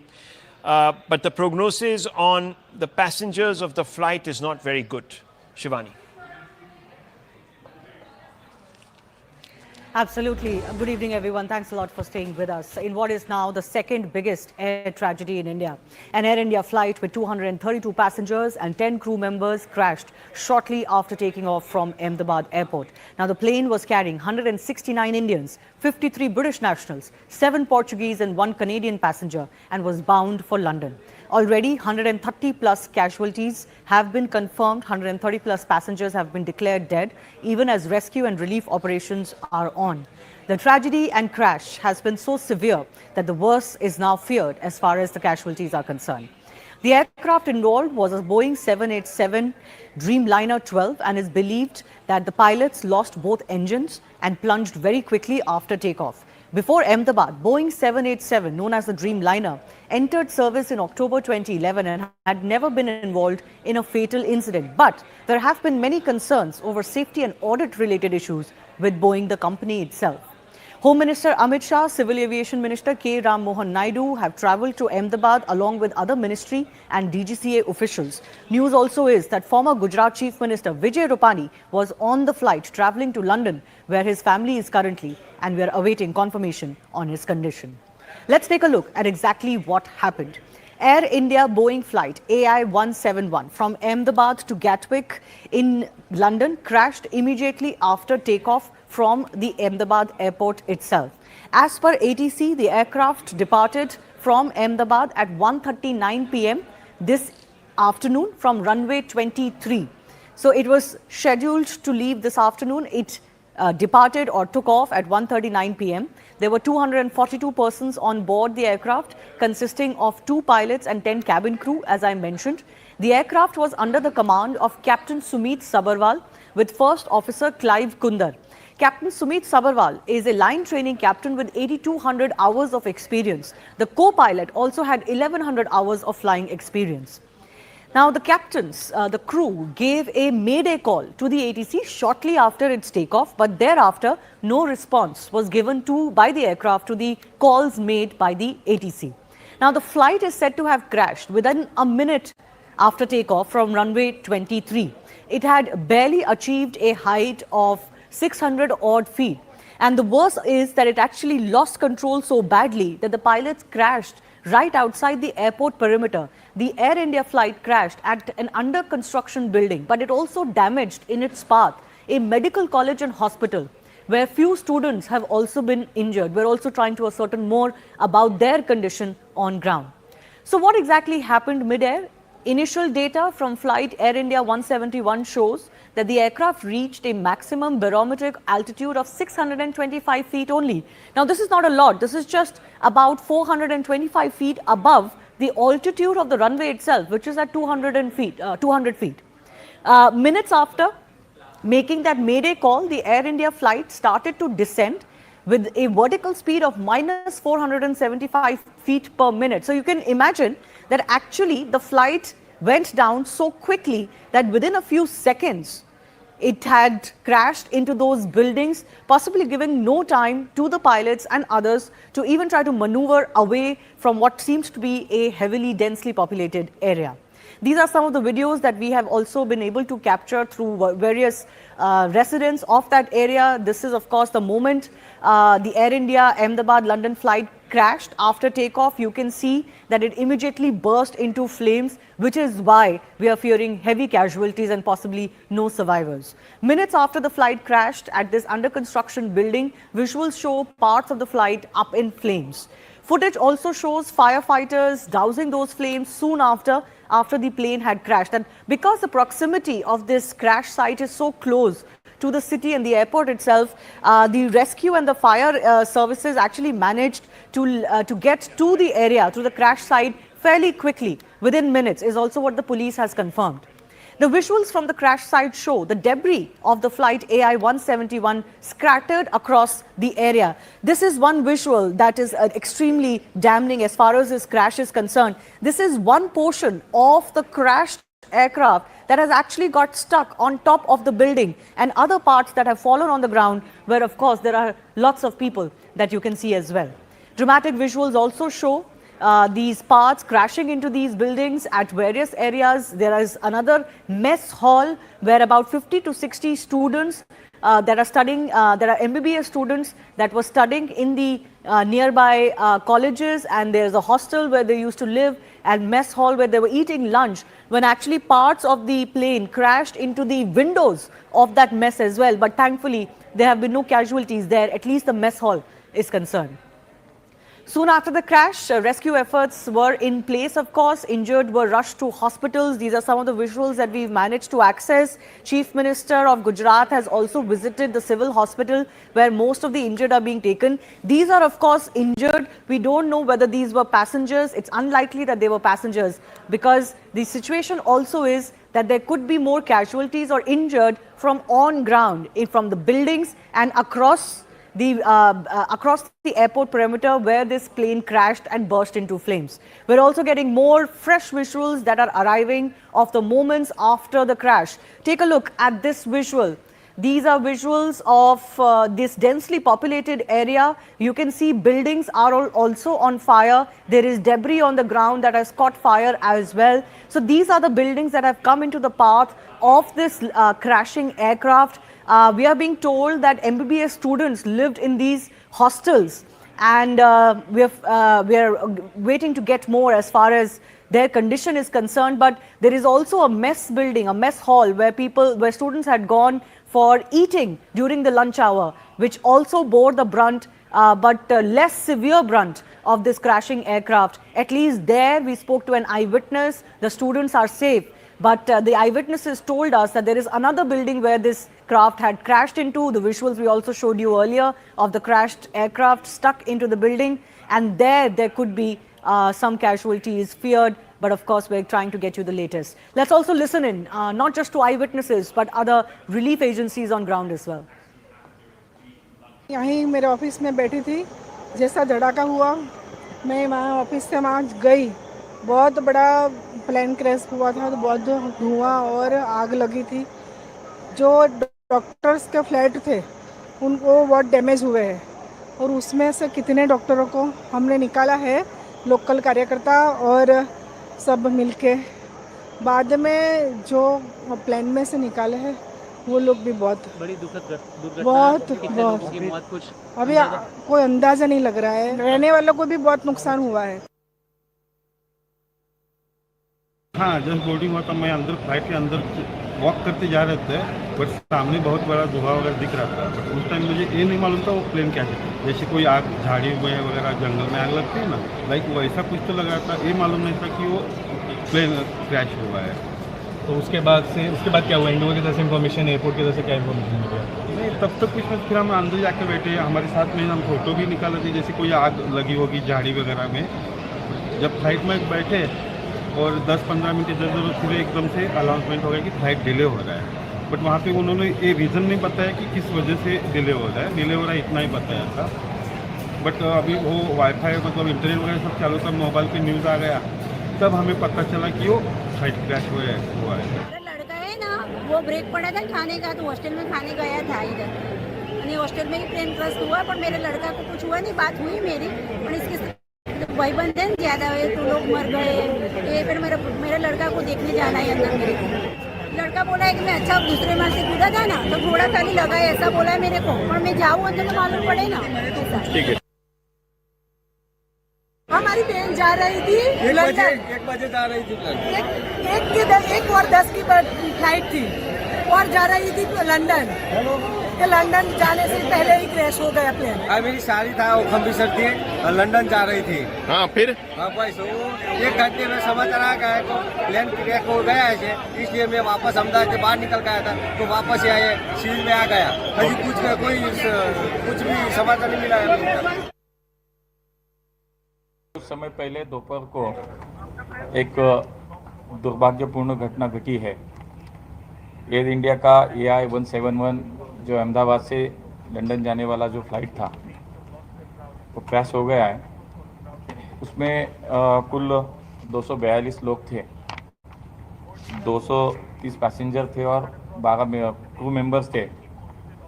तो वहाँ पे अभी सब राहत का कार्य शुरू है, बचाव का कार्य वहाँ पे शुरू है। हमारे मिनिस्ट्री में भी अभी हमने एक वरिष्ठ अधिकारियों की एक बैठक भी करी है।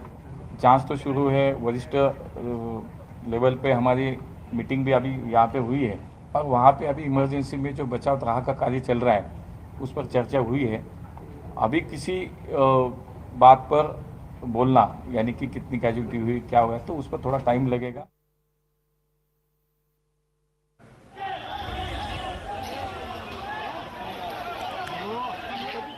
Let's go across to some of our experts joining us. Captain C.S. Randhawa is president of Federation of Indian Pilots. He's also served as former general manager of Air India and former deputy chief flight operations inspector at the DGCA. Group captain M.J. Vinod is a former fighter pilot with the Indian Air Force with us. Dr. Vandana Singh, chairperson of Aviation Cargo, Federation of Aviation Industry in India. V.K. Kukur is aviation expert, also with us. I do thank you all for your time. First up, I want to go across to Captain C.S. Randhawa. Yes, ma'am. Your thoughts about the nature of the crash first up, because it has happened within a minute of takeoff, giving the pilots and the crew hardly any time to even be able to change their course of line or their direction, crashing into these buildings. What do you think could have transpired? What could have been those moments like inside that cockpit? Okay. To start with, this was an extremely tragic accident which has occurred. Let me give you some background. This flight was from Ahmedabad to London Heathrow and must be carrying at least 65,000 to 70,000 liters of aviation turbulent fuel, which is highly inflammable. And it is in the category of the kerosene, and it is much more inflammant than petrol. Now, the aircraft has taken off. The pilot must have engaged the autopilot around 200 to 250 feet. Now, it seems that the aircraft would have been about 500-600 feet when it started descending, which I have seen through the video. And the pilot has given a mayday call. Yes. Normally, the mayday call should succeed with the nature of failure. Supposing I say mayday, mayday, mayday, engine failure, left engine failure or right engine failure or both engine failure. The pilot has not given that. I think must be because the time was too short and the pilot was still thinking that what he has to do. Okay. Now there are, I could be wrong. The actual analysis will come after the DFDR, the digital data flight recorder, which will be taken out, which records many parameters of the aircraft, speed, height, engine thrust, your engine oil pressure, temperature. The various parameters this DFDR, which is called the black box, records. In addition to that, there is a cockpit voice recorder, which has got a recording up to 2.5 hours, and then it starts auto erasing. So these two will be able to tell us during the investigation, which I don't think so, the AAIB, which will be instituted to do this inquiry of the crash, they will take time because even the Boeing company will be involved in,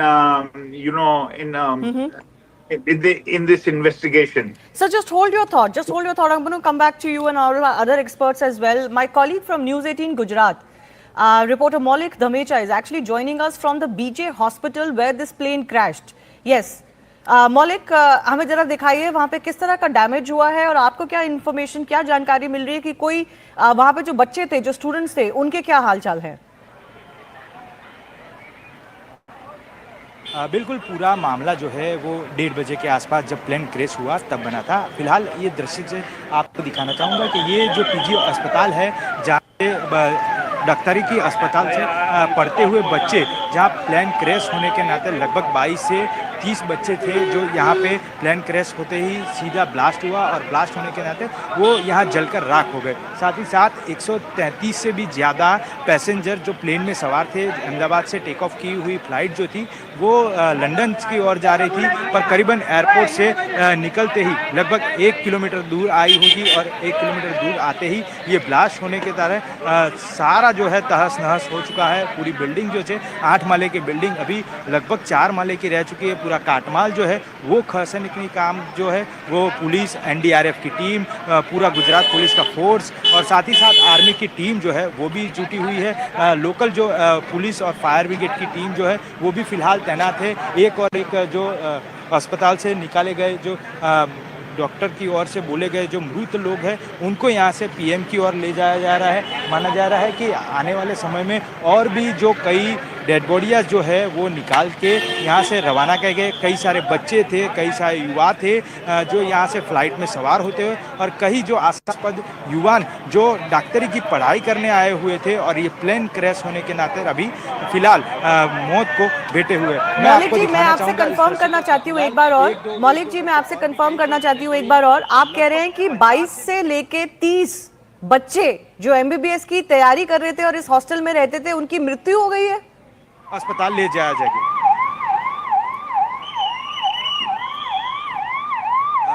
मौलिक जी, आपको मेरी अगर आवाज आ रही है, मैं एक बार confirm करना चाहती हूँ आपसे कि ये जो एमबीबीएस की तैयारी कर रहे थे बच्चे, उसमें से 22 से 30 बच्चे उनकी मृत्यु हो गई है वहां पे उस हॉस्टल में? माफ़ कीजिएगा, आपको एक बार क्वेश्चन जो है वो रिपीट करना पड़ेगा, क्योंकि एम्बुलेंस की आवाज़ इतनी आ रही है, मैं आपको सुन नहीं पा रहा था। पर फिलहाल एक दृश्य जो है वो आपको दिखाना चाहूँगा कि जो अभी भी फिलहाल कई सारे स्वयंसेवक हैं, कई सारे एम्बुलेंस जो है वो यहाँ के लिए काम में जुटी हुई है, कागजात जो है वो निकालने के जुटी हुई है। फिलहाल एक एक करके एम्बुलेंस जो है वो अंदर भेजा जा रहा है, और फिलहाल कोई भी अंदर आ ना जा सके, इसीलिए बीएसएफ का जो पॉइंट है वो बीएसएफ भी यहाँ अंदर जुटा हुआ है। लाइट जो है वो लाइट बिल्कुल ऑफ कर दिया है। टॉरेंट पावर की टीम जो है वो टॉरेंट पावर की टीम जो है यहाँ लगातार तैनात है। साथ ही साथ कई सारे स्वयंसेवक हैं वो भी जुटे हुए हैं। फिलहाल अभी एएमसी के जनरेटर मंगाए गए हैं, क्योंकि जो आसपास में जो बड़े घने वृक्ष से उनको काटने के लिए कहीं जो जनरेटर की व्यवस्था जो है वो एएमसी की ओर से की जाए। ऐसी कई सारी मात्रा में एम्बुलेंस जो है एक दो डेड बॉडियाँ निकालने के लिए आती जाती रहती है। अभी फिलहाल 50 से भी ज़्यादा डेड बॉडियाँ ऑलरेडी निकाल चुके हैं और उनको अस्पताल भेजा जा चुका है। फिलहाल ये मामला लगभग 1:30 बजे से जब शुरू हुआ है और अभी 6 बजने की वारदात है। 6 बजे के बाद 6 बजे बाद भी यहाँ से कोई बाहर निकलता है, एक दो डेड बॉडियाँ जो है वो बाहर निकलती नजर आ रही। यानी कितने लोग हैं वो अभी कहना मुश्किल है। फिलहाल जो इंजर्ड लोगों की एक सूची बाहर आई है, वो इंजर्ड लोगों की सूची में ऐसा जानने मिला है कि लगभग 25 लोग जो है वो फिलहाल इंजर्ड है। उनकी अलग अलग वार्ड में सिविल अस्पताल के अंदर जो है वो सारवार होने जा रही है, और बाकी सारे जो लोग हैं उनको यहाँ से डेड बॉडी जो है वो निकाल के आगे की ओर ले जाया जा रहा है। मौलिक जी, अगर आपको मेरी आवाज अब आ रही है, आपके आसपास बहुत आवाज है एम्बुलेंसेस की, मैं आपसे कंफर्म करना चाहती हूँ कि जो बच्चे इस हॉस्टल में थे उनमें से कितनी की मृत्यु हुई है, जो आपके पास अभी जानकारी है? अभी जिस प्रकार जानकारी मिल रही है वो बेसिक इन्फॉर्मेशन है। बेसिक इन्फॉर्मेशन इसीलिए क्योंकि जब घटनास्थल पे ये प्लेन जब क्रैश हुआ, ये यही जगह है। मैं आपको एक बार दृश्य के मार्फत दिखाना चाहूँगा कि ये जो जगह है वो बिल्कुल यही जगह है कि जहाँ से प्लेन का कॉकपिट होता है, और कॉकपिट के आगे का भाग से लगभग 58 लीटर जितना फ्यूल जो था वो फ्यूल होने के नाते यहाँ टकराया था, और टकराने की वजह से ये सारा जो बच्चे यहाँ हॉस्टल में पढ़ते थे, रहते थे, उनको यहाँ लगा हुआ था, और ये सारे लोग यहाँ अभी मौत से जुटे हुए। सारे कई लोग जो बच गए थे वो बच गए, उसको अस्पताल में दाखिल कराया गया है, उनकी सारवार जो है वो चल रही है। पर जब तक आंकड़ा मिल पा रहा है कि 22 से भी ज़्यादा बच्चे यहाँ थे, उनको ले जाया जा रहा था, और उसमें ये हादसा हुआ, और ये हादसे में कई सारे पैसेंजर भी थी, और वो जो पैसेंजर का आंकड़ा है वो अब तक 150 से भी ज़्यादा होने का माना जा रहा है। Okay, Maulik Dhameja, thanks a lot for joining us. Let me go back to our guests who continue to be with us. Yes, Captain C.S. Randhawa was talking about what could have possibly gone wrong. I'm sorry to cut you short there. We were getting this live report. Yes, sir. Your thoughts on what could have possibly gone wrong? How can both engines of such a reliable aircraft, the Dreamliner, that had never been involved in such a crash of this nature, happen? See, I said earlier that this could have been due to bird ingestion, because Ahmedabad is a known airfield for a lot of bird activity. I have flown there enough number of times, and that was one challenge we used to have about the bird activity at Ahmedabad, even when we used to do training flights. So there could be a possibility that that both engines have flamed out because of bird ingestion. there is a very less possibility that the both engines have failed because of fuel starvation, because there are separate fuel lines going into each engine, and it's unlikely that such a situation has occurred until and unless there is some contamination in the fuel, some water content which was there due to cold soak. That possibility also cannot be ruled out. The other possibility could have been that when the pilot did not have much time to think that what has to be done when he's lost control of the aircraft, could be jamming of the control. If there is a jamming of the elevator control in the aircraft, then that possibility also cannot be ruled out. So, in my opinion, it will be not correct to come to any conclusion without the AIB retrieving the DFDR and the CVR, and then only we would be able to come to know. Thirdly, let me tell you, when the aircraft crashes with so much of fuel, it is like a time bomb. Yes. And if it lands up over a populated area, there is no question of survivors wherever the debris of the aircraft will go, because the fuel will be all over. And fuel, you know that when it is spread, even a small fire, small light can create a havoc, because in one go it will burn the whole place. Yes, yes. That So certainly there is seems to have happened as far as this case is also concerned. Let me also go across to Group Captain MJ Vinod. A very, very concerning situation this. Not only the fact that the plane crashed within a minute or so, barely had achieved any height or altitude before it crashed. It seems like the pilots were not able to control the plane at all. Their power was completely off. Both engines could, and we are being told that can only happen if both engines have gone off, which is a very rare situation. And then, of course, for the plane to have crashed into a residential area, my colleague was just bringing a report there from what is a tragic scene unfolding, which was a hostel for MBBS students who seem to have come in the path of this crashing plane. Yes, Shivani, with all due respect to all the information out there, I want to, Shivani, I mean, you know me by now, I want to break it down into logical pieces. I landed in this particular runway just a couple of days ago on a twin-engine big jet, and very, very familiar with this place. I keep landing there often. So with that as the background, I'm saying this. If you hear the voice or the noise of this particular video, you can clearly make out that the engines are humming till the time the aeroplane is touching down or hitting the ground. A loss of thrust, loss of power is not the case here. At least from the time they have started filming this video till the time the crash happens, you can hear the engine is running. Point number one. Point number two. Was it just one engine running or was it both engine running? So let's demystify, Shivani, as if one engine running.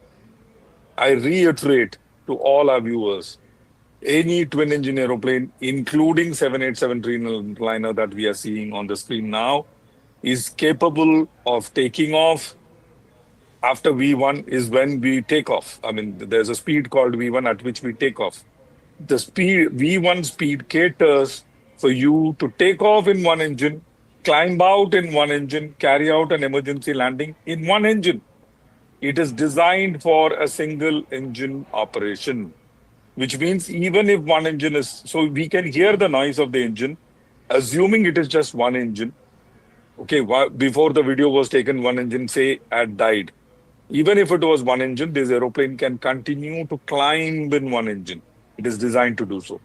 Then the question, Shivani, you'll ask me is, why did the aeroplane sink? Yes. The sink can happen when you have the two-engine failure or when you have loss of lift. So when you zoom in closely, as you can see, zoomed in video in the box, you can see very clearly the trailing edge of the wing is up. That is called the flaps. Normally, as you can see behind me also, the flaps are down for takeoff and landing. It is kept down so that you can take off at a much lower speed. But if the flap goes up prematurely, whatever could be the reason, it could be electrical, it could be any reason, the aeroplane now loses lift and it starts sinking. So even with two engines, with loss of lift and heavy aeroplane will not be able to climb out. No, It is just a clarification. as simple as that. What causes this loss of lift? Flaps are up, Shivani, because the flaps are put down so that the aeroplane wings can generate much more lift. 120% lift is extra. Matlab, 100 plus 120 is what you get when the flaps are down. But when the flap goes up, as you pick up speed, you have to keep raising the flaps. And as you pick up cruising speed, the flaps are fully up, the aeroplane wing is straight, as it is seen in the video. So the flaps have gone up. In 2013, Shivani, this particular entire 787 was grounded because of some electrical issues. And after that, they sorted out the electrical issues and the aeroplane came back online. Are you suggesting that there are technical issues that could have led to loss of flight? Loss of lift? Yes. Possible. But only the FDR will tell us whether the flap went up automatically or the flap went up due to some other reason. Only the FDR will be, and the CVR, the cockpit voice recorder, will be able to tell us. But Shivani, you turn up the volume and let the let our viewers hear the noise. The engine is running. So the loss of lift, in my opinion, could be the reason. But again, there are only two people who will know. One is the FDR and other is God. No one else can tell you what went wrong. You know, I spoke to several experts through the day when we first got the update about this crash. And most are suggesting that this nature of crash, soon after takeoff in what was clearly a fit aircraft to fly, it had come from Delhi to Ahmedabad and then was flying from Ahmedabad to London, could not have happened given that the pilots had no time to react, to respond. After Mayday call, they were incommunicado. This couldn't have happened without loss of engine. But you are suggesting that loss of engine is not the case here. Turn up the volume. You will know what I'm saying. Just turn up the volume of this particular video. You will know what I'm saying. See, sound is a very, very important clue. Visual, yes, but sound is a very, very important clue, especially, you'll be surprised to know, and the viewers will be surprised to know, with sound, you can even make out what is the RPM of the engine. We have that technology where we can make out what is the RPM of the engine, and with that, we can make out whether engine was at what RPM is it going around, and did it function correctly or not. So these are the things we are able to make out with just sound. So the engine, question that at arises least one is, engine was working, Shivani. At least one, and one is enough. And one is clearly enough. So the question that arises is whether it's a technical, mechanical failure or some sort of a manual error. Dr. Vandana Singh is chairperson of Aviation, Cargo and Federation of Aviation Industry in India. And Dr. Vandana, I want to come to you with the issues surrounding the Boeing. While the Boeing Dreamliner is being called an airline with great safety record, we do know that there are whistleblowers plus other investigations that have happened into Boeing operations that have pointed out to serious lapses in security protocols, audits, etc. In fact, in April 2024, a whistleblower had actually warned against the safety of the Dreamliner 787 itself. What do you make of what has happened today? Rightfully said, well acknowledged, and thank you for having me on your show, Shivani. Yes, indeed, first of all, 787, a Dreamliner as such is a very robust aircraft, and it has a good health check about it, that it is flying all over the world and it's being maintained well. There are whistleblowers everywhere, whether it's Airbus, whether it's Boeing, whether it's any other company, we know about that. I am actually questioning the maintenance of this particular equipment, and if all the checks were done in order. I'm also hearing all about, what could it be? Of course, the flight data, the recorder is going to reveal what it was, but It could have been a massive electrical or a software system failure cause, which means it is causing total FADEC, full authority, digital engine control, meaning complete down. But then if the engines were running, the question is what went wrong? It could be a critical maintenance issue. It could be a weight and volume issue. It could be a misdeclaration on the flight. It could be cargo. It could be something as simple as a lithium battery or dry ice or something which is cargo aircraft only, which is loaded on this equipment. We also see it tail heavy. When we are seeing the visuals, we are also seeing it tail heavy. So there are many questions there, many speculations there, and all the experts are talking about it. But having said that, both Boeing and Airbus are having their own, set of flaws, questions. Do not forget the Qantas flight in 2008, where not engine failure, but how electrical and software glitches completely disrupted it and caused the crash. So the question is, we can speculate right now. Flight data the recorder is going to reveal everything, but whistleblowers are definitely needed. Whistleblowers have to come out because this is talking about the safety and security of human life. Yeah. We are playing with that. And I'm questioning everything from ground handling to critical maintenance to the fact, did this go through A check? It's an 11-year-old equipment, fine. It has a long life, no problem. But did it go through its A checks, which is 400 to 600 hours? Was it being checked properly? And I won't even question the C check or the D check here, which happens every 12 to 24 months, or D check, which takes after every 6 to 8 years. Was that being done? Were the audits being done by Air India? We are doing audits on Turkish Airlines, very good. Are we doing audits on Air India? Are we even checking if everything is in order? Is the maintenance coming into play? Are the people there, actually the engineers, doing their job? Is there contamination of the fuel? Why is it tail heavy? Is there a misdeclaration of weight volume? What is it? These are the questions that come to my mind at this point of time. Over to you. VK Kukur, what do you make of it? This is a unique kind of a crash, if I can say so. You can correct me if I'm wrong, but I'm saying this after speaking to several experts during the day over the last 4 or 5 hours, where they seem to suggest that, this is a very unique kind of crash. Something like this is not witnessed very often. Because the kind of crash, the visuals that have been captured suggest that there was engine loss. Some of our experts are now suggesting that engines were working. They can hear the clear engine hum in the visuals that have come out. What is your sense of what could have gone wrong?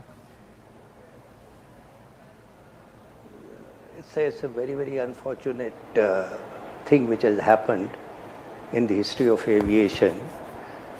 As far as 787s are concerned, they are supposed to be the best aircrafts. And I find that there is no reason at the moment to say that there's a maintenance issue or any other issue. It is something which has happened in a critical stage of the takeoff. It has happened when the aircraft is not even 400 feet above the ground. It has happened, it can only be ascertained when DFDR and cockpit voice recorders are checked and the truth will come out. But it appears there seems to be a power loss, whatever reason it could be. And the pilot must have tried to maintain, and that is why you can see the nose of the aircraft is going up and up little. That means he's trying to maintain and he's losing the speed. And the aircraft is descending maybe 400, 500 feet per minute or whatever it is. Now, it can be a loss of power, it can be a loss of lift, it can be any other reason which has taken place in split of second, which probably did not give any time for the pilots to do anything, because they were handling the aircraft fine because you could see the aircraft, the way it is going down and it is stable. There was nothing that it was tilting here, there, or some failures have taken place and trying to correct them. No, it's flying off. From the pictures I can see. Rest we'll come to know, but it's very, very unfortunate, and there is nothing else can be said at the moment. Absolutely. No, absolutely. This has really shocked the entire country and the entire world. This power loss, sir, that you talk about, this power loss, just for the benefit of our viewers, what all things can cause this power loss? Power loss can be due to bird also, can be any reason, because I am not an engineer or I am not an expert on 787s. But it looks like the engines were not developing the power, and that is why he was trying to maintain the height by pulling the nose up. This is what I can see from the pictures. And it is a very critical height. And it did not give him time to even turn back and land. Yes. Because if he had turned back, there should have been some speed. Yes. Otherwise, it would have been drag and it would have been fall. So he was trying to maintain. That's what I can see. Yes. I don't know much more than this, but it's a very, very unfortunate, and we cannot at the moment pinpoint any fault at the moment till such time the investigations are carried out. And the aircraft has already flown from Delhi or Bombay to Ahmedabad. They must have done the checks at the transit also, at the night stop also. So I don't think that if something has gone wrong, it has gone wrong in maybe 4 second or 5 second time. Right. 5 seconds, 10 seconds, because the aircraft has not attained more than 400 feet from the ground. Absolutely. It happened very soon after takeoff. Hardly any altitude had been achieved by the aircraft. It is a critical stage of takeoff. Yes, yes. Captain Saurabh Bhatnagar, who's a former A320 pilot from with Indigo, is also joining us. Captain Bhatnagar, your sense on what could have gone wrong as far as this crash is concerned? Hi, good evening. First of all, I must, say this was a very tragic accident which has happened in the history of, 787 Dreamliner, one of the very best and one of the very excellent aircraft to fly by. Though I'm an Airbus 320 with Indigo and Air India Express. And, a lot of theories, the moment these kinds of accidents happen, so there's a lot of theories starts, floating in the air, in the WhatsApp group, in the pilot group and everything.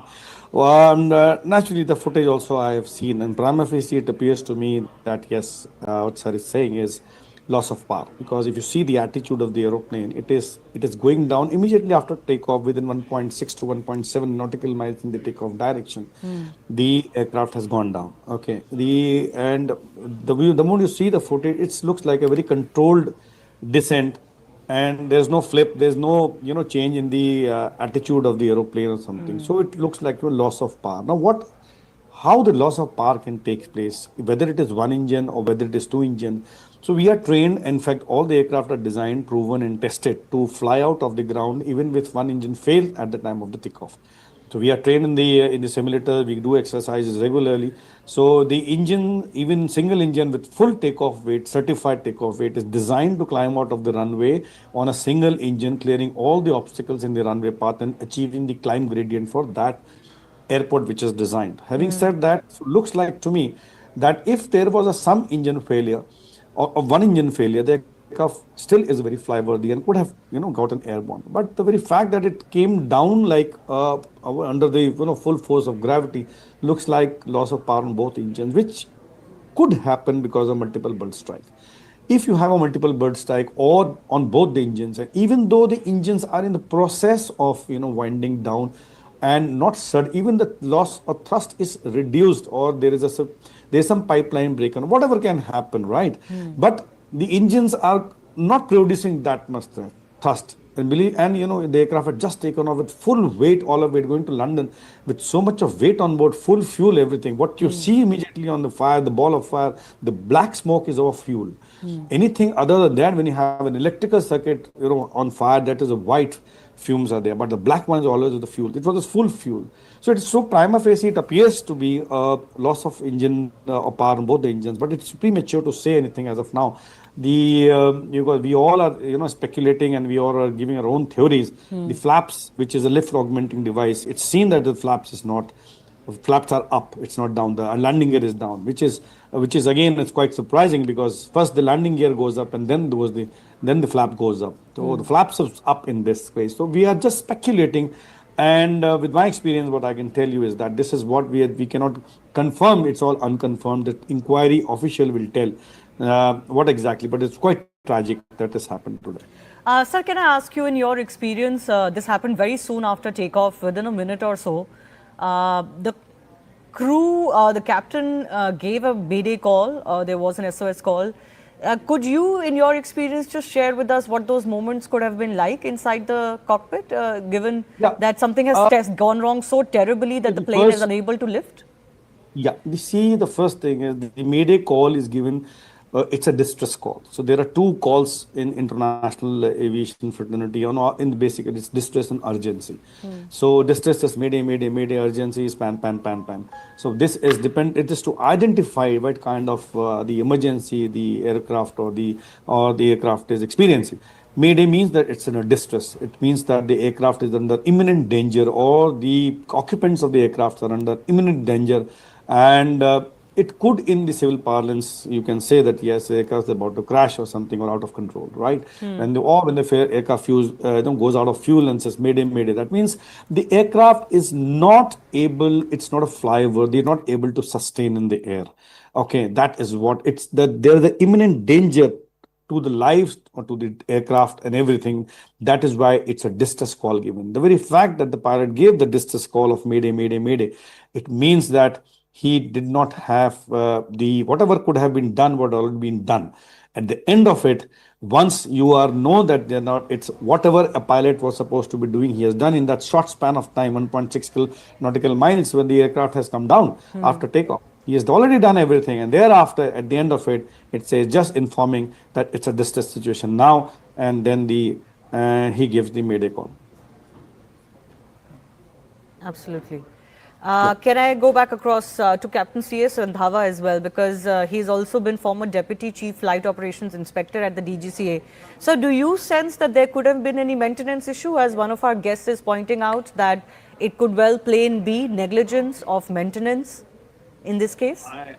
I have my doubts on that, because the aircraft has flown from Delhi, and Air India maintenance is good, and I do not foresee that happening. I told you there could have been a chance of fuel contamination because of cold soak. The water has gone, because now the cold soak also, if it is taking place, and if the water has gone through the fuel pipelines along with the fuel, going into both the engines, and then both engines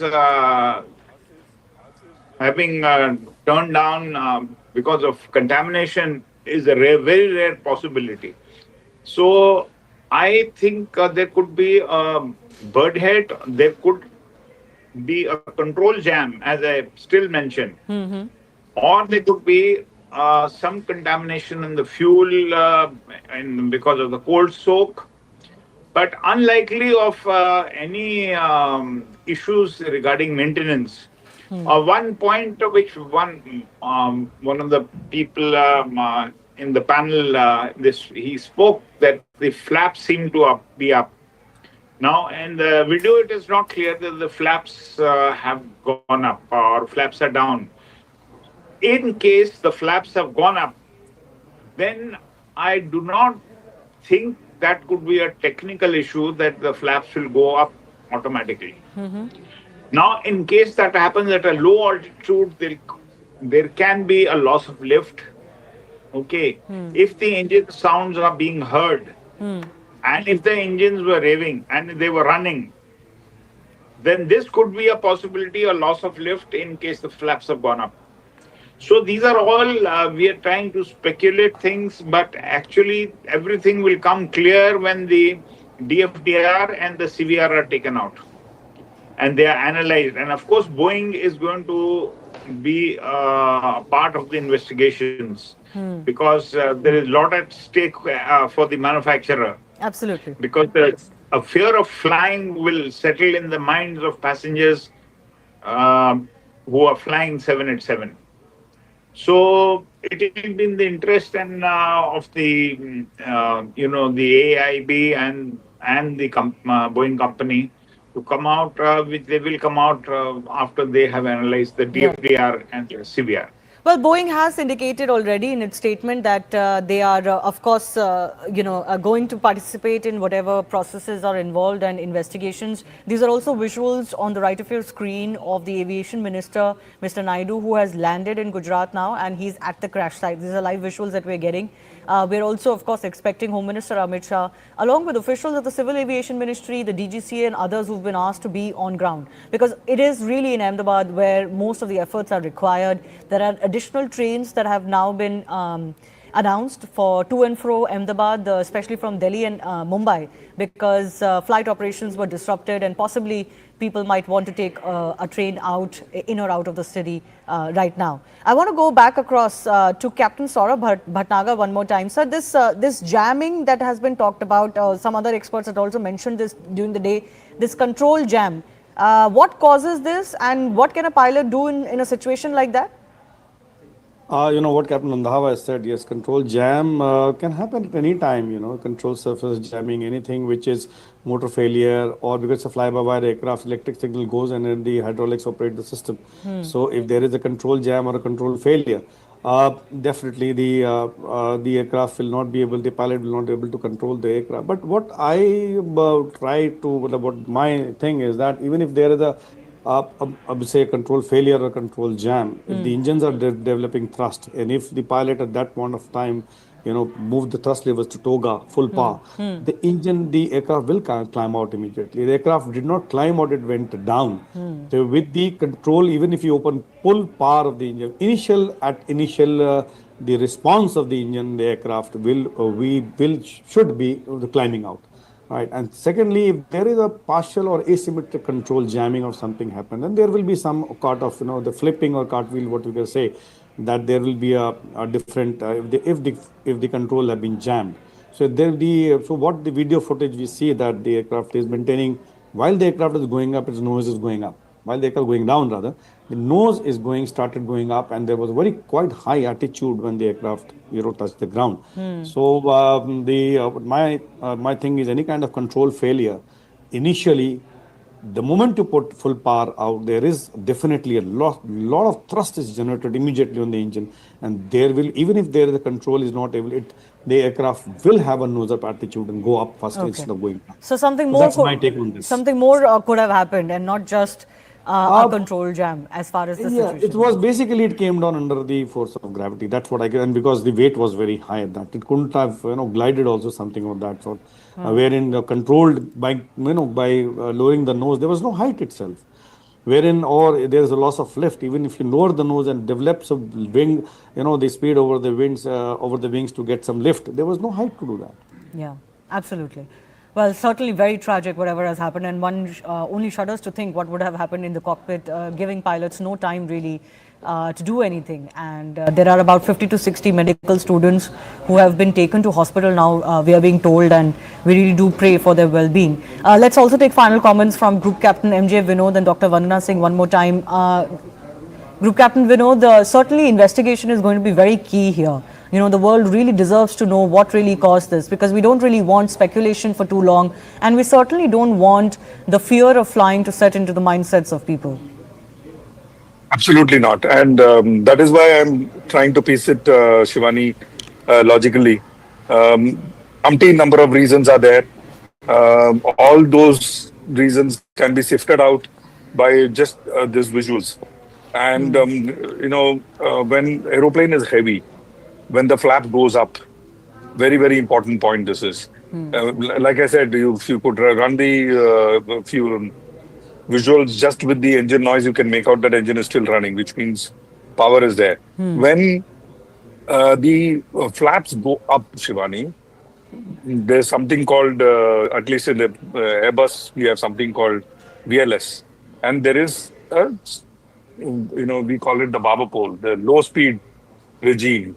It comes up and the aeroplane goes into low speed regime. And especially when you're heavy, you get into low speed regime very fast. You get into stall condition very fast when you take the flaps up prematurely. And in this case, it is the loss of lift. The reason could be umpteen, Okay. including electrical. So that is something we may need to keep in mind. Why the flap went up is the question that FDR will answer. Flap Yes. went up is the reason it went down into the ground, is my take on the subject. Rest all or noise. Over to you. Dr. Vandana Singh, we did get an update that the entire fleet for Air India is now being reassessed. Do you think there should be an across airline kind of exercise done post this crash, even though we cannot ascertain the very reasons for this crash right now?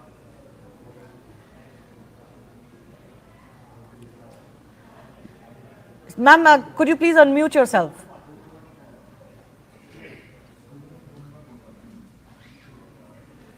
Dr. Vandana Singh, can you hear me?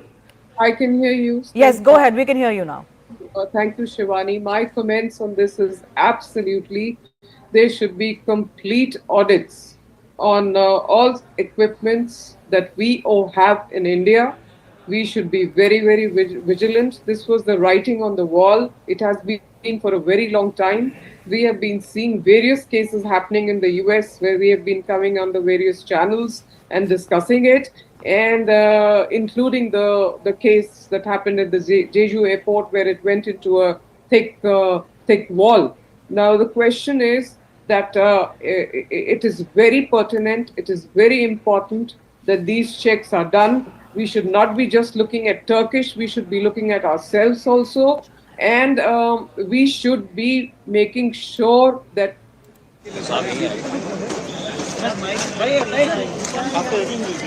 Yes, sir.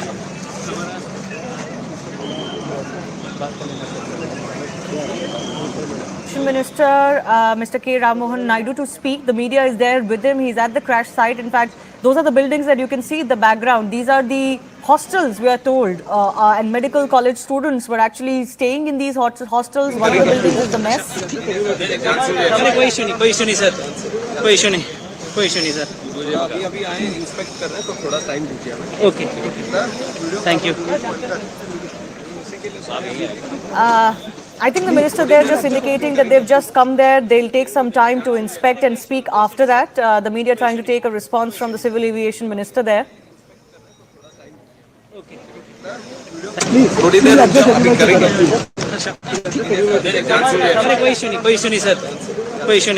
कोई issue नहीं, sir. अभी आए inspect कर रहे हैं तो थोड़ा time दीजिए हमें. Okay.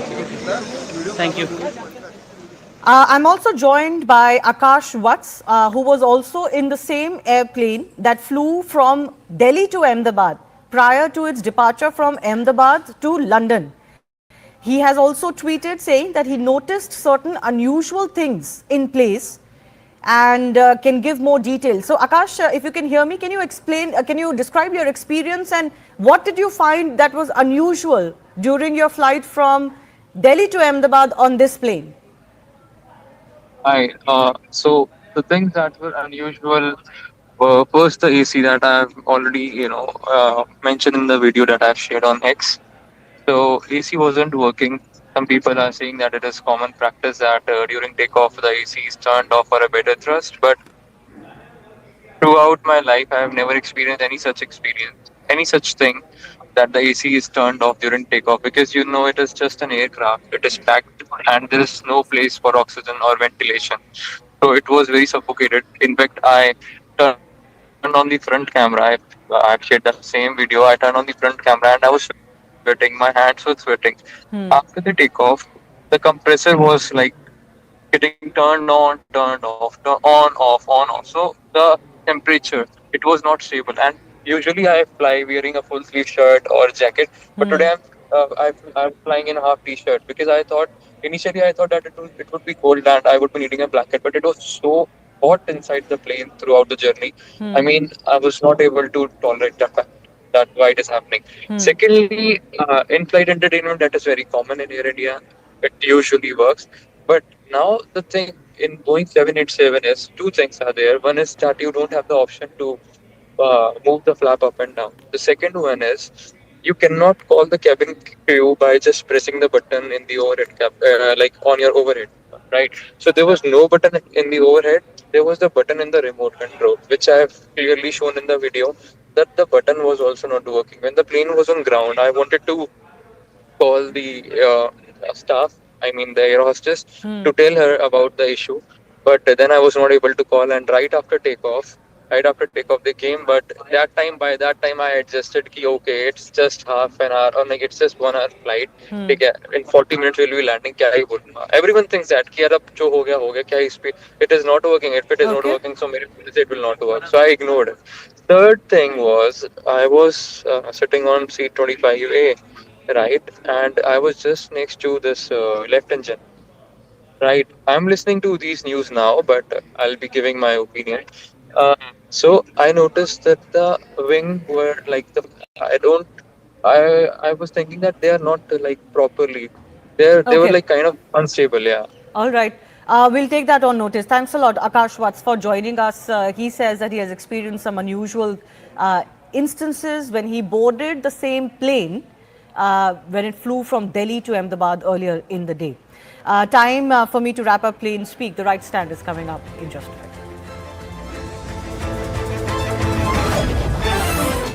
How would something like this anomaly gone undetected? Is it possible? Would checks have been, are checks conducted before a flight takes off for a long haul? What kind of checks are they? Can you just walk us through some of the preparatory procedures? Well, there's no question about checks. Checks are taken whether it's a long haul or a short haul. There are detailed checks that go on by the ground engineers as well as the pilot himself. Either the first officer or the PIC does a walk around. Typically it's the first officer, they check. Systems are checked, so there's absolutely no question of not having been checked. You're right, so is Devesh, that the one engine could have helped it, but obviously it's clear from images. We don't have any data. We know that it took off 175 knots was the speed. We know it was a hot day, so the profile of the weather profile, takeoff profile must have been built according to that. Also very heavy aircraft, 240 passengers plus baggage plus fuel for a long haul flight to London. So it's not exactly light. Possibility of perhaps both engines having stalled is all I can say, because there's absolutely zero lift. When you look at the image that you're playing on your screen right now, it shows that the aircraft has struggled to lift off and is just not climbing. There's zero climb. And rightly, as you mentioned, the pilot did issue a mayday call, which the DGCA itself has reflected in its press statement. And before the ATC could respond, it just hit the building and went up in a ball of flames. He couldn't direct the aircraft anywhere, could not maneuver it to safety. So, correct me if I'm wrong, Mr. Leza, the GE engine, the Gen X series of GE engines are known to be very reliable. Very reliable. They are very reliable and very, very powerful engines. So, I'm only speculating that there were birds that, bird hit that happened. That's about it. I can't think of anything else. This was a major ingestion or, something that caused both engines to stall. Because even in the videos that I've seen, I've not really heard the engines, the togas being introduced or the power of the engines coming into force. So I really can't tell, from this distance, sitting far away as we are, and we really is not fair to speculate beyond that. True. A bird hit, could it result in this kind of an incident? Multiple bird hits could stall the engine. It's about stalling the engine, and this is the most critical phase of flight, takeoff. As we all know, landing and takeoff are the most critical, but takeoff is particularly critical because you could lose complete power as we see as happened here. And the fact that he issued a mayday call, just pushes us towards that conclusion, unless there was catastrophic failure in both engines that we do not know about as yet. Mr. Leza, we were told that the Boeing could actually fly on one engine also, in case there was a bird hit to one. In this early period of flight, is that possible? Well, I don't know if one engine would be able to lift an aircraft with, at this stage of flight with all that load. But be that as it may, it's pretty clear. You can't see the aircraft bank to either side. It's obvious that there seems to be total loss of power in this aircraft. Not from one, possibly both engines. That's what I can surmise from the videos and the data that we've received so far. Yeah, well, I mean, the data, of course, at this instance is very, very sketchy, viewers. We're only getting information that we're reeling, that has been confirmed and put out by the authorities in question, because doing anything else would be to hazard misinformation, which is not our intention at all. But the pictures are now quite clear. There are first responders on the scene, a building, as you can see on the right, there's a lot of smoke emanating from that building. Clearly, it's the ATF that is cloaked to that building. Whether there have been people inside that building that have also been affected, we don't know. We have seen bodies and being pulled out of the wreckage. We also have seen people the injured rather, being wheeled into hospital. Obviously, we can't tell you if those are passengers or if there were people on the ground, but the scenes are extremely overwhelming. Let's go straight across to the MOS of Civil Aviation, who has spoken to our network. Let's play that out.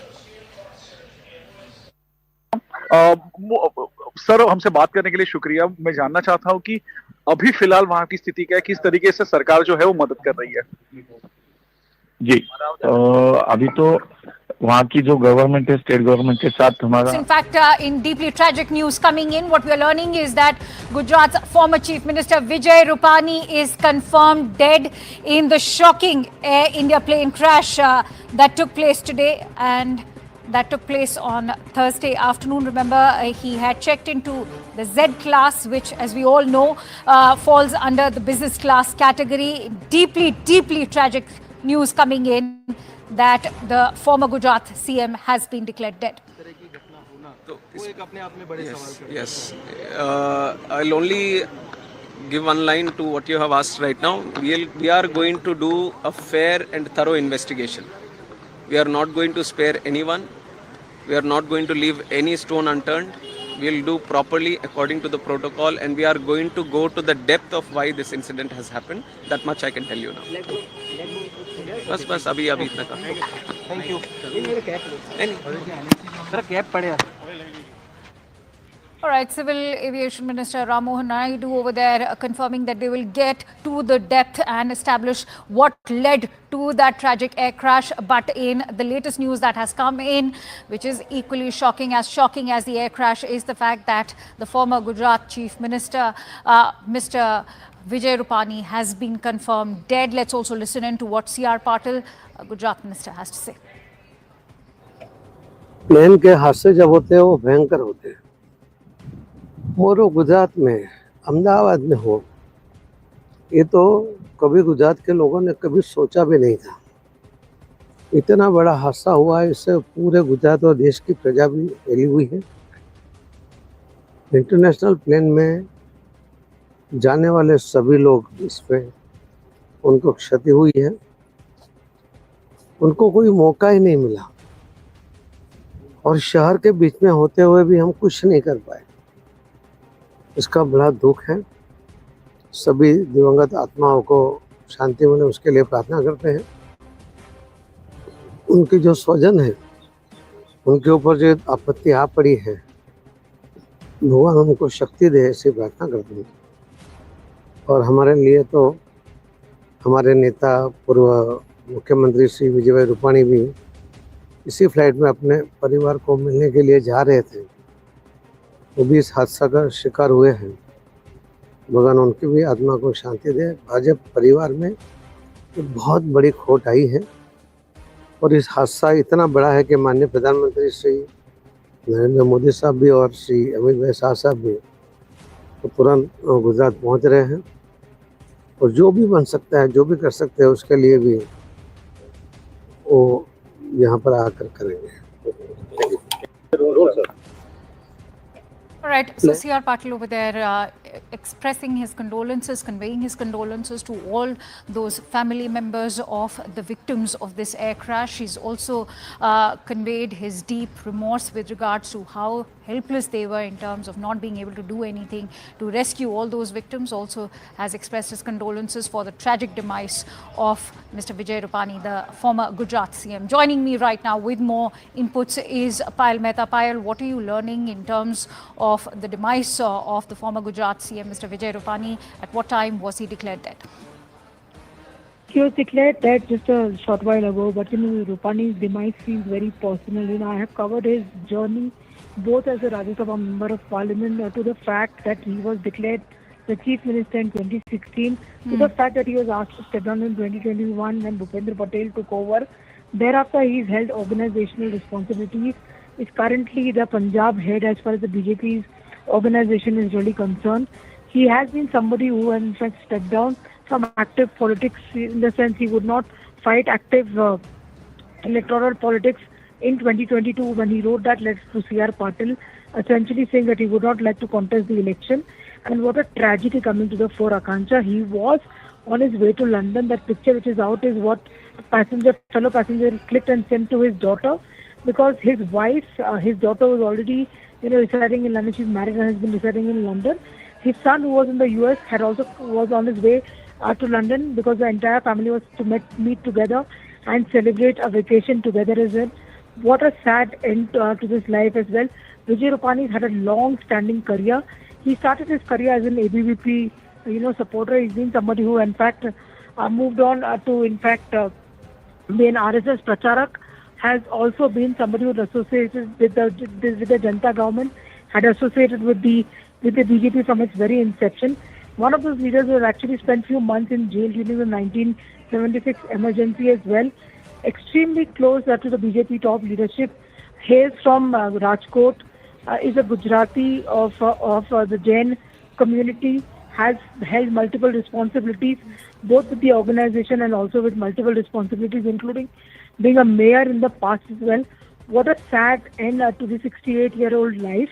And Vijay Rupani, in a way, was on a happy trip to London trying to meet his family for a vacation, and it ended in a very, very tragic manner. One heart goes out to his entire family that has to actually deal with this tragedy now.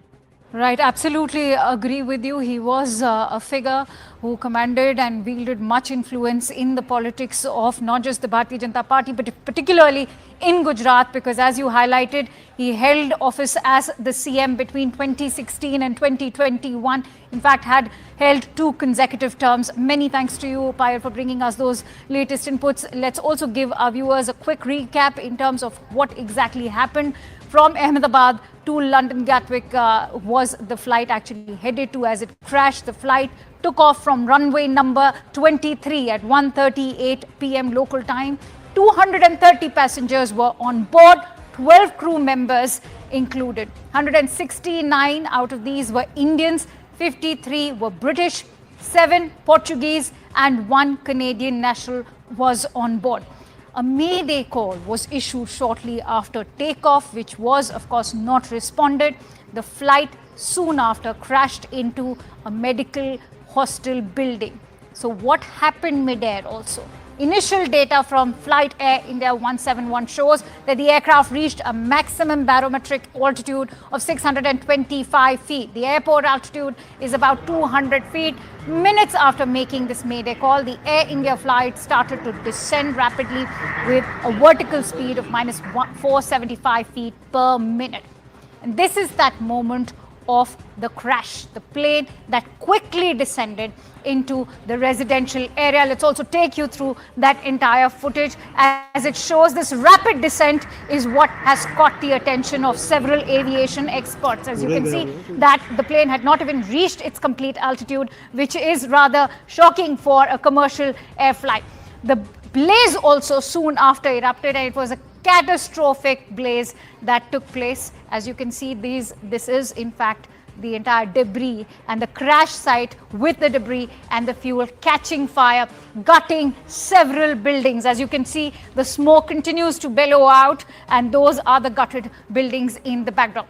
Parts of the plane crashed into nearby residential areas, wrecking several buildings, as you can see. And it is the medical students from these buildings that are still struggling for life. Many of them are also being reported dead. But what has caught the attention of the viewers is the nose of the aircraft, which is stuck inside the building. Plane parts destroyed several buildings near the crash site. The parts of the fuselage and engines were cut into several buildings, as you can see. The teams soon after kicked into action. All these emergency teams were activated. They were working round the clock, even as we speak, to douse the flames at the crash site and the nearby buildings. This is one of the deadliest Boeing crashes. Remember, if we look at the cases across the globe, let me give you a quick recap of what happened in December of 2024. Jeju air crash happened in South Korea. It was a Boeing 737-800. What was the reason? It overshot the runway post-emergency landing. What was the death toll like? 179 people of the 181 which were on board were all killed. Let's now quickly rewind to 2019 March. An Ethiopian Airlines, again a Boeing 737 MAX 8. What was the reason? It crashed post-takeoff from Addis Ababa, led to a death toll of 157 passengers and crew members, all of them killed. In October of 2018, the Lion Air Flight 610 in Indonesia crashed. It was a Boeing 737 MAX 8. The reason that was given that time was that it crashed into the ocean soon after takeoff. All 189 on board were killed. If we look at Air India crashes at home, especially in August of 2020, Air India Express flight 1344 killed 184 passengers, 6 crew members, and the reason given was that it overshot the runway during the landing. The death toll was 21 fatalities, and the conclusion that was drawn, in fact, was that there was a non-adherence to the SOPs by the pilot. Now, in May of 2010, in Mangaluru, the Air India Express flight 812 killed 160 passengers and 6 crew members that were on board. The reason that was given was that it overshot the runway, fell into a gorge, and led to the death toll of 152 fatalities. The deduction was that the captain failed to discontinue the plane. And so the Ahmedabad air disaster is the deadliest crash in Indian aviation. It has, of course, prompted several unanswered questions. Let me bring those questions forward to you. The first most burgeoning question that begs our attention is, was there a technical issue detected a day before the flight that was perhaps missed out on? The other question that also is being raised is, what prompted the pilot to issue the SOS within 5 minutes of the takeoff? Can foul play angle be even ruled out by the authorities? Will all Boeing 787 planes now be put under scanner following this deadly air crash in Ahmedabad today? Will the black box unlock the mystery behind the plane crash? These are all the host of questions that beg and people are still looking for answers for. Now, we are also getting in some breaking inputs right now. Sources from the Ahmedabad police have gone on to say that one survivor has been rescued out of that entire plane crash that happened. So far, only one survivor. Almost a miraculous incident that there's one survivor who has been rescued. The confirmation coming in from Ahmedabad police as we speak. This, remember, so far is a lone survivor who was sitting on seat 11A. Payal Mehta joins me with more inputs. Payal, share the details with us. Well, what we're given to understand is that there is possibly one survivor. That is at least what the authorities are confirming. So that was actually at least some glint, of hope in this entire otherwise dismal affair that was only seen. That 11A is a survivor that the police has really come out and said, and that is actually no less than a miracle. Given the fact that we're almost confirmed that most of the passengers are feared to be dead. In this, including the building against which it crashed, where doctors were eating lunch during the lunch hour as well. This is tragic beyond, beyond one's imagination, but at least one faint glint of hope. And that survivor actually must be a real survivor to survive this entire crash where everybody around him is feared to be dead. Akansha. Also, Payal, what are you learning in terms of the condition of this survivor? How seriously or gravely is he injured, and are there any hopes of him?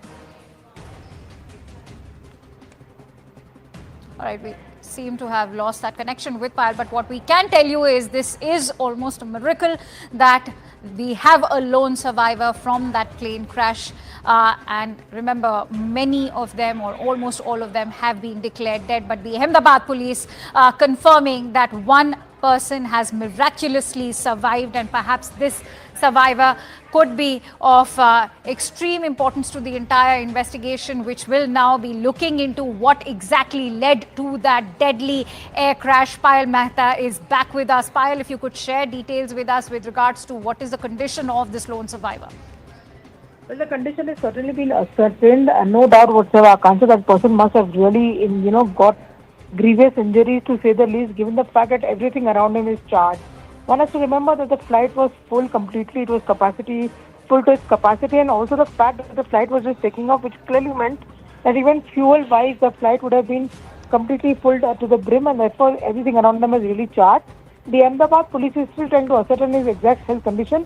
But, like I said, in a place where actually everything seems to be so glum, at least there's this faint hint of some sort of a hope coming up that life knows how to survive. Absolutely. Also, now that we have a lone survivor, Payal, share with us how crucial and pivotal could be this survival, in fact, for the entire ongoing investigation. As we also heard what the Civil Aviation Minister, Mr. Ram Mohan Naidu, had to say, that they will get to the bottom of what exactly led to this crash. Of course, it's going to be of great help to see when he or she is able to recover and be able to share what he or she went through, in the entire flight, depending completely on his health condition, what he's able to recall. But at least one thing is for sure, at least one family will have some smile on their face when everybody around them are completely heartbroken and just fallen, given the fact that every of their loved ones have, fallen prey to this ghastly attack, ghastly crash which has taken place as well. But like I said, it is going to be certainly a very important piece of evidence coming to the fore. He's an eyewitness who was on that flight. He will be able to, in fact, recall and tell the police officials what really happened. Because I'm sure before, the ATC was connected, the pilot must have also alerted the passengers within the aircraft as to what was really happening. It was all this happened within a matter of 60 seconds is what we've been able to fathom and we've been able to gather as well. So his testimony will be of great importance as far as that's concerned. But purely depends on what his health condition is and when and how much is he able to recall. All right, so what we are also learning that the survivor's name is Vishwa Kumar, and the Ahmedabad police have in fact gone on to confirm that he has been rescued. He's a lone survivor from this crash. Of course, it is a miracle that he has survived. In fact, this is footage coming in of the survivor, Mr. Ramesh, as you can see, as he walks out, almost surviving for him, of course, has been a miracle. That is something what we can tell you for sure. And as Payal was also highlighting, he's going to be very pivotal. His testimony is going to be very pivotal with regards to the ongoing investigation. As Ram Mohan Naidu, the Civil Aviation Minister, has already confirmed that they will get to the bottom of this entire probe to find out what exactly led to this crash. It's a miracle that this lone survivor is in fact even able to walk out of that crash site at a time when most of the survivors, all of the survivors have been declared dead. But Ahmedabad police over there confirming that this lone survivor who was on seat number 11A survived. This is perhaps going to go down in the annals of history as this lone survivor walks out of the Ahmedabad airport. He is, remember, the only lone survivor in a flight that was carrying over 230 passengers. His name is Vishwas Kumar Ramesh, who survived the plane crash. He was allotted seat number 11A. And the Ahmedabad police have finally rescued this one survivor. Remember, his testimony is going to be pivotal, extremely significant to the ongoing investigation, because nobody's been able to ascertain, with aviation experts still trying to ascertain the exact reason the quality control behind Boeing is also now coming into the picture, as reports are indicating that there was an FAA audit last year, which was a 2-week audit into the quality checks of Boeing. But could it be a technical glitch, or could it be a bird hit, or birds hitting, multiple birds hitting, or weather also could be playing a significant role? Right now, it is fairly nascent at this stage to comment into exactly what was that went behind, but perhaps it is Mr. Ramesh's testimony that will be extremely significant. Vishwas Kumar Ramesh, he's a British national, is what we are being told, and he was on the Gatwick-bound flight that took off from Ahmedabad and crashed soon after takeoff. Roughly 20 minutes after takeoff is when it crashed, and it crashed into the residential building of the medical college, into the medical hostel, where several students are still grappling for life. It is a miracle, to say the least, that we have a lone survivor, Mr. Ramesh, allotted seat number 11A. He is a British national, as we are being told. He was on a visit to Gujarat and was heading back to London. Payal joins me with more inputs on this miraculous survival that's taken place. Payal, share what else are you learning from your sources? Like I said, that this is a very, very tragic episode which has come to the fore as well. Nobody would have been prepared for an episode like this. A flight of happiness for many who are either looking to go back home or embark on a vacation or a work trip has turned into an extreme tragedy. The testimony of the lone survivor as of now is going to be of extreme importance. That is something at least what the authorities are hoping for, because his testimony in terms of what really led to the circumstances that actually happened is going to be of great importance. We'll have to just wait and see. But like I said, all hands on deck approach being applied by the government of India over here. In terms of what we've seen so far, multiple leaders, multiple ministers being flown down to Gujarat. C.R. Patil, the Union Minister of Jal Shakti, and also, the state president of BJP has just reached Gujarat. He, in fact, gave us the unfortunate confirmation of Vijay Rupani's unfortunate demise over here. Civil Aviation Minister Rammohan Naidu can be seen taking rounds of the accident site, trying to ascertain what's really happening. Muralidhar Mohal, the MOS for Civil Aviation, will also be landing shortly at around 7 o'clock, 7:30, I beg your pardon. He's going to be accompanied by officials from Ministry of Civil Aviation Secretary, and also the DGC officials, who are going to be examining the accident site and understanding how to go about the investigation. Because remember, the government of India has promised not just to the Indians and not to the victims of those people who actually fell apart to this deadly accident, but also to the foreign nationals, that a thorough investigation will be done. And also the fact that Union Home Minister Mr. Amit Shah is a local son of the soil. He's also expected to land in Ahmedabad sometime from now. It's just too early, I can't to predict as to what really led to the situation, whether there was a technical failure, or whether there was a human error, or whether there was any attempt to sabotage, because there were a lot of foreign nationals on this. Nothing is being ruled out from the agency so far, and should there be any sabotaging angle which emerges over here, it will be important to see if the government hands over the probe to NIA or any other investigating agency. It's just too early in the day to talk about it. We'll have to just wait for some more time. Absolutely. In fact, stay with me, Payal, as we are also getting in more information through newspaper reports which are going on to indicate that Mr. Vishwas Kumar Ramesh, who's 40-year-old and the only lone survivor of this deadly crash, has, as we can see, borne impact injuries on his chest, eyes and feet. He has received these impact injuries, but is miraculously able to walk out of that entire crash site. That is, in fact, indeed a miracle in itself.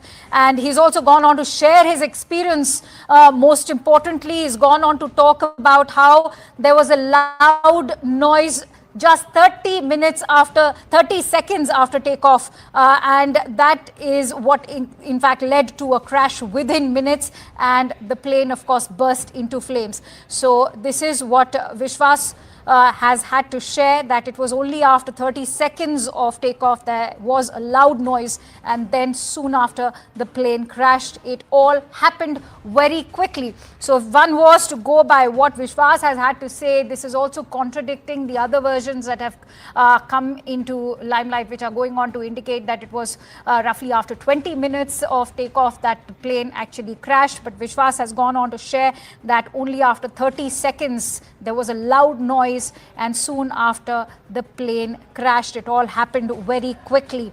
But this indeed is a miracle to see. Vishwas Kumar Ramesh, who is a 40-year-old British national, was visiting Gujarat, has miraculously escaped this, or rather survived this deadly or catastrophic air crash. This, as relatives of all those who were aboard the Air India flight are currently desperately looking for their loved ones at the civil hospital in Ahmedabad as we speak.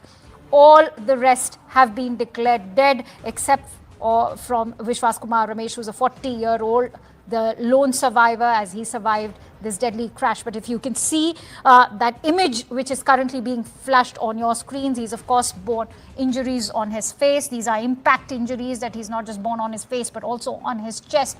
But what stands out is that he's able to walk out of the crash, and these impact injuries, given the catastrophic explosion that happened after the plane crashed, it's a miracle to see this lone survivor, 40-year-old Vishwas Kumar Ramesh, who survived this entire crash. But as we've been highlighting, his testimony is going to be extremely pivotal to the ongoing investigation, which has now led to a host of unanswered questions. What are those unanswered questions? Well, many are wondering if it was the Boeing and the quality check that led to it. Can foul play angle be ruled out by authorities? Will all Boeing 787 planes now be put under the scanner following this deadly catastrophic crash? Was there a technical issue detected even before the flight could take off? CNN News 18 has been getting you reactions, and we've been speaking to passengers who boarded this flight earlier in the day, and they've gone on to talk about how there were technical snags because the AC in the aircraft was not working. The in-flight entertainment was not working, which is rather unusual for Air India flights. And those are the testimonies that we are learning from passengers who had boarded this flight earlier during the day. But as of now, there are a host of unanswered questions, and to pinpoint any particular factor would be fairly nascent or premature. But all those unanswered questions do call for an investigation. Will the authorities be able to find the black box? How soon will they be able to, because perhaps the black box will be able to unlock the mystery behind this entire plane crash. But what's standing out right now as we track all the latest updates for you in this unimaginable story that has emerged is that Ramesh Kumar actually managed to dodge death, had a narrow escape. In fact, that explosion that you can see is catastrophic to say the least, and he managed to actually come out absolutely unscathed. It's miraculous that he's managed to walk out of the crash site. As you can see, the least that he's borne is in fact those impact injuries on his face, on his chest. And he's a 40-year-old British national who was in fact visiting the state of Gujarat. He was on this Gatwick-bound flight. He was allotted seat 11A. And according to Mr. Ramesh, there was a loud explosion, and that happened soon, 30 seconds after takeoff, and it all happened so quickly, and that is exactly what led the aircraft to nosedive and led to the crash eventually. In fact, aviation experts have also been commenting on the rapid descent of this entire crash and the entire video. But let's quickly go across to Anvit, who's been tracking the latest for us. Anvit, if you could share with us the story of this lone survivor, what is it that you're learning? If you could give us some confirmation regarding the comments that he's shared with other newspaper reports that are indicating that he said that only after 30 seconds did the aircraft crash, and there was a loud explosion before it led to that crash. Anvit, can you hear me? All right, we'll try and reconnect with Anvit, but this is the big story of the hour that has emerged out of this entire air crash. The only silver lining to this deadly, catastrophic air crash, as Ramesh Kumar is the lone survivor, is a 40-year-old British national visiting the state of Gujarat. This as several families now look for their loved ones. Vishwas Ramesh, of course, survives this deadly air crash. Anvit is back with us. Anvit, what are you learning about this lone survivor of this catastrophic air crash?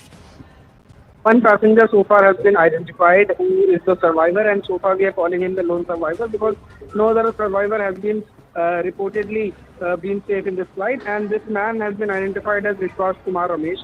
He had been living in UK for more than 20 years, and he had come to India with his brother, and he was traveling back. They had visited Diu, and he's a 40-year-old man. He had when he was found on the spot, he was put in an ambulance and sent to medical facility.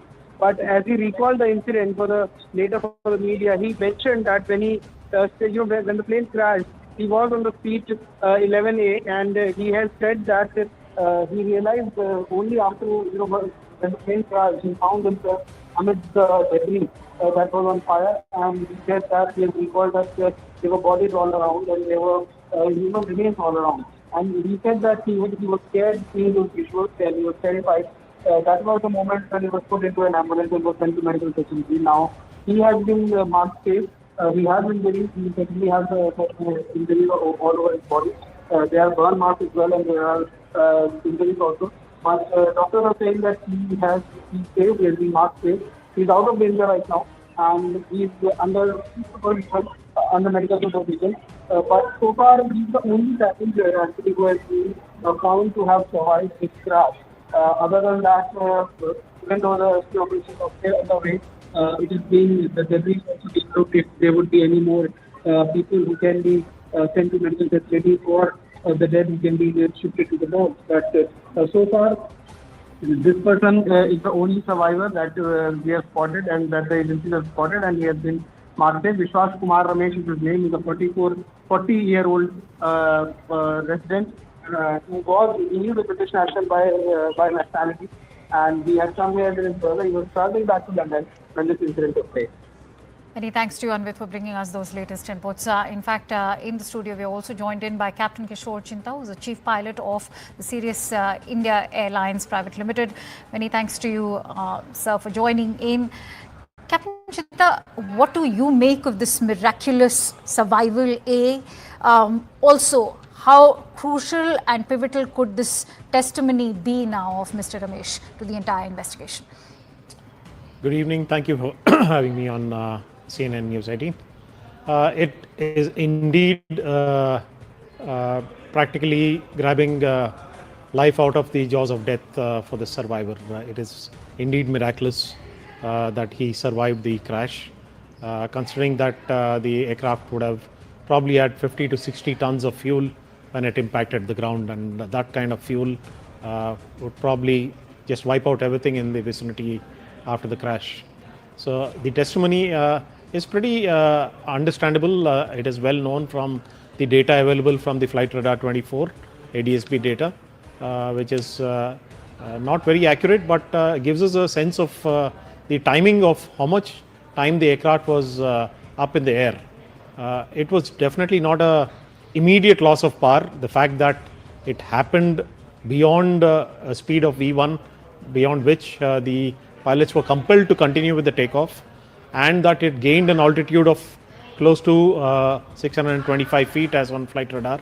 So it had enough power to at least gain that much amount of height before it appears to be total loss of power, and the aircraft slowly started coming down in a controlled manner.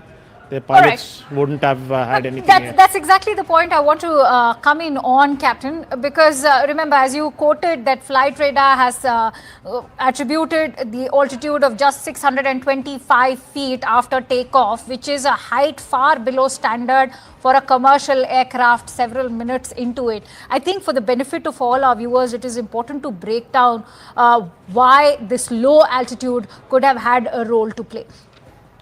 All right, and before we take that answer from you, in fact, fresh visuals coming in on CNN News 18 after the Civil Aviation Minister Ram Mohan Naidu. What we can tell you is that the Home Minister Amit Shah has arrived. Remember, this is also his home state. He's here to inspect the entire site. And as you can see, the debris is still scattered, all of it completely charred. It's a very dark day for the entire nation because the country has also lost the former Chief Minister of Gujarat, Mr. Vijay Rupani, and those visuals coming in as the Union Home Minister, Shri Amit Shah, inspects the crash site. Remember, this is where the Air India aircraft crashed minutes after takeoff, and it is the hostel or the residential building of a medical college. Many of those medical students are still struggling for life. The Home Minister also accompanied by the Gujarat Chief Minister. In fact, he's standing right next to the building where it is the nose of the aircraft that's still stuck, and the Union Home Minister actually inspecting. So, Captain Chinta, please go ahead and tell us why the low altitude could have had a role to play. Well, the mere fact that it reached that altitude is testimony that those engines are powerful enough, even at partial power, to propel the aircraft to that altitude at least. Because if there was total loss of power, it wouldn't have even reached that altitude after takeoff. So the reasons can be multitude. It could be probably a burdette leading to portions of the engine shearing off and entering the rest of the engine clear, causing complete shutdown of the engines. So right now, until like you mentioned, until the CVR, the cockpit voice recorder and the flight data recorder are found and downloaded by the Aircraft Accident Investigation Bureau, we will not come to know the actual picture on when actually the engine started winding down. So the height definitely is critical. Probably if they had a couple of 100 feet more, they would have crossed that one sole building and maybe impacted the ground in more clearer area, leading to chances of more survivors compared to what we have right now. All right, let me also introduce the other guests joining us. I'm joined in by Captain Ehsan Khalid, who's a veteran pilot and currently flying as captain of Gulfstream 650 aircraft. Also joined in by Commodore B.S. Sivach, who's the ex-DG and an aviation safety expert, Mr. Anand Ranganathan, renowned author. Thank you for joining in. Anand, if I could come to you, what is your assessment of the lone survivor, first of all, who's in fact walked out completely unscathed? It's rather shocking to see him walking out at a time when the loved ones are looking for their family members who could have been on that flight. Good evening, Akanksha. On this terrible hour, my sincere condolences to the families of the bereaved. It's such a tragedy. I think we all feel exactly how each one of those families of 242 on the plane and so many other who were doctors and medical students were in the building where the plane crashed into. My sincere condolences. It's an absolutely ghastly event that has taken place. 3 points I'd like to make. Number one, of course, it is too early to even discuss about the possibilities of what caused the fatal crash. There are many theories floating around, but at the moment, I'm not going to pick one of those, or at least go with some of those theories, because all of them are at present mere conjectures. This Dreamliner, which is a particular type of aircraft, this is the first fatal crash in its history, and it's been there commissioned for the last 15 years. Having said that, there have been whistleblowers who've talked about the deficiencies that have gone on in the construction, in the making of the Dreamliner, who've talked about the cost cutting or indeed cutting corners by Boeing as far as the commissioning of the plane itself is concerned, who've talked about various inadequacies, especially relating to hydraulics. And a similar loss, sudden descent, loss of height, happened almost a year ago, in fact 14 months ago, on a Dreamliner flight from Sydney to Auckland, if I'm not mistaken. I think it was Chilean Airlines. And there was a sudden descent which is what we've seen, at least from the visuals that I can see. And the one of the panelists was talking about that after the V1, the descent was reached, and it is highly unusual for a plane to then suddenly lose descent. Right. I think many people have ruled out the possibility of a bird hit at that height. As far as the survivor is concerned, Akanksha, it's an absolute miracle, and I'm so happy, at least in this unearthly hour, ungodly hour, to have this small bit of news, good news, and I hope that he's able to, he looks pretty fit under the circumstances. True. And he could be giving us vital information about what happened. Yes. True. He's the only silver lining at the moment, and perhaps, in fact, latest visuals coming in to take our viewers through these visuals that have just come in. These are critical moments before that Indian Airlines flight took off. Just critical moments of that entire takeoff that have been accessed by CNN News 18 before it crashed. But as flight, this is in fact just the takeoff, and it led to the crash soon after it takes off. This is the entire video that we have accessed for you that shows that entire takeoff till the moment where it leads to that catastrophic explosion, as you can see. And those visuals, in fact, indicating that the moment when the AI-171 actually took off. And as you can see, those visuals actually speaking for themselves, that as Mr. Ramesh's testimony goes, that it was a loud explosion and within 30 seconds it was all over. And I want to bring in Captain Ehsan Khalid. The video speaks for itself. Captain Khalid. All right, we'll bring in DBS Gujral over there. DG Flight Safety of Air Costa is also with us. Mr. Gujral, what do you make of these visuals? They are also in alignment with the testimony that's come in of Mr. Ramesh, who said that it was all over within 30 seconds.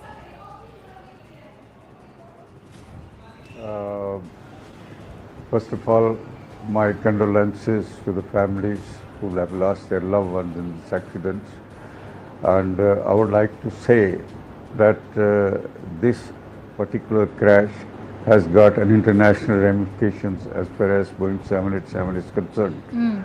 Now, I have been watching and listening to the various people who have been coming on the television and expressing their views about this accident. But to my mind, it's too early to say anything about the cause of this accident, as there was very little time between the takeoff and the accident, and the time between the takeoff and the time when Mayday call was given. After that, there could not have been any conversation between the ATC and the pilot. And all this little time is having all the answers hidden into the black box, that is digital flight data recorder and the cockpit voice recorder. Once we decode it, there may be or may not be, there may be answers to all the questions that everybody is asking. And to my mind, we cannot rule out the role of any one of the factors, that is the controls, the engines, and the environmental factors. We have to combine them all and study as to what possibly could have happened when the aircraft just took off and crashed within a few kilometers of the airport and went into a building. As far as the disaster is concerned, this sole survivor, as you have said, is very fortunate, and he is a crucial witness. And the loud thought or noise that he is expressing must have been recorded in the flight data recorder, and it will have the answer from that.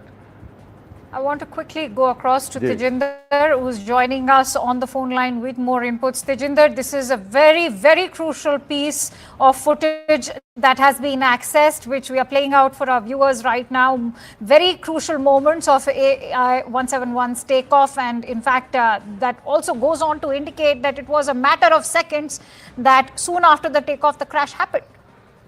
Indeed, this is a very crucial piece of information that we have been able to access, which clearly shows that within less than 30 seconds, if you can see that the flight, this ill-fated flight, when it takes off, it crashes, and then we can see a huge plume of fire and smoke coming from the area. Though the various agencies are now looking into this CCTV footage as well. And they are trying to find out because the black box of this ill-fated flight is yet to be retrieved. Fortunately, there has been only one. There has been a survival, while unfortunately every other passenger on the plane have been killed in this unfortunate incident which happened this afternoon. But yes, a crucial piece of CCTV footage which CNN News 18 has been able to access, which clearly show that. Soon after the takeoff, this ill-fated flight, it could not continue with its ascent, and it crashed. And then we can see a huge plume, a fireball and smoke, which led to the death of all the passengers. But yes, there has been one survival in this ill-fated aircraft. Yes. Absolutely, it is. And I actually want to bring in Mr. Air Commodore B.S. Sivach also, who's with us right now. So, what do you make of these visuals? Because contrary to what Flight Radar 24 was reporting, that it was 20 minutes after takeoff, now these visuals actually go on to testify also what Mr. Ramesh has been stating, that it was a loud explosion and within 30 seconds this entire catastrophic crash took place. Very ghastly, very terrible loss of lives, very shocking news. Our heartfelt condolences from Aviation Safety India, and our prayer to God for the speedy recovery of those who are injured. Now, in this particular accident, the aircraft was fully serviceable. Pilots were absolutely well qualified with good experience. Weather was reasonably good. The aircraft was fully serviceable. The aircraft has taken off. Actually, it has come from Delhi. So, aircraft was fully serviceable. It landed there, got turned around, loaded its passenger, and again took off. Till takeoff, there was no problem. The aircraft was climbing after takeoff at about 425 feet. That is what is being talked about is 625 feet. The Ahmedabad runway elevation is about 180 odd feet. So let's assume 200 feet. So aircraft was just at 425 feet. It experienced sudden loss of power. We must commend the presence of mind of the pilot that at such low altitude loss of power, he immediately informed ATC in the form of mayday call that there is serious threat to the safety of the aircraft and passengers. So it's creditable on the part of the pilot without losing cool, and still he continued because now he had loss of power, so he could not continue the climb. He started descending because of the loss of power. Loss of power can be attributed to so many reasons. This Ahmedabad airport is notorious for bird strike. So bird strike to both the engine can lead to the shutdown of both the engines. And the passenger who has survived, he also talked about some loud noise. So loud noise possibly has come from engines, right, which was possibly a maybe bird hit, and thereafter loss of engine power. Pilot transmitted ATC, tried to avoid buildings. Unfortunately, he was helpless. He had no control over the aircraft because there was no power in the aircraft, and eventually the aircraft crashed. Right. Very, very terrible accident. The Boeing 787 Dreamliner is a very safe aircraft. Initially, it had some troubles. These are called teething troubles, which had been resolved.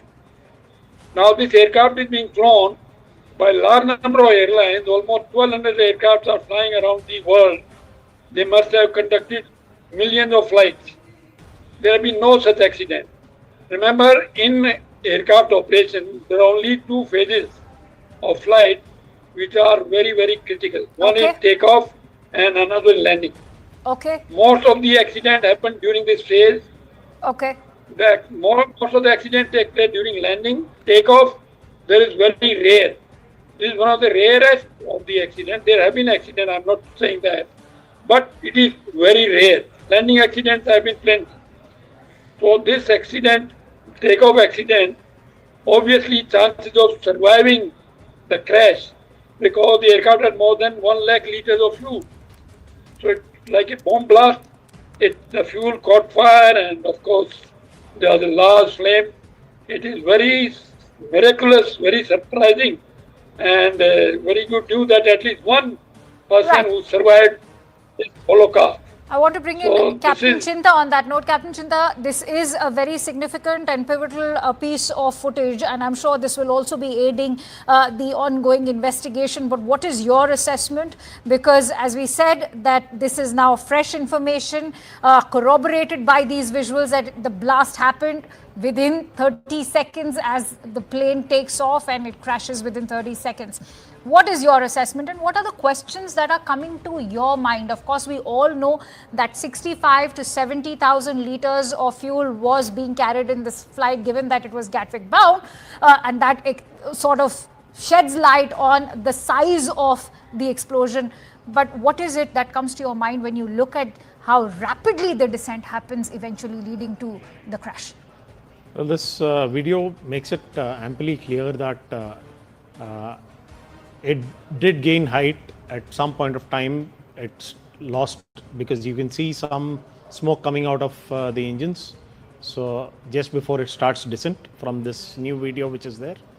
So something did lead to loss of power on both those engines. And an aircraft which is going to be close to 200 tons weight for 240 odd passengers and 60 tons of fuel. Approximately we can take a guess estimate of about 200 tons for a 787 to fly from Ahmedabad to London. So with no power being generated, 200 tons would come down that quickly, as you can see from that video. So the pilots did a miraculous job of maintaining full control and maintaining wings level all the way down to the impact. If they had even slight amount of bank, we wouldn't have seen even that sole survivor which we have. All right, Mr. Gujral, I want to quickly bring you in before I take closing thoughts from Anand. Mr. Gujral, what comes to your mind when you look at these visuals? Within 30 seconds, the crash happened as soon after the takeoff, and that also aligns with the testimony that's come in from the lone survivor. I'd like your thoughts. Thank you so much for bringing me in. What I find is that there are so many factors coming into my mind when I listen to and watch the visual on the TV. But there is one very crucial question. Why did the aircraft did not gain the height? The loss of height is not being explained by any of these arguments, right? Whether it was fuel starvation, whether it was something else, or whether it was failure of the engines, or whether it was bird ingestion. All these questions are being answered by the silent listener, that is called black box. Once we get the answer from the flight data recorder, once we decode it, and once we listen to the cockpit voice recorder, the pilot's conversation will come to us. The parameters that are recorded in the flight data recorder will be in front of us for finding out at least as to what exactly at that moment in a very brief short time happened. As far as the aircraft is concerned, it flew from Delhi to Ahmedabad. It was trouble free, and in every transit the aircraft is checked up thoroughly before it is cleared for the next flight, and the same must have been done by the engineering staff at Ahmedabad as well. But what happened between those few seconds and after the loud explosion, with which our friend survivor is telling, These questions will be answered only when we decode the flight data recorder. The pilots are definitely experienced and qualified, and I understand that Captain Sabrawal was a line training captain. Such position is given only to the pilots who are well briefed, well qualified and well experienced. As the Air Commodore has said, it's definitely a compliment to the pilots who maintained their calm even at that critical moment when perhaps they saw there was no chance to survive. I think it's a great compliment to their professional skill and to the maintenance of the aircraft, which was definitely trouble-free when it arrived from Delhi.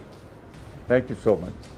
Stay with me, Mr. Gujral. I also want to bring in Anand. Anand, I think you were raising a very critical point. While it is fairly nascent to probe into what exactly led to the air crash, there are many who are also raising questions about whether or not this calls for a quality control for Boeing, because remember there's talk about how the Boeing 787 Dreamliner was also facing numerous quality controls, and the FAA and Boeing both had in fact paused its deliveries between the year 2021 and 2023 because it was not just facing numerous quality control issues but also manufacturing issues, and there were reworks being called for. In detail into what exactly will go into the investigation of this crash, the black box is going to be...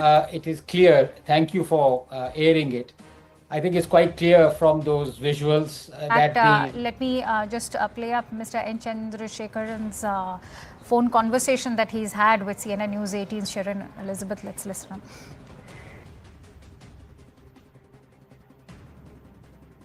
Mr. Chandrasekharan, many thanks for joining us here. To start with, on behalf of everyone here at CNBC TV 18, our deepest condolences to you and the Air India family and to the families of those who've lost their lives.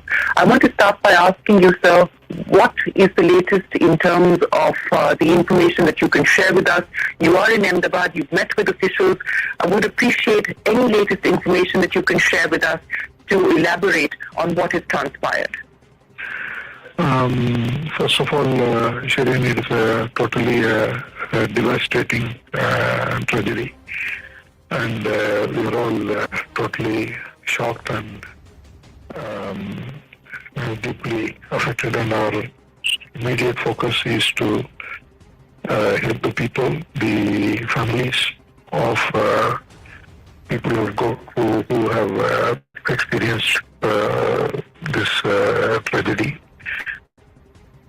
We are working to that at this point in time. We are trying to set up all the support systems, the emergency helpline number and on-the-ground support.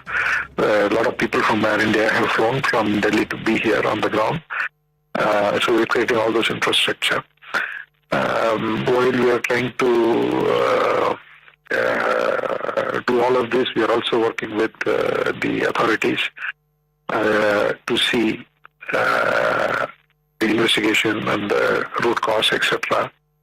I have spoken to the CEO of Boeing, and I've also asked him to send the best expert to work with us in this whole process, and they're very supportive. And we have a lot of questions, but we need to wait because we need to have authentic information. So as we get these informations, we will immediately share without any delay. And to help the families, we just announced that we will provide 1 crore for each family of the person who lost their life. And also we will be providing all the medical related expenses for all the people who are injured. And we will also try to help to rebuild that infrastructure in the hostel where the crash actually happened. As you talk to me, we are moving in multiple directions. This is totally a devastating experience, and I have no words to say anything. I appreciate you joining us today, sir. I know that this is a very difficult period. And I just wanted to understand from you, there is a lot of speculation, and I would like to hear it from you. Do we have an update on whether there are any survivors? There are some indications, some comments coming in that there are some survivors. If you can share with us the information that you have, Mr. Chandrasekhar. So I don't have the exact number, and I'm also hearing from you. I also have the information that maybe there is a survivor, but we still don't have confirmation. I'm waiting for authentic information. I'm talking to the government. As you know, the government is on top of it here, and I'm in constant touch with them. And they are in touch with the hospital authorities. And so we just want to make sure that we don't give any wrong information. So a single source of information is the best in these circumstances, because any misleading information or speculation is going to be going to complicate matters. It is a terrible, terrible evening for all of India, in fact, all of the world, because this is one of the most terrible air tragedies that has happened, not just here in India, but anywhere across in aviation history. Air India Flight 171 from Ahmedabad to London Gatwick, with 232 passengers and 10 crew members on board, crashed within a minute of takeoff from the Ahmedabad airport at 1:38 this afternoon. The plane was carrying 169 Indians, 53 British nationals, 7 Portuguese and 1 Canadian passenger. It was bound for London Gatwick. Hundreds have been declared dead, including the former Chief Minister of Gujarat, Vijay Rupani, who was one of the passengers who was on board that ill-fated flight. The aircraft involved was the Boeing 787 Dreamliner. It is the very first time that the Dreamliner flight is crashing in such a fashion. The pilots have believed to have lost both engines, and it plunged very quickly within seconds after taking off. In fact, the video clip that we're playing shows that the entire sequence of events happened within a minute after takeoff of this ill-fated flight AI 171. The London-bound flight took off from Ahmedabad. It was exactly at 1:39 in the afternoon today, but within a minute it crashed about 5 kilometers or so away from the BJ Medical College and Hospital. It crashed into a building which is believed to be a residential compound, hostel facility for undergraduate medical students. This was lunchtime, it was peak hour, and there were a lot of undergraduate medical students who were there in that building having their lunch or coming to the mess or the canteen to have their lunch. So a large number of the people who were in that building could have also died. We're given to understand about 30 people have been moved from this building who were on the ground in this building. They've been taken to hospital. We don't know the number of fatalities there. But as far as the people who were on board this flight is concerned, other than one survivor, Ramesh Vishwash Kumar, who was sitting on seat number 11A, closest to the emergency exit. And once the plane crashed, he jumped out through the emergency exit. He's the lone survivor out of 242 people who were on board this flight, AI 171, Ahmedabad to London. He, of course, those are the pictures from earlier this afternoon, jumped off the aircraft, limped away, and then an ambulance took him to hospital. He said that he was lucky to survive. He jumped off the aircraft. He saw dead bodies and mangled remains around him, wreckage of the plane around him. He was very scared, he said, and then he ran away, and then somebody took him in an ambulance to hospital. He is the lone survivor. What a miracle story this is for him and his family members. I believe he was also traveling with some of his family members back from Ahmedabad. He was going back to London. He's a British citizen. He was in India for a few days to celebrate some functions back home, but he was on his way back to London, and he managed to survive. But he is the sole survivor that we know of. All the other passengers, I'm afraid, are dead in this flight. So what exactly transpired? Because this flight, clearly from the images you can see, failed to achieve critical liftoff. In fact, it reached about 600 feet in the air, and then immediately after that started descending, almost gliding down for the crash that eventually happened. So what exactly transpired? The initial data from flight Air India 171 shows that the aircraft reached a maximum barometric altitude of 625 feet. That's the maximum that it reached. The airport altitude is about 200 feet. So right after it reached 625 feet, immediately after that, there was a mayday call that was made by the pilot to the air traffic control, but there was no communication that was established between the air traffic control and the pilot following that call. Post that call, which happened within 30 seconds of takeoff, the plane began to descend within vertical speed of 475 feet per minute. Then it crashed just outside the perimeter of the airport. It crashed into a hostel cum residential facility that was meant for undergraduate medical students, and a large number of students who had gathered there during the peak lunch hour time. They, I'm afraid, could have also fallen victim to this fatal air crash. Now, in the various videos that have been accessed of this horrific crash, the very moment of the crash was caught in one of these videos. You can see how the plane, it takes off, it travels barely a few kilometers. We're given to understand about 5 odd kilometers. And right after that, it crashes into the building below. There's been massive damage on the ground as well in this residential complex, in this hostel complex. But in the videos of the aftermath, the extent of the damage is also clearly visible. There's a huge plume of smoke and fire and gas. The debris lay scattered all around, even as firefighters and emergency responders rushed to the site.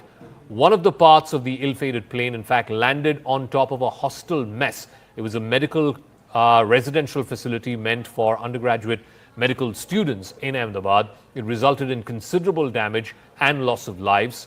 The visuals from inside the affected complex also show massive damage to the structure of the building itself. In fact, a large part of that building caved in because of the sheer impact of the crash. In yet another video, you can see the aftermath of the crash. You can see, a huge plume of smoke there, a lot of fire, a lot of thick black smoke around that area just rising into the sky. Remember, this was a flight that was meant to be about 8 to 9 hours between Ahmedabad and London Gatwick. So it had a tank full of aviation fuel, about 60,000 liters plus of aviation fuel. So all of that would have come down in this crash.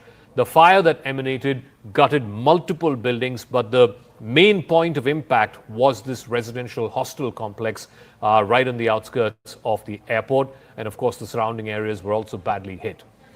But then the question that everybody is asking is, what led to this crash? The 787 Dreamliner is one of the safest aircraft in the world. It's been in service for close to 15 years now, and it has not seen even one major accident. This is the first of its kind accident involving a 787 Dreamliner.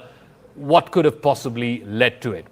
This 787 Dreamliner, this particular aircraft, was delivered to Air India in January of 2014. This is the first recorded crash of a Boeing 787 anywhere in the world, and this is what has raised eyebrows.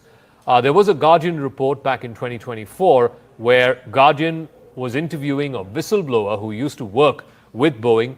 He's been named as Sam Salehpour, who's an engineer with Boeing.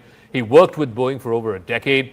He urged Boeing in that interview to ground every single 787 Dreamliner worldwide. He warned that the 787s were at a risk of premature failure. The whistleblower also alleged that Boeing took shortcuts to reduce the production bottlenecks while making the 787. He also raised issues about the production of the 777. He also alleged that he faced retaliation from the company, including threats and exclusion from meetings, after raising concerns over these issues, including a gap between the parts of the fuselage and the remainder of the body of the 787. Now, while this is one isolated report, this came out in 2024, Boeing didn't necessarily take any action, at least certainly did not ground the 787 fleet. After this interview, after this Guardian report came out, it did raise questions about the safety of passengers. Many questions are being asked in the aftermath of this crash, many for which answers will be sought for, but right now these questions are unanswered. Number one, was there any kind of technical issue that was detected before this flight took off, either the day before the flight or moments before this flight took off? Remember, this flight also had arrived first, a 2-hour flight, and then it was subsequently meant to be an Ahmedabad-London Gatwick flight. So was there any technical snag or any issue noticed in the first flight that was between Delhi and Ahmedabad? what prompted the pilot to issue an SOS or a mayday call, and that too within a minute of takeoff. You can see just how quickly, within moments of takeoff, it reaches about 600 feet in height and then immediately starts gliding down or sliding down. Could any kind of foul play or angle of foul play be ruled out officially by Boeing, by Air India, and of course by government authorities, including the DGCA, which will do a thorough audit and a thorough check of what exactly led to this crash? The other question that's being asked, will all Boeing 787 flights, certainly Indian operators, Air India operates a lot of 787 Dreamliners, will they be grounded following this flight, this crash? Will the black box and the voice recorder instruments that are there on board all flights, will they be recovered, and will they unlock the mystery that led to this plane crash? I want to first go across to Mr. Jitendra Bhargav. He's a former executive director with Air India. Mr. Bhargav, thank you very much for joining us. This particular Air India crash will go down in history. It's the deadliest. It's the first time that a Dreamliner 787 has crashed like this. From whatever you can see in this footage, the flight taking off within a minute, it sort of starts descending. Within a minute, we're given to understand the mayday call was made by the pilot, and then the plane crashes. What do you think could have possibly gone wrong from whatever you've seen in the available footage? No, it's a very horrific incident. This accident has taken place. We're all very sorry about it. Having worked for Air India, I felt very dejected for the first 2 hours. Did not know how to react to the situation. But the irony has been that it's happened during daytime. You had a captain in the cockpit, commander who had 8,000 plus hours of flying experience. You had an aircraft, Dreamliner, which has a relatively good safety track record. What can possibly go wrong? But rather than hazard a guess or speculate, I'll wait for the formal inquiry involving Boeing as the manufacturer of the aircraft, Dreamliner, which is involved, airline, Air India, and India's regulatory agency, DGCA, to decode the black box, come to a conclusion and say, this is what happened. Because the standard operating procedure in an airline industry is that when an accident takes place, you come to the conclusion, and if any lessons have to be learned, deficiencies, technical deficiencies in an aircraft, pilot training, etc., then you try and rectify it. So let's wait for it and say, get on. But except for, of course, for the moment, our heart goes out to the passengers' families and to the people on ground. You see, the tragedy has been that it happened during daytime, but what would have been a beneficial thing happening in daytime was that a pilot could have possibly steered the aircraft to a place which is barren, which had no thing. But the time available to the pilot was so short. He hardly had any After time. takeoff, a few minutes getting onto an altitude of no more than 700 feet, and then hurtling down at a fixed speed. You can't even control. You can't even dump fuel. All right. Because if the fuel he had the chance to opportunity to dump fuel, the fire would not have engulfed the aircraft in the way it did. And the survival rate would have been much higher. And of course, we have only one case at the moment, but let's hope there are more people who survived. I do want to know from you, Mr. Bhargav, there have been reports that it could have been a technical error, some kind of a technical failure, and that could have led to the eventual mayday call. And the mayday call happened within a minute of takeoff. In fact, the entire thing happened within a minute of takeoff and then the crash itself. What could possibly be the reason for why and how so quickly the pilot made that mayday call? Because it indicates that within moments of takeoff, he realized that something was wrong. What could it have been? Oh, no, certainly not. You see, let's put it this way. If there was a technical fault and somebody had to conclude, because it is not that the Air India will ground the Dreamliner if there is a reason for it. All airline world over operating Dreamliners will have to do it likewise if the Boeing was to issue an advisory. Clearly speaking, we can't jump to a conclusion and say it happened because of a technical fault. Whether it is technical, aircraft defect, or it is maintenance fault, one will only come after the inquiry has been concluded. Let's not jump to conclusion and say, look, the aircraft needs to be grounded, etc. It could be an aircraft war, all right, aircraft manufacturers war to say, let's put it this way. But as an airline man, I would say no, there is no need for grounding of Dreamliners at this stage. All right, Mr. Bhargav, we'll leave it at that. Thank you very much. Jitendra Bhargav is former executive director with Air India. I want to now open this up to our guests who are joining us. Captain Sam Thomas is a former pilot and president of the Airline Pilots Association of India. Alpa Y.N. Sharma is CEO of Chimes Aviation. Sanjay Lazar, aviation expert and CEO of Avia Labs. And Devendra Padnikar is former cabin crew with Air India. Let me start with you, Captain Sam Thomas.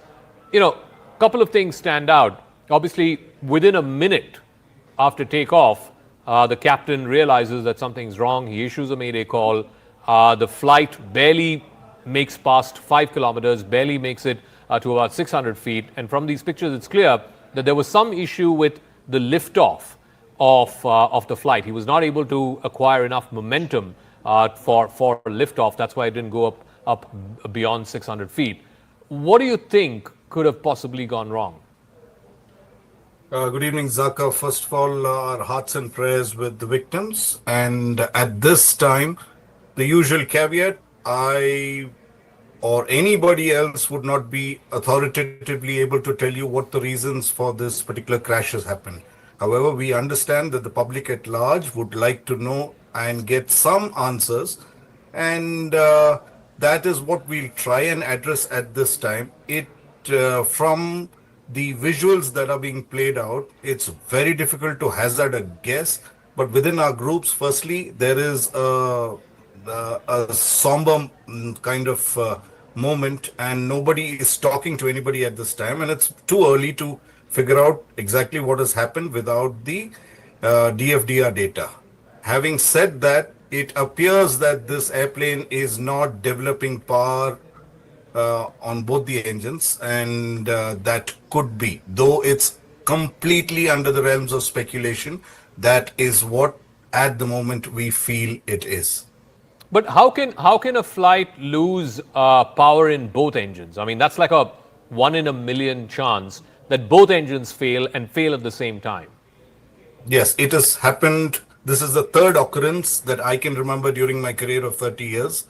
If you remember, the miracle at Hudson, where the airplane lost both its engines due to a bird hit. A flock of birds went into both the engines. And also there was a 777 that landed short of London Heathrow because of fuel contamination. And this is the third time. If our conjecture is correct, then this would be the third time in the history of aviation that it is happening. So there is nothing with regard to machine that we can authoritatively say that it will not fail. And no matter how many redundant systems you have, there have been cases of failures, and this probably appears to be one of them. Mr. Y.N. Sharma of Chimes Aviation, the Dreamliner, the 787, is arguably one of the safest aircraft in the world in the almost 15 years that it's been in service. And I believe this particular aircraft was drafted into Air India in 2014. So this particular aircraft itself has been in service for more than 10 years. The Dreamliner has not had a single case of an accident. So surely something awfully wrong must have happened with this particular aircraft. Does it raise suspicion that, as the captain said a moment ago, there have been only 3 instances where both engines of an aircraft have failed at the same time? At the outset, first, let me just express my deep anguish at this unfortunate incident. Now, as my fellow panelist was saying, that the instances which have been reported on this aircraft earlier, where both engines have failed simultaneously, have been clearly attributed to the causes were identified. In one case, it was a flock of birds that flew into both the engines. At the second time, it was fuel contamination. Right now, till the time the data is analyzed, it is absolutely premature to hazard any kind of guess on what could be, the reason here. But it does look as if just after takeoff, the aircraft seems to have lost power and has just descended. And it doesn't look as if it went very far. It looks, as you said, the altitude of Ahmedabad airport is 200 feet. It seems to have recorded a total height of 600, which means that it just attained a height of 400 feet before it started descending. Correct. And, it could be, anything is possible. It could be a flock of birds which could have flown in and, incapacitated both the engines. That could be one of the reasons. It could be, override to the pilot input. That's also, possible. But all these things one would know only after the data recorders are, analyzed, and our investigating authorities, which is the Aircraft Investigation Bureau and the DGCA, they do a thorough inquiry and give us the answers that we seek. Mr. Sanjay Lazar, this was the same flight. It was a Delhi, Ahmedabad, and then after that from Ahmedabad to London Gatwick. So this flight had gone 2 hours from Delhi to Ahmedabad. The crew changed in Ahmedabad. But if there was anything wrong, would it have been sort of flagged in the previous leg of this flight? Thanks for having me, Zaka. First of all, my condolences to all the families of the crew, the pilots, the cabin crew, passengers, and of course, the students in the hostel. It's a dark day for Indian aviation and for Air India in particular. When we look at this aircraft, it's flown from Delhi to Ahmedabad, and obviously everything was fine. It's done its mandatory pre-flight checks also. Let's not forget that. There was probably an AME and a ground engineer who would have looked at the aircraft. The pilot in command or the first officer would have done his walk around and checks. So let's understand this was a perfectly fine aircraft. This aircraft is 11 and a half years in service, and one of the newer ones. Like you said in your introduction, the 787 is a very reliable machine and has been, there are more than 1,200 of them flying in the world today. Yeah. So when we enter into discussion on this, we shouldn't get into the realm of speculation. The video you've shown is a very telling comment. It obviously means, like Captain Thomas has pointed out, either something catastrophic has happened to both engines, like bird ingestion in both engines, or just mechanical failure or engine failure in both. But what is important is the commander gave a mayday call at 13:59 or 13:39 hours, and there was also an ACAS message, I'm told, but that's not confirmed as yet. But it's very clear that he lost lift, he lost thrust, and it dropped like a stone. What are the conditions, or what are the scenarios in which an aircraft at the time of takeoff loses lift? Well, obviously failure of the engine, or some problem with the engine. If birds hit the engine, it would completely seize. So if a flock of vultures or any large type of birds, and Ahmedabad is notorious for a lot of this instances. So it's quite possible, but it's the key thing here is that the aircraft wasn't lifting, and then it just crashed into that hostel building. You saw part of the tail on the roof. Yeah. And then the aircraft collided. Yeah? It's miraculous that we saw one survivor, and I pray God there are more, because we need miracles like that. Looking at such a grim situation today. Before I go to Devendra Padnakar, I think Mr. Lazar made just one point.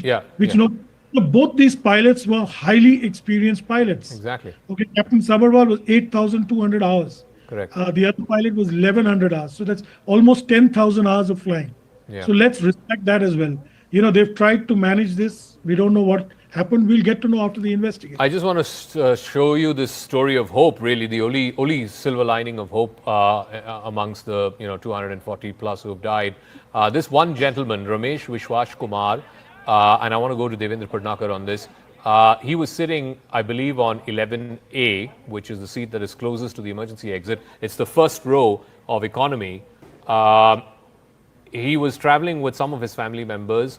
The manifest says, which is different from the boarding pass number. The boarding pass, it says 11A, but the manifest says he was supposed to sit in 11J, and a lady was supposed to sit in 11A. In any case, when the flight took off, he was in the window seat. He was in 11A, the first seat in the economy row. The flight crashes. He's closest to the emergency exit. He jumps out, and then he spoke to some reporters there, and he said, I couldn't see anything. It was just a huge ball of smoke and fire, and there were mangled remains all around me. I got scared. I started running, and then somebody came with an ambulance, and they put me in an ambulance and took me to hospital. A phenomenal story of walking away from the dead, almost cheating death. There were 200 plus others on that same flight, and all of them are dead, Devendra Padnakar, and this man survived. What a story. I mean, he will live to tell this tale till the rest of his life. Yeah, it's indeed a miracle. I mean, that would be 1 in a billion that could happen, someone just escaping death like this. But, I mean, I feel sorry for everyone who's lost their lives, right from the crew members to the cockpit crew, to the civilians the plane crashed on, to the passengers who were flying on that aircraft. It is very shocking, you know. Till the day when I flew, I was always dreading that something like this should never happen to anybody over the entire world. But today I'm seeing this and I'm still in shock from the afternoon itself that, you know, something like that. And I still can't believe, you know, something like that has already happened. And I see a survivor like this who's escaped. He's truly blessed. But I don't know, I'm just short of words of not being able to express how deeply saddened I am with whatever's happened today. Can you also sort of understand, and from the pictures that we're seeing, you know, within the first 30 seconds, it takes off till about 600 feet and then immediately starts dropping almost like, you know, somebody threw a big rock from the sky. Clearly there was no control there. What could have possibly led to this? Like Captain Thomas said, that there could be endless possibilities that could happen, and we speculating on them is really not, you know, to be considered. But I feel that, you know, there is very little chance of anticipation when something like this happens, and it is just seconds where you fall and then you realize that you were amidst a crash, or you're not even there to even express that. So I wouldn't know what exactly happened, but we should wait and we should see what the governing authorities have to, you know, find out about why this crash actually happened, and we come to know more into it. I also want to see if we can go across to my colleague Arunima. She's just landed at the Ahmedabad airport. Remember, the airport was shut for a couple of hours, in fact more than a couple of hours, from about 2 o'clock till 4 o'clock, and then after which it reopened. So if Arunima is there, we'll try and go across to her. We'll try and get her. But Captain Thomas, what are the various inquiries that will now get ordered? Obviously, Boeing will have its own inquiry. I would imagine the DGCA will have that as well. And what would it take to understand what happened on this flight and what led to this crash? Yeah, Zaka, the most important thing is the investigation now. And Air Accident Investigation Board, that's the AAIB of India, would be involved along with DGCA. And they have a mandate of about 30 days within which they have to give a preliminary report. And the DFDR, CVR, ACARs, all will be analyzed threadbare. And the OEMs, the engine manufacturers, the airframe Boeing, and anybody even remotely connected with the avionics would be a part of this investigation. What we in India sometimes find lacking is the transparency that happens. And that is why we from Alpha India want to reach out to the people and say that we would also like to be a part of this investigation, as we are, quite a few of us are certified investigators. And so that it's not a blame game that happens. A part of investigation is to find out the exact cause and to mitigate that risk so that never in future this particular incident happens.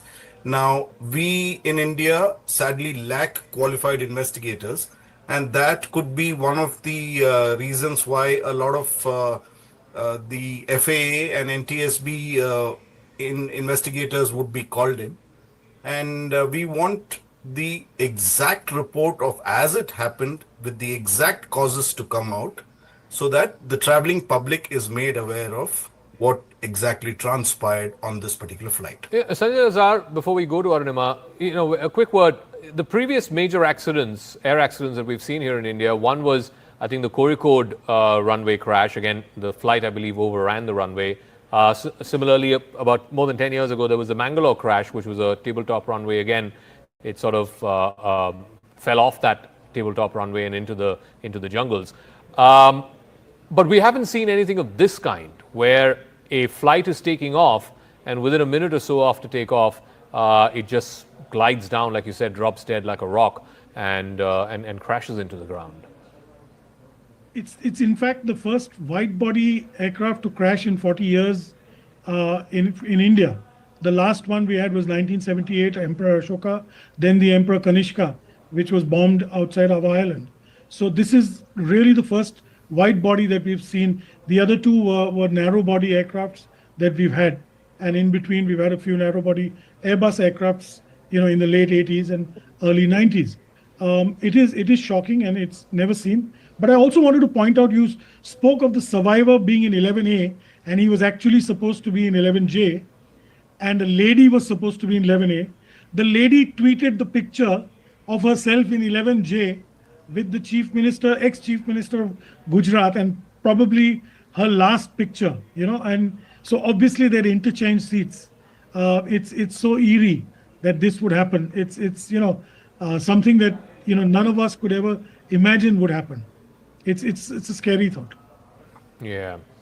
I want to sort of go back to our guests. I believe Arunima will be patched through in just a minute as well. Mr. Sharma is still with us. So again, Mr. Sharma, taking the story forward, like obviously as Captain Thomas said, they'll have to recover the black box, the voice recording systems, etc., from the debris. Typically, how long do these investigations take?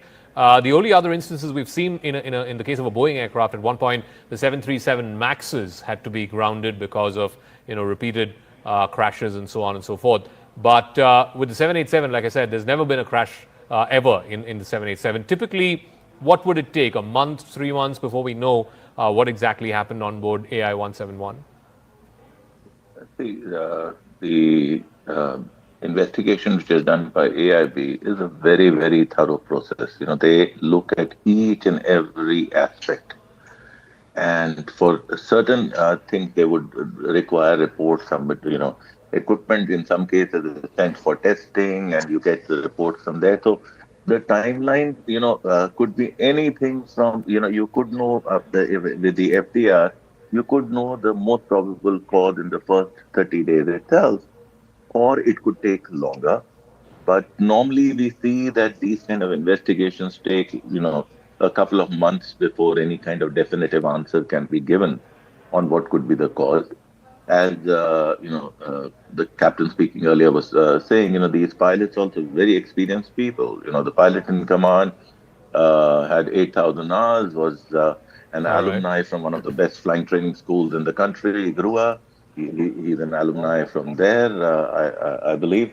So, all these factors will be taken into account. All the data will be analyzed before any kind of a definitive answer would be given to the public on what exactly caused this unfortunate incident to happen. All right, Mr. Sharma, Captain Thomas, Mr. Lazar, and of course, Mr. Padnikar, thank you very much for joining us. Thank you indeed, as we condole these deaths and join the families in this terrible, terrible hour of grief. Arunima, my colleague, has just landed at the Ahmedabad airport. She's now joining us live. Arunima, what are you seeing around you? Is the airport now back to fully functional? Have the number of flights, the traffic, has it been impacted in any significant way? That yes, I've just landed. Telltale signs of the kind of chaos that Ahmedabad airport has seen over the last 6-7 hours. It's visible. We are in the arrival lounge, mostly empty. I think the first 2 flights have just landed here. But in the departure lounge, while we were coming in, we saw many passengers waiting there. There were huge queues. Many passengers were sitting on the floor. I think the airlines had provided them with food packets considering the delay. Many could not take off because the operationalization of the airport took time. Once the accident or the air crash was reported, I think for about 4 hours the airport was shut. So owing to the delay, there is now a backlog, and that's why in the departure hall there are kids, there are elderlies, and there are other normal-aged passengers, middle-aged passengers who are still waiting. I could also see a lot more CISF officials on duty here, trying to ensure that the VIP movement that is happening. A number of VIPs have also landed. Home Minister Amit Shah is here. Also, Civil Aviation Minister has landed. So outside too, in fact, our vehicle is unable to get to the airport area because outside the airport, and the crash site is not very far. There's a huge traffic jam outside of the airport as well, as we are told. Are you did you get a chance to sort of speak to people there who've just landed? Obviously, everybody's heard about this news. This has been the only story since about 2 o'clock in the afternoon. On the flight from Delhi to Ahmedabad too, this must have been the topic of conversation. What were people saying about this unfortunate tragedy? So I was on a Boeing flight as well. Boeing flight is the one that has crashed. So there was a lot of sense of anxiety, especially when the security announcements were being made by the crew. It was routine announcement, but in terms of emergency, what is it that you should do? Everybody, this time around, most people around me were listening to the crew with a lot of attention. Nobody was looking at their mobile. Nobody was looking out of the window. They were paying attention, especially at the part where they said, what should you do? And we are told at least one passenger managed to jump out of the emergency door and survive. So I think that security announcement helped. Second is when the flight landed here at Ahmedabad, we saw some people clapping. Most passengers here are people who belong to Ahmedabad or who speak Gujarati. So there were some Gujarati greetings that were exchanged. Some people clapped. Many called up their loved ones. And I can tell you, the crew members also, when I chit-chatted with them, they told me that for their family members, it has been a very, very anxious last 5-6 hours. They were still on duty. When we took off from Delhi, it was not clear whether the flight will land or not because the Ahmedabad airport was not operational. But finally, when the green signal was received, the crew and their family members too spent some anxious moments before they finally touched down in Ahmedabad safe. All right, Arunima, we'll leave it at that. Before we go back to other guests who will be joining us in the latter part of this program, I also want to bring you up to speed with the timeline. First, show you that video. It's a matter of just 30 seconds after it is airborne, after it is nose up, as they say, once the flight is up in the air, once it's nose up. It's just a matter of 30 seconds. It just comes gliding down, almost like somebody dropped a giant rock from the skies. And then at 1:39, within a minute of takeoff, it crashes onto this hostel building. It's attached to a medical institution. There were undergraduate medical students who were there, who had gathered there for lunch. It was lunchtime at 1:39 in the afternoon this afternoon, and it crashes into this building. So there are fatalities, not just of the people who were on board, other than one person who miraculously managed to survive. There is also, I'm afraid, a large number of fatalities on the ground. About 30 bodies from the ground, people who were on the ground, have been shifted to the hospital as well. 30 people have been taken to hospital, some of them in grievous injury. It is really a matter of concern because investigators will be probing this for days, for months now, to find out what is it that led to such a crash, because it's so dramatic. It's not like this flight was mid-air for an hour or a couple of hours, or that it was something that happened at the time of landing. This is within a minute of takeoff for the captain to send a SOS message or a mayday call to the ATC. No communication then between the ATC and the captain of the flight. And despite the fact that, this is an aircraft which has a stellar record of safety. There's not been a single instance of an air crash involving a Dreamliner 787. This is the very first one. And if you look at that, once the flight takes off, within 30 seconds after its nose up, it just comes crashing down. One of the things that people have pointed to after looking at this footage 2 or 3 times is that the landing gear has not been drawn in. It is still out.